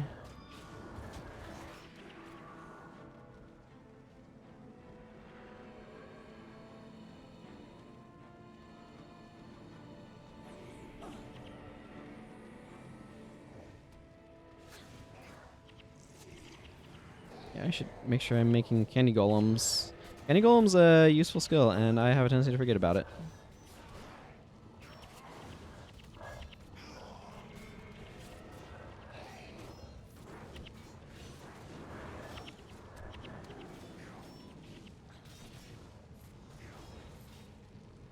Hey, Palawa Joko. We were victorious, yay. Oh, here's Gumdrop's the noble steed, by the way. It's an invisible horse. Invisible pony, specifically. At least that's what they tell me. Start ruing? How long was I in this map? 13 minutes. Not bad. Not bad.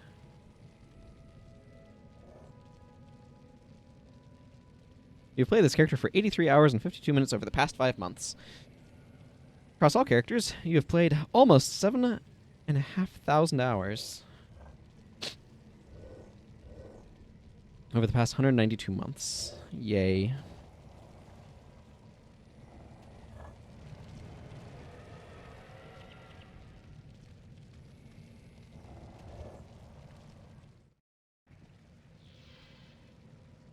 See, I think just doing that gives you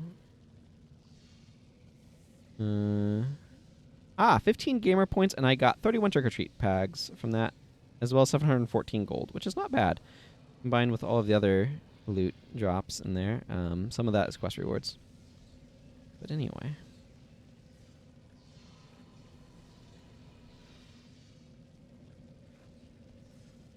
Murgoyle Skull.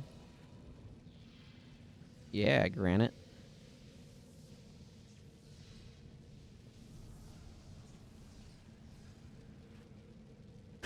15%? While health is below 50%. Not a good mod. Okay, do I want to do that again? Gamer points. How many gamer points do you need to get anything appreciable with that title?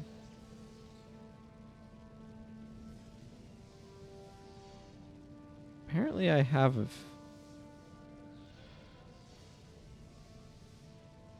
How many gamer points do I have? I have 311, and you need 1,000 to get the first title. Wow, that's quite a bit.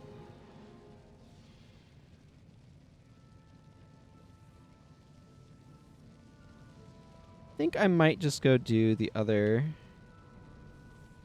Akewood quests.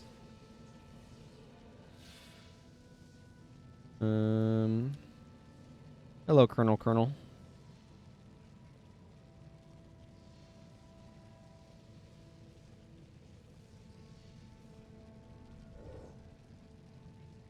Yeah, take me back to LA. I do enjoy that one, so I might want to figure out, or I might want to end up doing a little bit more of it at some point. But how do you have Evil Residence Code, Harmonica? You know, the more I've been thinking about it, the more I believe that we absolutely must find a Harmonica for His Majesty this year. It just won't be the same otherwise. Perhaps you missed something the last time you went. Since time is of the essence, I'll arrange transportation this time around. So would you be here and take another look at the zombie-infested town to see if you can find a Harmonica? Even if the instrument maker has become a zombie, I'm sure you'll be able to find one lying around somewhere. Sure.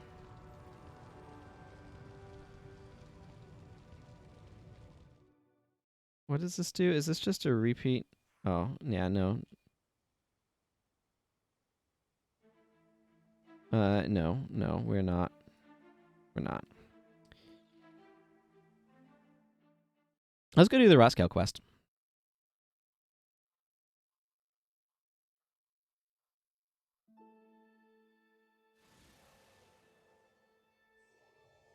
Yep, that's what I've decided. Roskale quest.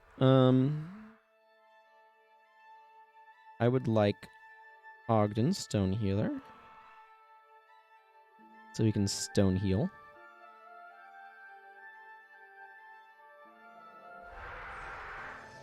And I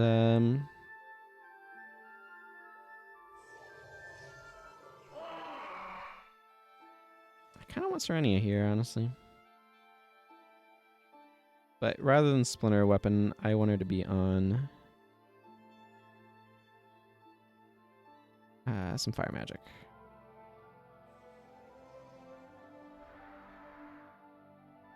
Yeah, she doesn't need any of that. She doesn't need any reses.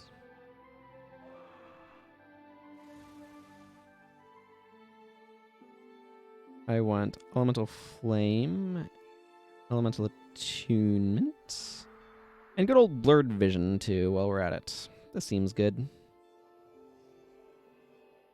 Here, now she can set stuff on fire. This is exactly what I want to be happening.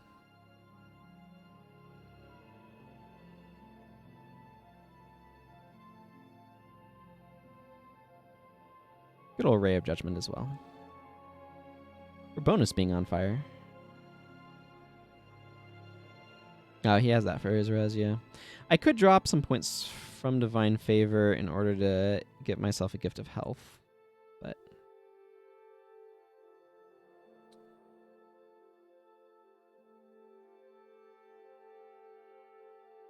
not sure I want to do that. I think I'll leave him as is.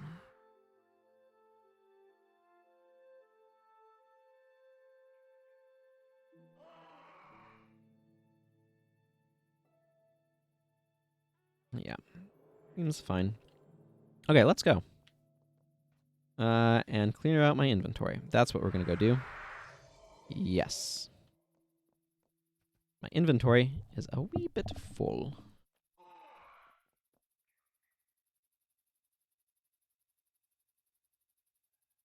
I don't need this, though.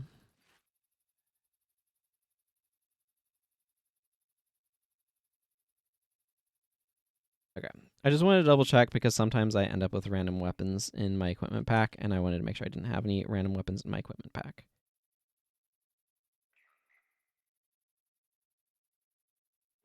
I don't think I'll be doing the, like, Mad King diplomacy quests here, though.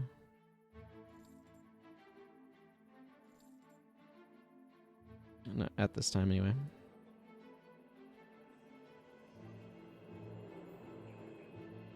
Simply because I don't want to open trick-or-treat bags on this character when generally that's going to result in me having to transfer a bunch of stuff from my bank. I just don't want to deal with that right now.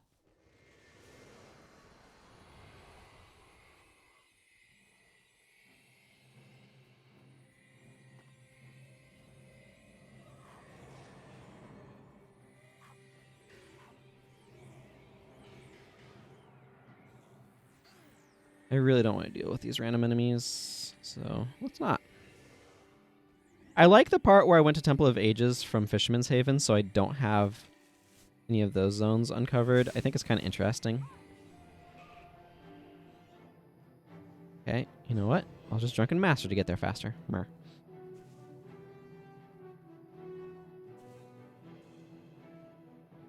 There's some argument that I'm supposed to run Judge's Insight on Ogden, so that way he can Judge's Insight me and give me holy damage, but I don't care enough to bother with that.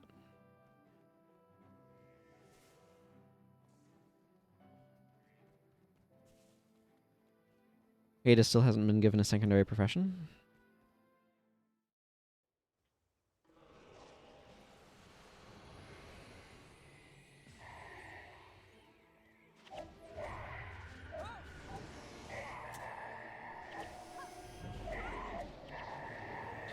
wonder... Nah, this is the better way to get there, because I would like to get there with... Yeah.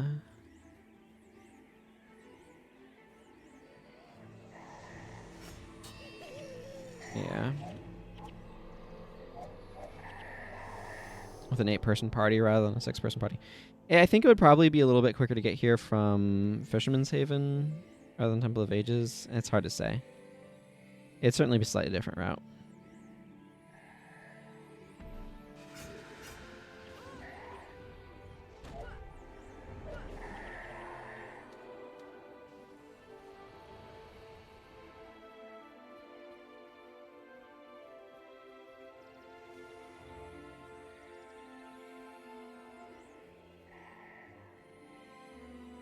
Let's just run past these enemies, maybe. Not bother with fighting them. It's just all these fog nightmares spaced so that way once you kill one and move on, you immediately find yourself fighting another, and it's just very, very inconvenient.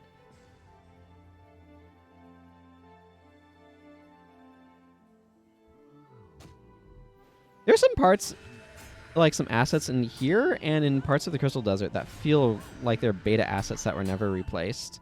I don't know if anybody, y'all have probably seen screenshots from the betas that had a very different visual aesthetic.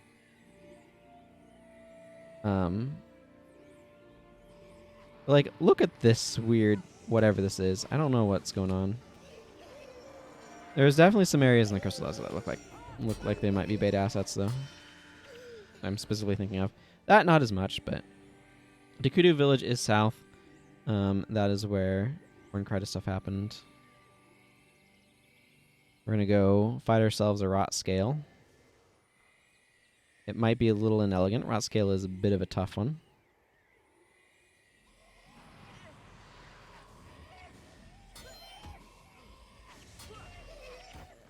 Skullcracked that guy, but rather than just dazing him, it left him dead.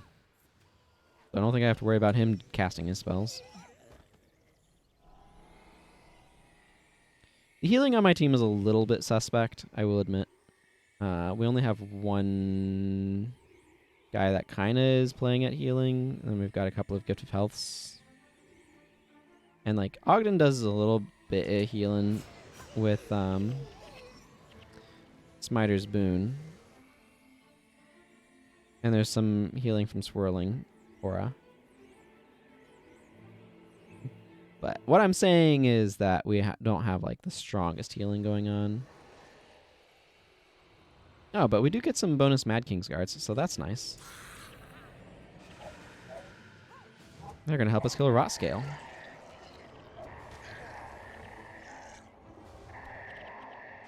There's a Resurrection Shrine. Lurking over there in the distance. I've taken a lot of screenshots this go around. This day.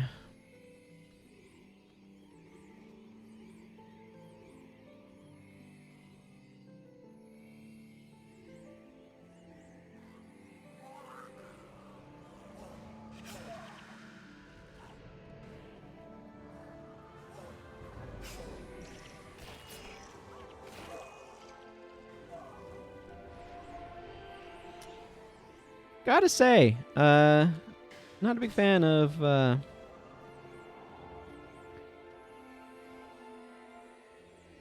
see, no, I do want to go over this way. Not a big fan of the sympathetic vestige. It's, quite irritating.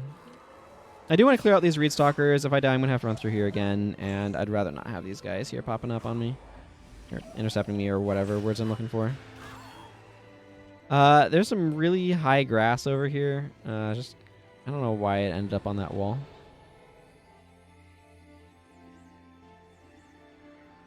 Kind of strikes me as a bit peculiar.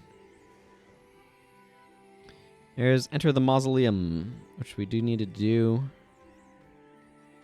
But we're going to kill ourselves some undead dragon first. This is the quest, by the way. I've mentioned this a number of times, but this one's really cool because you can go and explore the area beyond. I do have at least one, if not two, videos on my YouTube channel of me doing that, so I am not going to explore it super thoroughly, but I do want to at least find the mosaic room because I like the mosaic room. There's a lot of really cool areas there, though, and you can learn a lot about how they constructed. Ow. Allow me to say ow. I ran back in part because there's something triggers. Maybe it's this guy dying. I don't know. Something triggers some spawns back there, and yeah, there they are. Rot scale, you are in my way.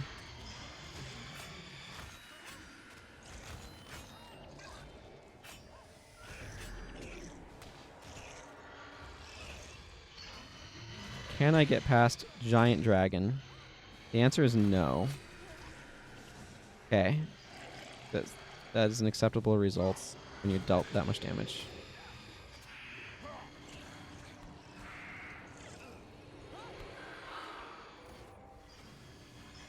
There we go. Those guys are taken care of. That thing needs to go down.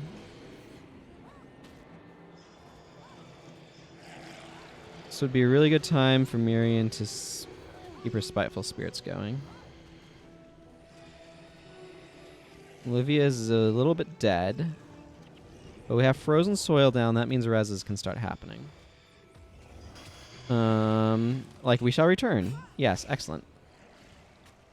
I would like to return. Thank you. Thank you for asking.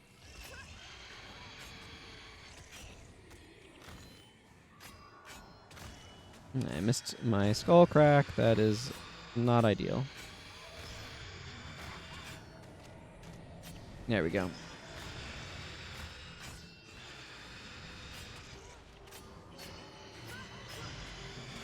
That was just premature skull cracking. Well, if you're going to focus damage, focusing it on me is probably the ideal. I have to, like, pay attention to his skills.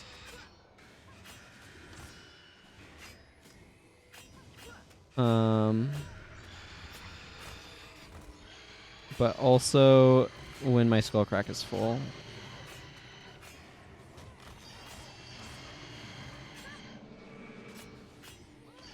Oh my goodness, that did so much damage to my party.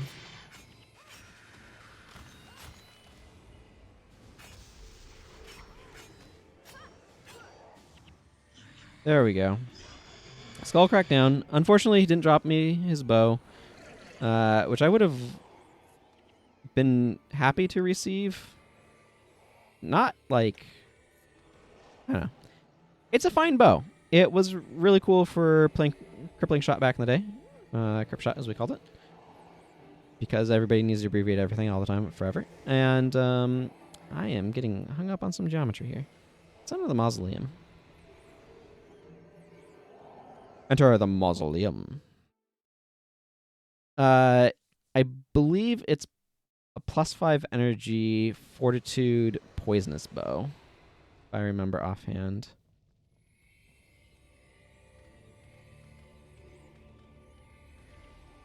But this is an Eye of the North dungeon map that they failed to put any of the blockers on.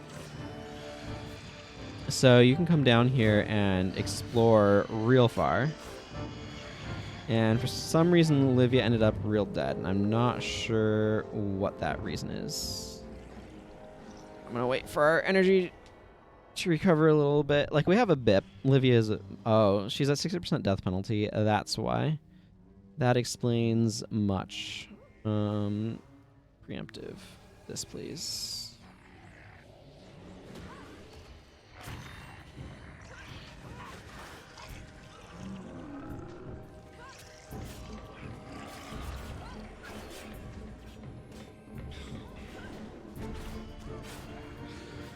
I don't really expect her to get out of death penalty, but I would like it to get a little bit lower at least.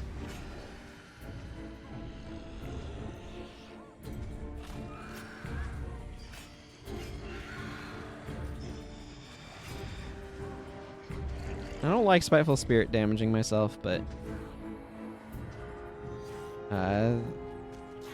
it's alright.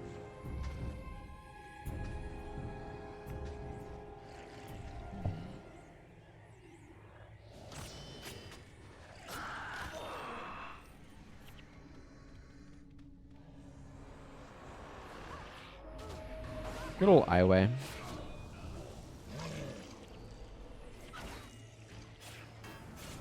I suspect there are some missions where it would actually not be a bad idea to bring Iway. I Will Avenge You, I believe, just cares about allies in earshot. I would have to double check. I don't have it on this character, and nobody's part warrior. I just don't think I have it on this character. Yeah, no. I don't have it on this character. I do have a couple of skills that can theoretically be used, but...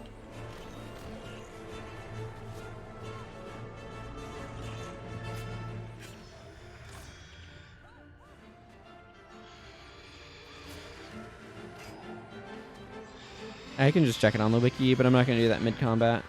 I do it after combat.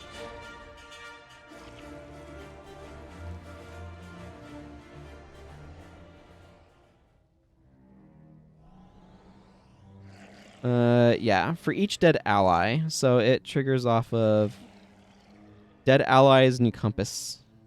So yeah, it's good on like Zaganir Bastion, for example.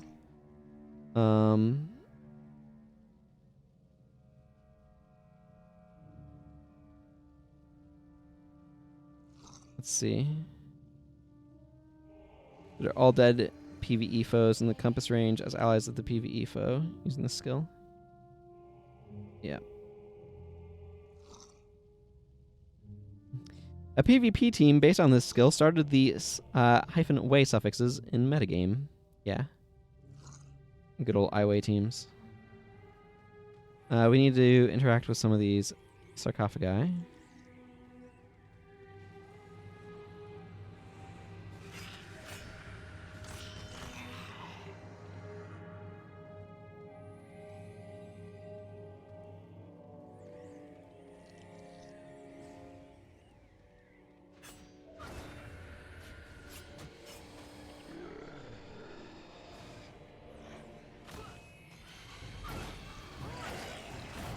I definitely should consider Iway in some scenarios.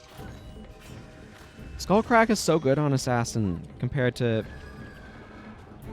I really like skullcracking things. Being able to skullcrack things. Here's our good old Melandru statue.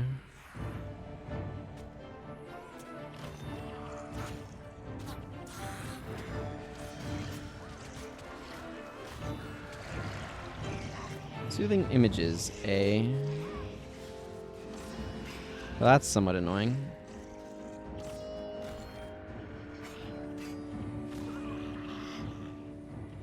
Give me this battle axe. You do battle with his battle axe.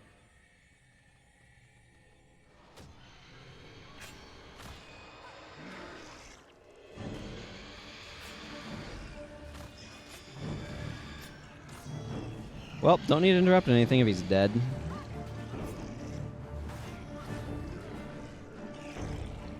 Good old Earthshaker. I don't know if this is randomized or if it's the same one each time.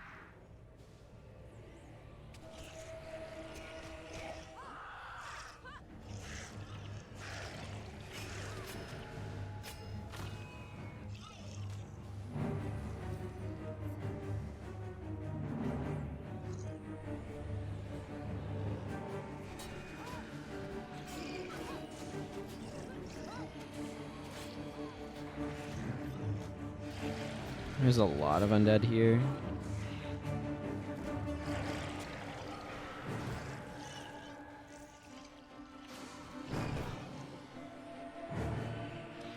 And Livia keeps dying, which is really bad for my team's survival. Yeah. Part of the issue here is Livia has absurd death penalty. And because she's kind of important to keeping our team alive due to a combination of healing skills and BIP, we're getting rocked here pretty badly.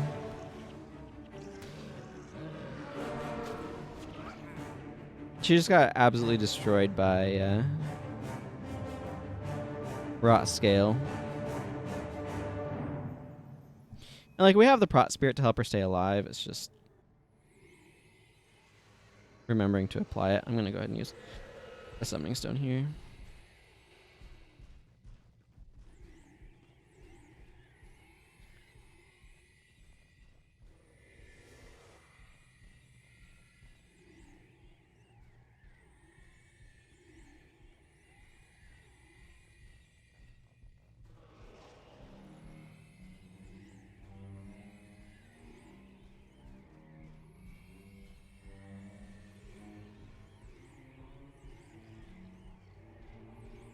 There, ensure that Livia has a prot spirit on her so she can survive better.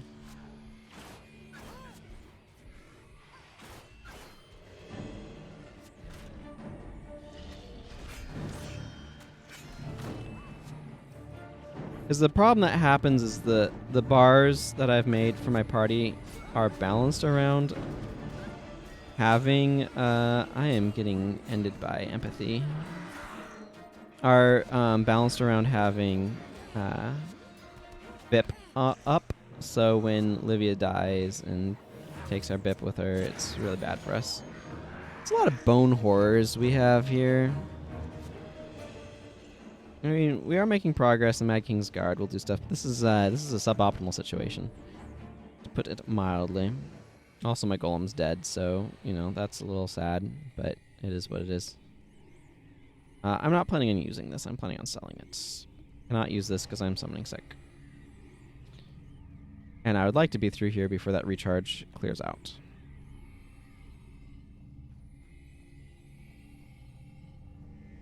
Man, 60% death penalty is very punishing.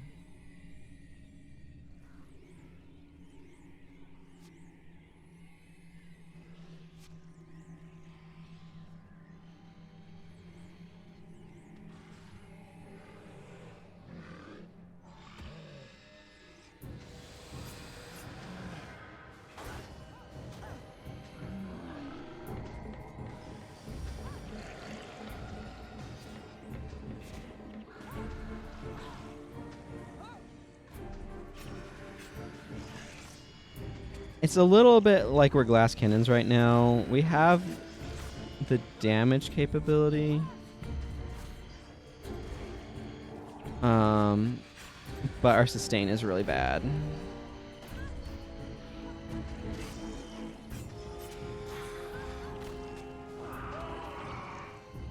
I need to remember those are our rays of judgment as well. Just a random aside. Like, once we clear out this group, we'll probably be fine, but Spoil Victor is not good against somebody with a lot of death penalty. As a random note.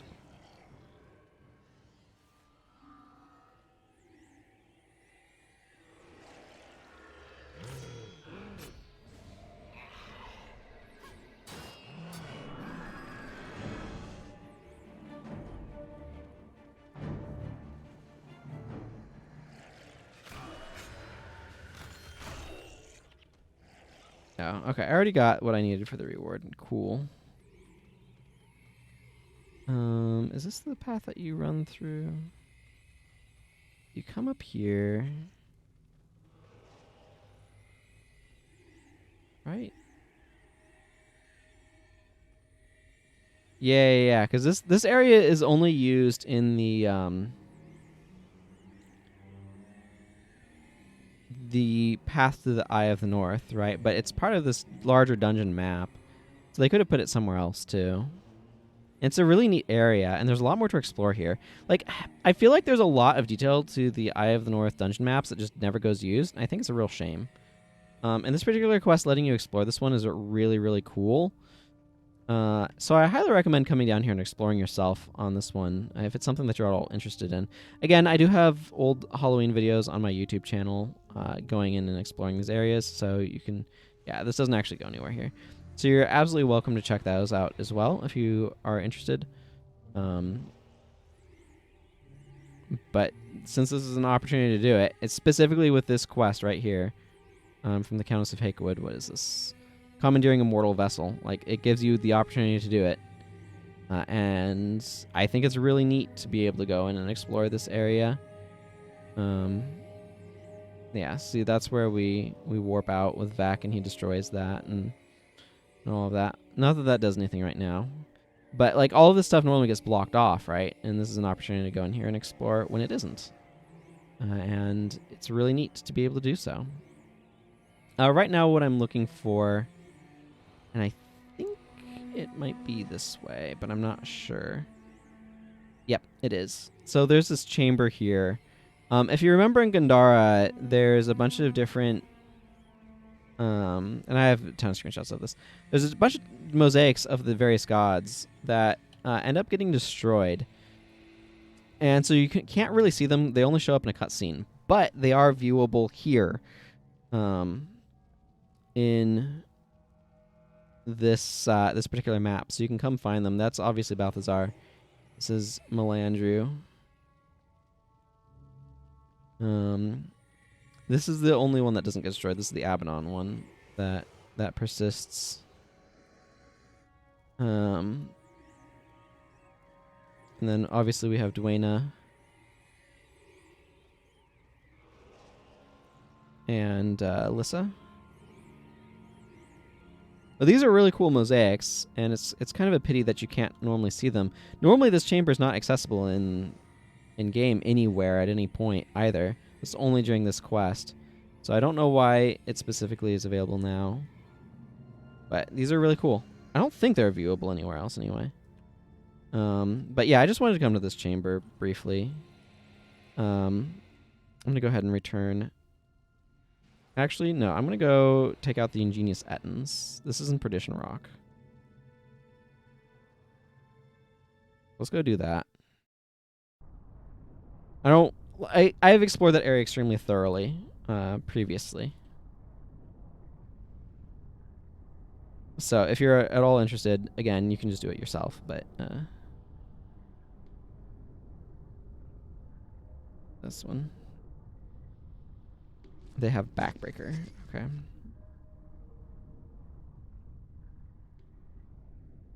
I already have Backbreaker, so I don't need to go get that. I believe it's out in Perdition. Yeah, okay. I'm going to swap this for Heaven's Delight, because I want more party heals.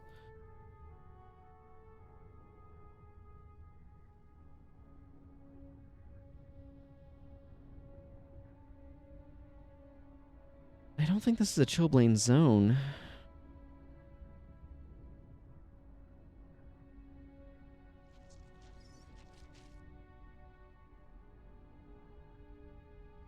Yeah, I don't think so.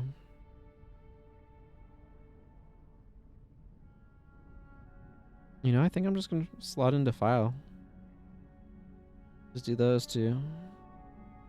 He's probably a little suboptimal here. I'm probably better off with someone else, but eh.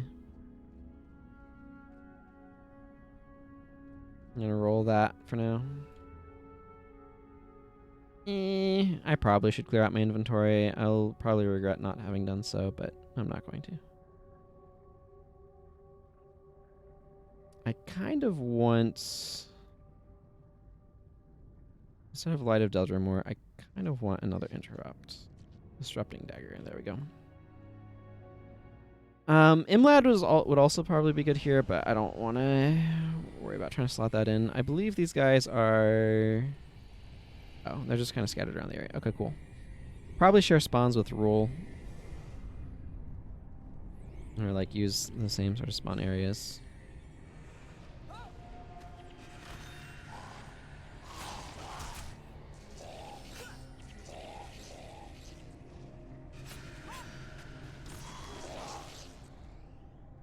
These things aren't going to be that difficult, I don't think.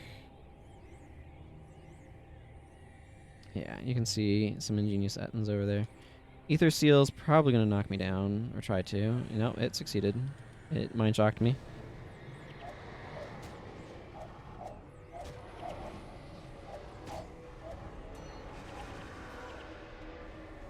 What I find really interesting about those is they give an advantage to warriors or anybody else using adrenaline attacks. Oh, right.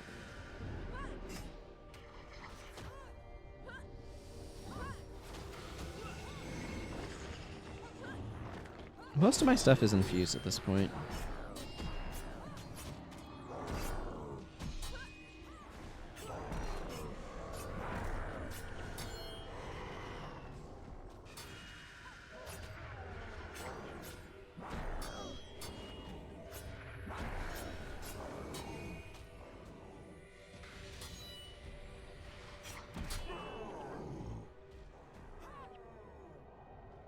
Let's see.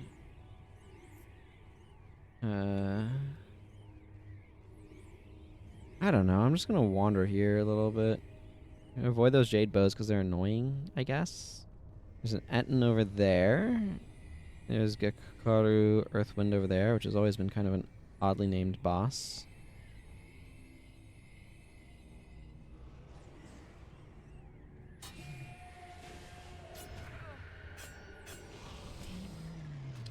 You know, maybe I should have gone with another warrior interrupt.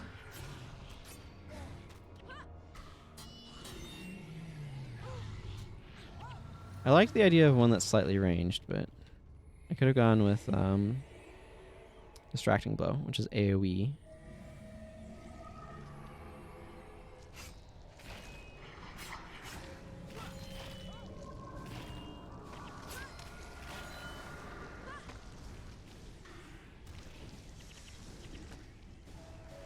May have been some benefit from choosing that.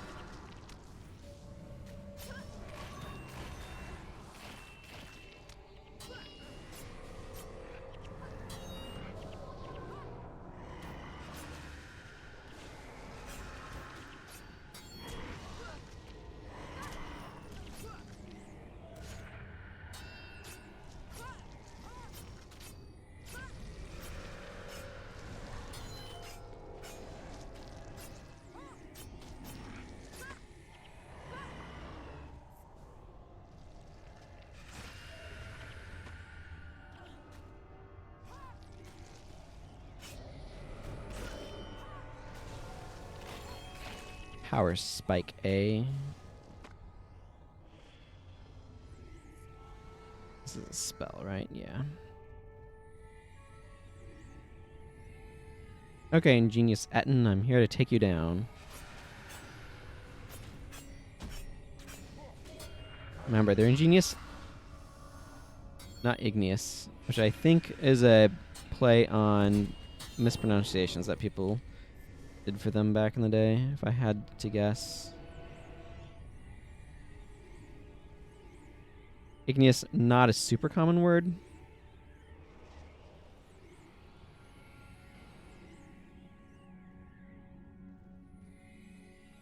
As far as those sorts of things go.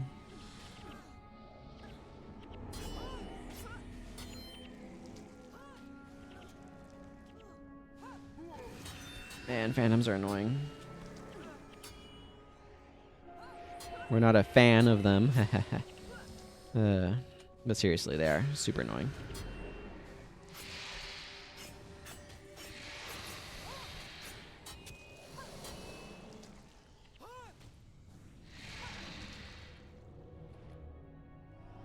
Some good interrupts going on in there.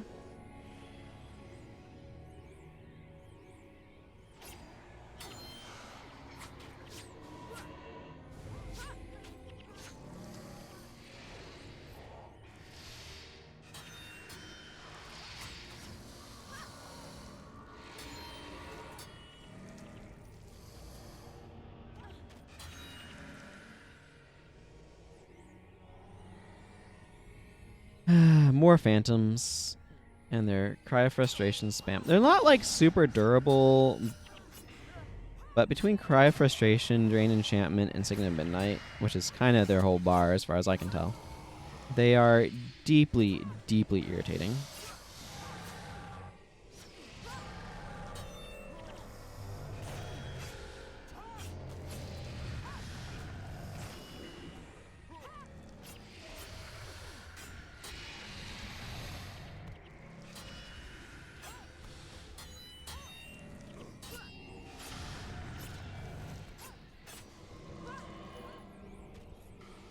I know you're over there, worm.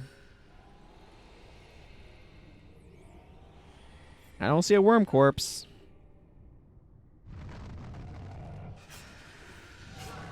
You ain't dead till I see your corpse, worm. There we go. That's a dead worm. Very glowy dead worm. Hey, rule spawned. That's fun. Let's see, Healing Hands boss. I believe I captured it from him already, though. Probably want to take him down first. I don't know, it just seems like it might be annoying to have alive. I'm not doing a very good job of making him not alive, though. I blame the other enemies in the area. Here, actually, I'm going to go focus on a Hydra, who I don't want using Meteor Shower on us. Oh, look, Rule's dead. That's good.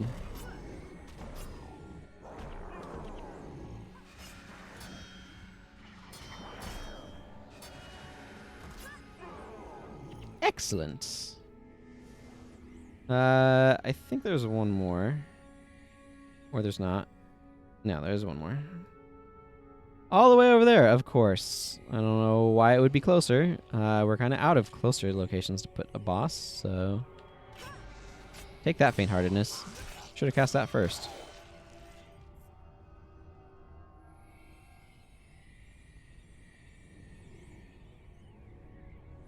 Yes, I might need to deal with these Jade Bow. I'm not really excited about fighting them because they have whirling defense, and that's annoying.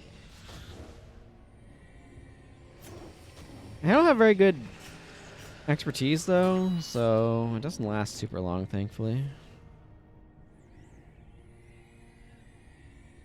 Why does Mirian have 6% morale? She must have gotten killed at some point, but...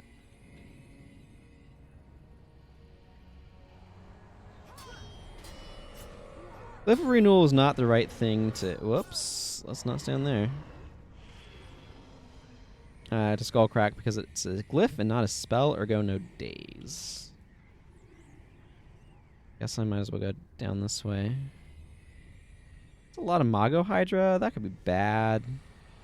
Could be real bad, right? Yeah. Fortunately, they're not, like, super tanky, but they can deal a lot of damage. But if I can kill them while they're casting Meteor Shower, that's not bad.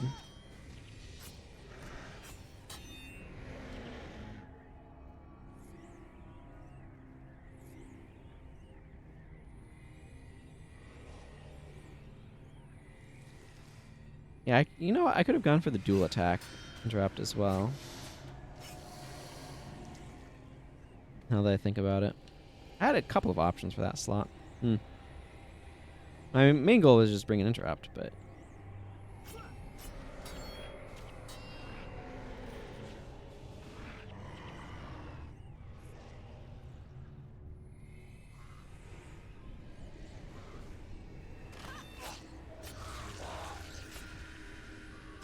I don't remember if these guys used to feel more durable back in the day, or if it was just like they would overwhelm me with sheer numbers. Of course, back in the day it involved henchmen often, so, you know, that's dubious always. I don't really feel a need to capture Amity on this character, so the fact that the monk boss is right there doesn't feel like a big loss to me. I don't consider Amity a good skill. Not sure when you're going to apply it, quite frankly. Prevents foes from attacking, but ends when they take damage, so... It is what I like to call a bit dubious.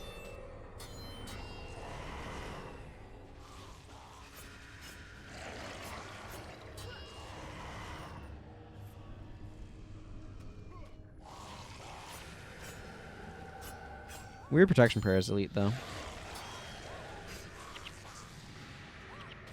See, like right now I have Amity up. It's gone, I guess. It's one of those skills that would probably be a lot better if, like, you just multiplied its duration and recharge by, like, 0.2. It's like if we look at Sintir here, Amity, like 15-second duration at 9 protection prayers. If it was like a 15-second recharge and a 3-second duration at 9, that feels like it'd be more playable to me, where it's like, oh, this creates some space. It's a good way of like creating some space. But as it is, it's just like, okay, well, this lasts a real long time, but also not a real long time, and who's going to bother with this?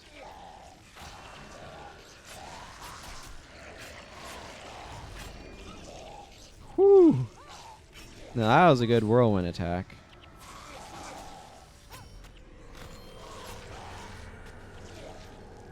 I gained like 20 energy off of that whirlwind attack. I hit a bunch of minions and crit a ton. Very good. Very good. Collector Corbus gives you some odd stuff, I think. Yeah, Scroll of Slayer's Insight for 12 seared rib cages. These guys actually have some lore to them, too, which is very unusual for Prophecies collectors. They often don't really have any lore. So finding one that does is kind of neat.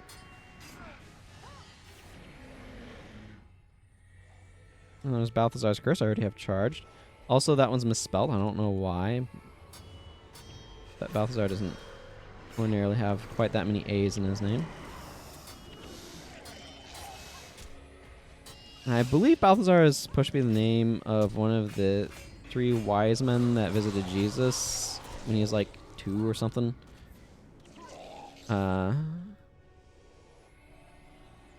Not as is often depicted at the manger. Melchior is another name, I believe. I don't know where these names came from, quite frankly. But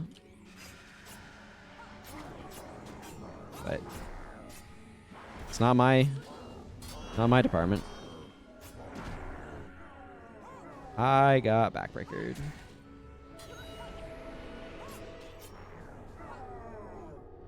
Okay, I think that takes out the last of them. The Countess of Hakewood for your reward. I shall. As soon as I figure out where the Countess of Hakewood is. And Lion's Arch over here. I don't know why I was having such a hard time finding Lion's Arch. Okay, Countess. I have some quests for you. Thank you. Oh, my inventory is full. Excuse me. Apparently my inventory is full of stuff. I can put the die away, and that'll open up some space. I have a bunch of identification I want to do. And a bunch of salvaging. Hang on. That can go there. There's probably a rare scroll trader somewhere around here, right? I should start making my way to Bodris. I need to collect some stuff from him.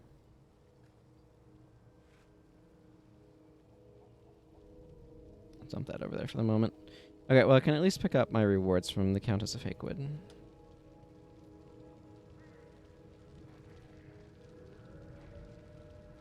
Thank you. The ends are gone. Yes, yes, it is well and good. The cunning would have proved problematic for us in the long run, since we have weakened seals. But is it enough? Yay, I guess. What does this quest require? Candy corn.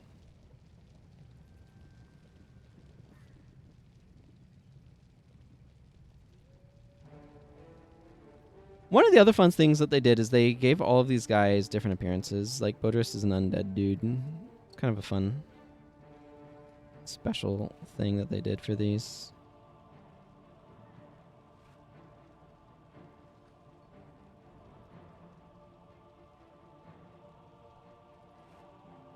Okay. Well, I'll take my tanned hide.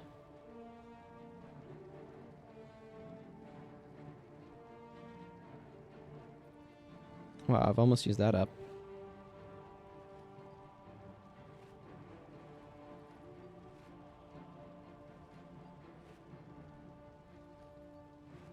I'm identifying everything because it does increase its value from somewhere between 1 and a bunch of gold, so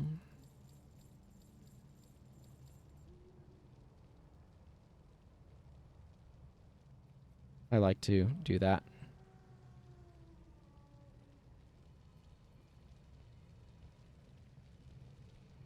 I'm fairly satisfied with that.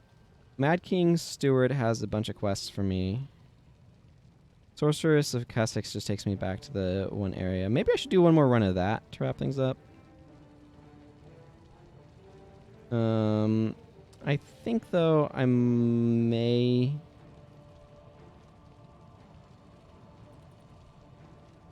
make my way to Commandant. Yes. Oh, you know what? You know how I should wrap up today? By going to get Razah finally on this character. That would make sense. There are a bunch of quests here as well, which doesn't change how many people are here, which is an absolute pile of people.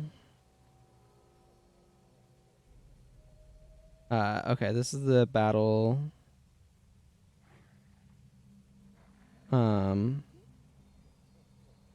Yeah, against Palawa Joko. I'll pick up these quests as well while I'm here. But I may do them off camera because I don't think I'm going to go that long today. Killing Joke is a good old Batman reference. And then the Steward is just that one, yeah.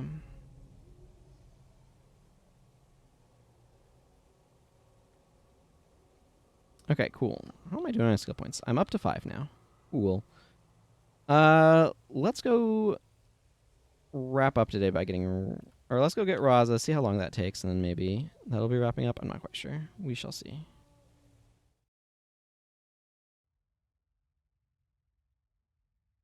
I don't need that open. Oh, you can just hit U from here. That's kind of neat. I, for some reason, didn't know that. Huh. Discover something new. Okay. I think I'll leave Mirian out of this one. I'm going to just bring a couple more Mesmers. Sure, those are fine. And then Heda for the run fast. And... yeah, that's got some additional healing floating around. But I think I want... Zandra is completely unprepared for anything. He probably wants to be communing for Soul Twist. Okay, I'll take a moment and do some rune processing, and particularly with her. Sell this scroll. Maybe check these two out.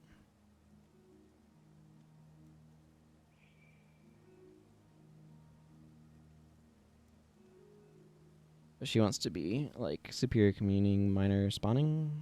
Probably not, actually. Probably 2 majors.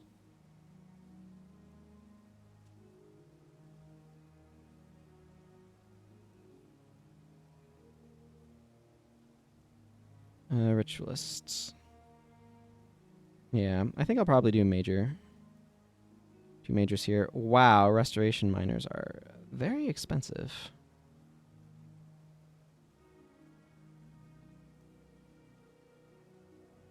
I'll grab a channeling. I don't know how much she's going to want to use that, though. Major communing, major spawning. That seems good.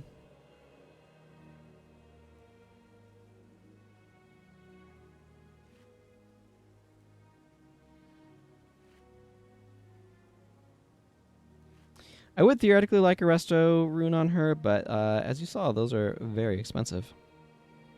And I'm not so much in a hurry as to grab that just yet. I would like to check Pyrebound. I don't think is going to be worth anything. The motivation is 100. I might want that for a hero, though. So, Blessed is also probably got some value to it. 300. Yeah, that might be worth, especially if I want to use it. Superior, whatever that is not worth anything. Okay. Okay, I'm not going to worry about processing those runes just now. A lot of that stuff's probably more off-camera business anyway. No, close there.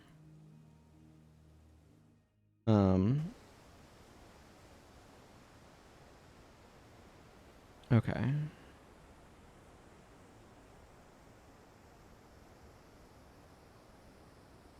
You don't need channeling. I'm just going to give her communing, spawning, a little bit of channeling. Doesn't really need much channeling. That's not really the thing she's trying to do. But I do want her to bring Gaze of Fury, because that's extremely useful here.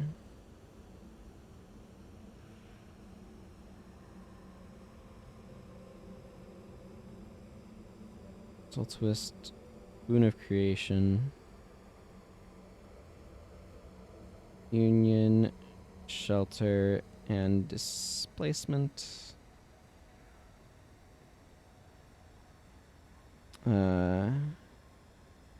Armor of Unfeeling does help to an extent. I feel like there's normally some other skill involved in this. Don't know why. That's definitely the core of it. I'll put a remove hex on here. Also, that means that she can switch over to everybody's favorite and do the ritualist shenanigans.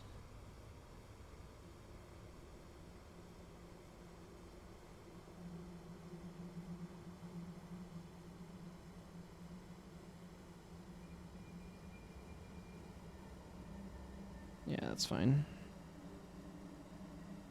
So we'll actually have spirits around, so these suddenly become good. We'll go with that. Complement his healing. She's got a little bit of healing. I probably should try to fit a little bit more healing in some other character, but I don't know.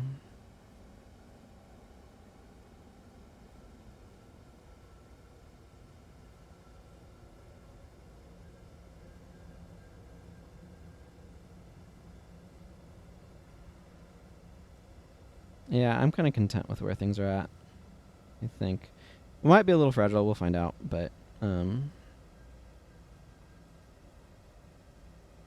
realized I could bring Exhausting Assault, and I'm going to. Actually, you know what? No. I got room. I'm gonna bring LB Gaze. Okay, let's go get ourselves a Razah. Where's the entrance? The entrance is over here.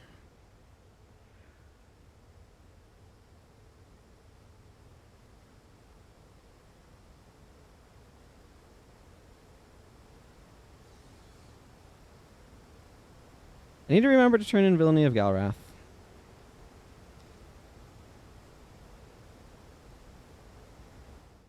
Oh well. Maybe that's how we'll conclude today, yeah?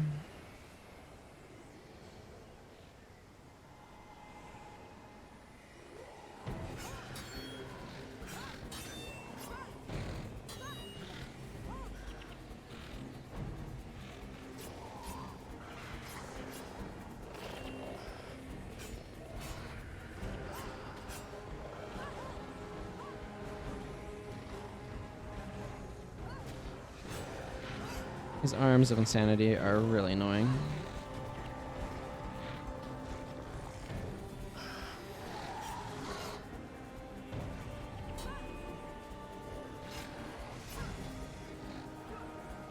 It's a lightning reflexes sort of situation here.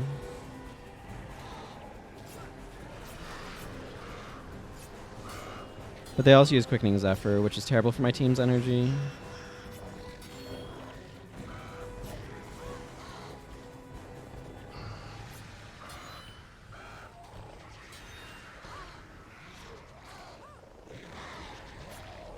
It's one of those situations where it's kind of important to keep an eye on enemies. No blurred vision. In particular, so you can watch for them to be kneeling down. Call to Torment is not something you want to have going on.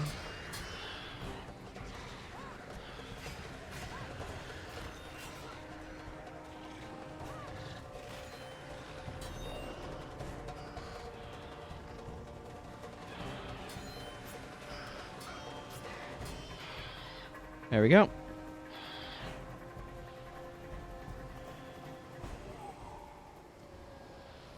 It's much more convenient doing this with Gaze of Fury, so you can take those things out.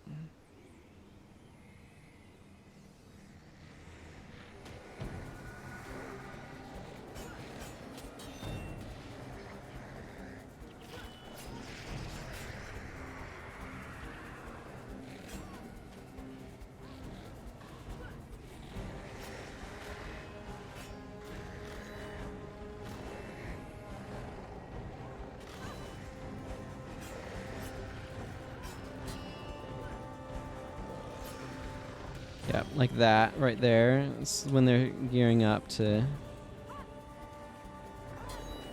do the thing. Those guys do not want to be ignoranced. I believe they have smite hacks. They're kind of more smite. Some divine favor smite.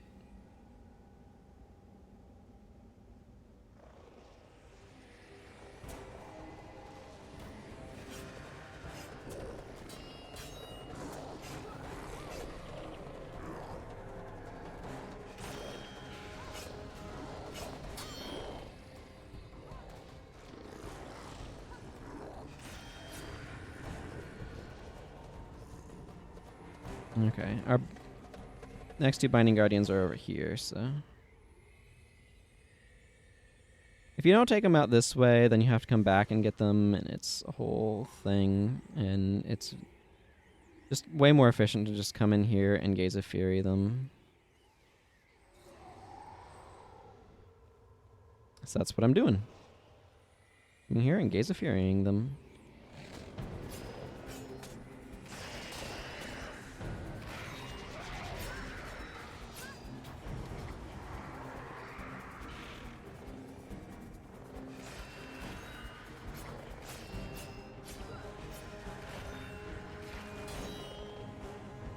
I think I use Call to Torment because that seems like a mistake. Oh, this is really cool. I'm not quite sure where that specific one is going. If that's connected to Abaddon's Gate or if it's connected to... You can often see the outposts in the distance in these maps. It's a really wonky zone spatially. And that's a really cool bit there.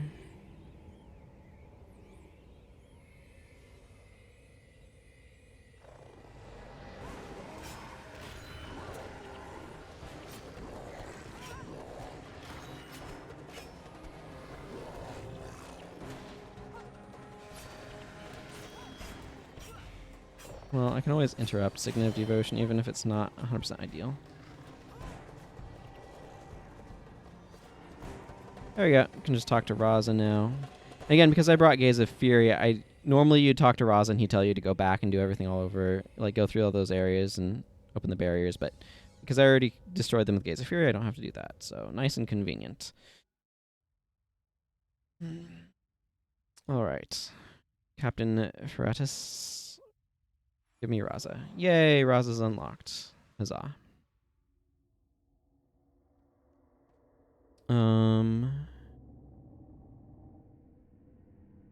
Alright. I will need to sell these two things. Cool. Not currently a concern. Let's pop out of the vortex. Let's... Yeah, there's nothing to minimap here. Let's go to everybody's favorite Lion's Arch and friggin' tell a First Watch Sergio, hey, we killed Galrath. That seems like a reasonable thing to do. There's a ghost over here.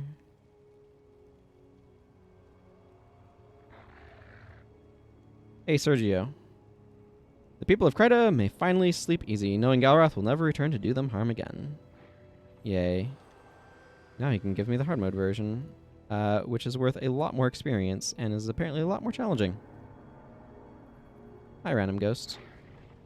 Alrighty. Well, I want to remind everybody that this sword is Furious, and you can totally take the Furious mod off of it if you want a Furious mod for a sword. I already have a Furious sword, but this is a way to get them. This is just a weird damage plus 15% versus hex foes and armor plus 5 while attacking staff for blood magic. You can also take the Fortitude mod off of that one, I believe. Yep. Well, that's going to go ahead, I think, and end things for me here today in this game. Not sure if I'm going to be back later or not. Just going to see how things are a little bit later for specifically a different game. But this is going to conclude the Guild Wars portion of today. I thank you all very much for watching, and I zoomed into my character just a little too far. Do a proper farewell. Okay, there we go.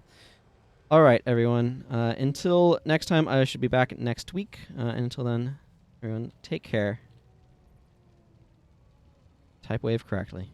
And goodbye. Thank you very much for watching.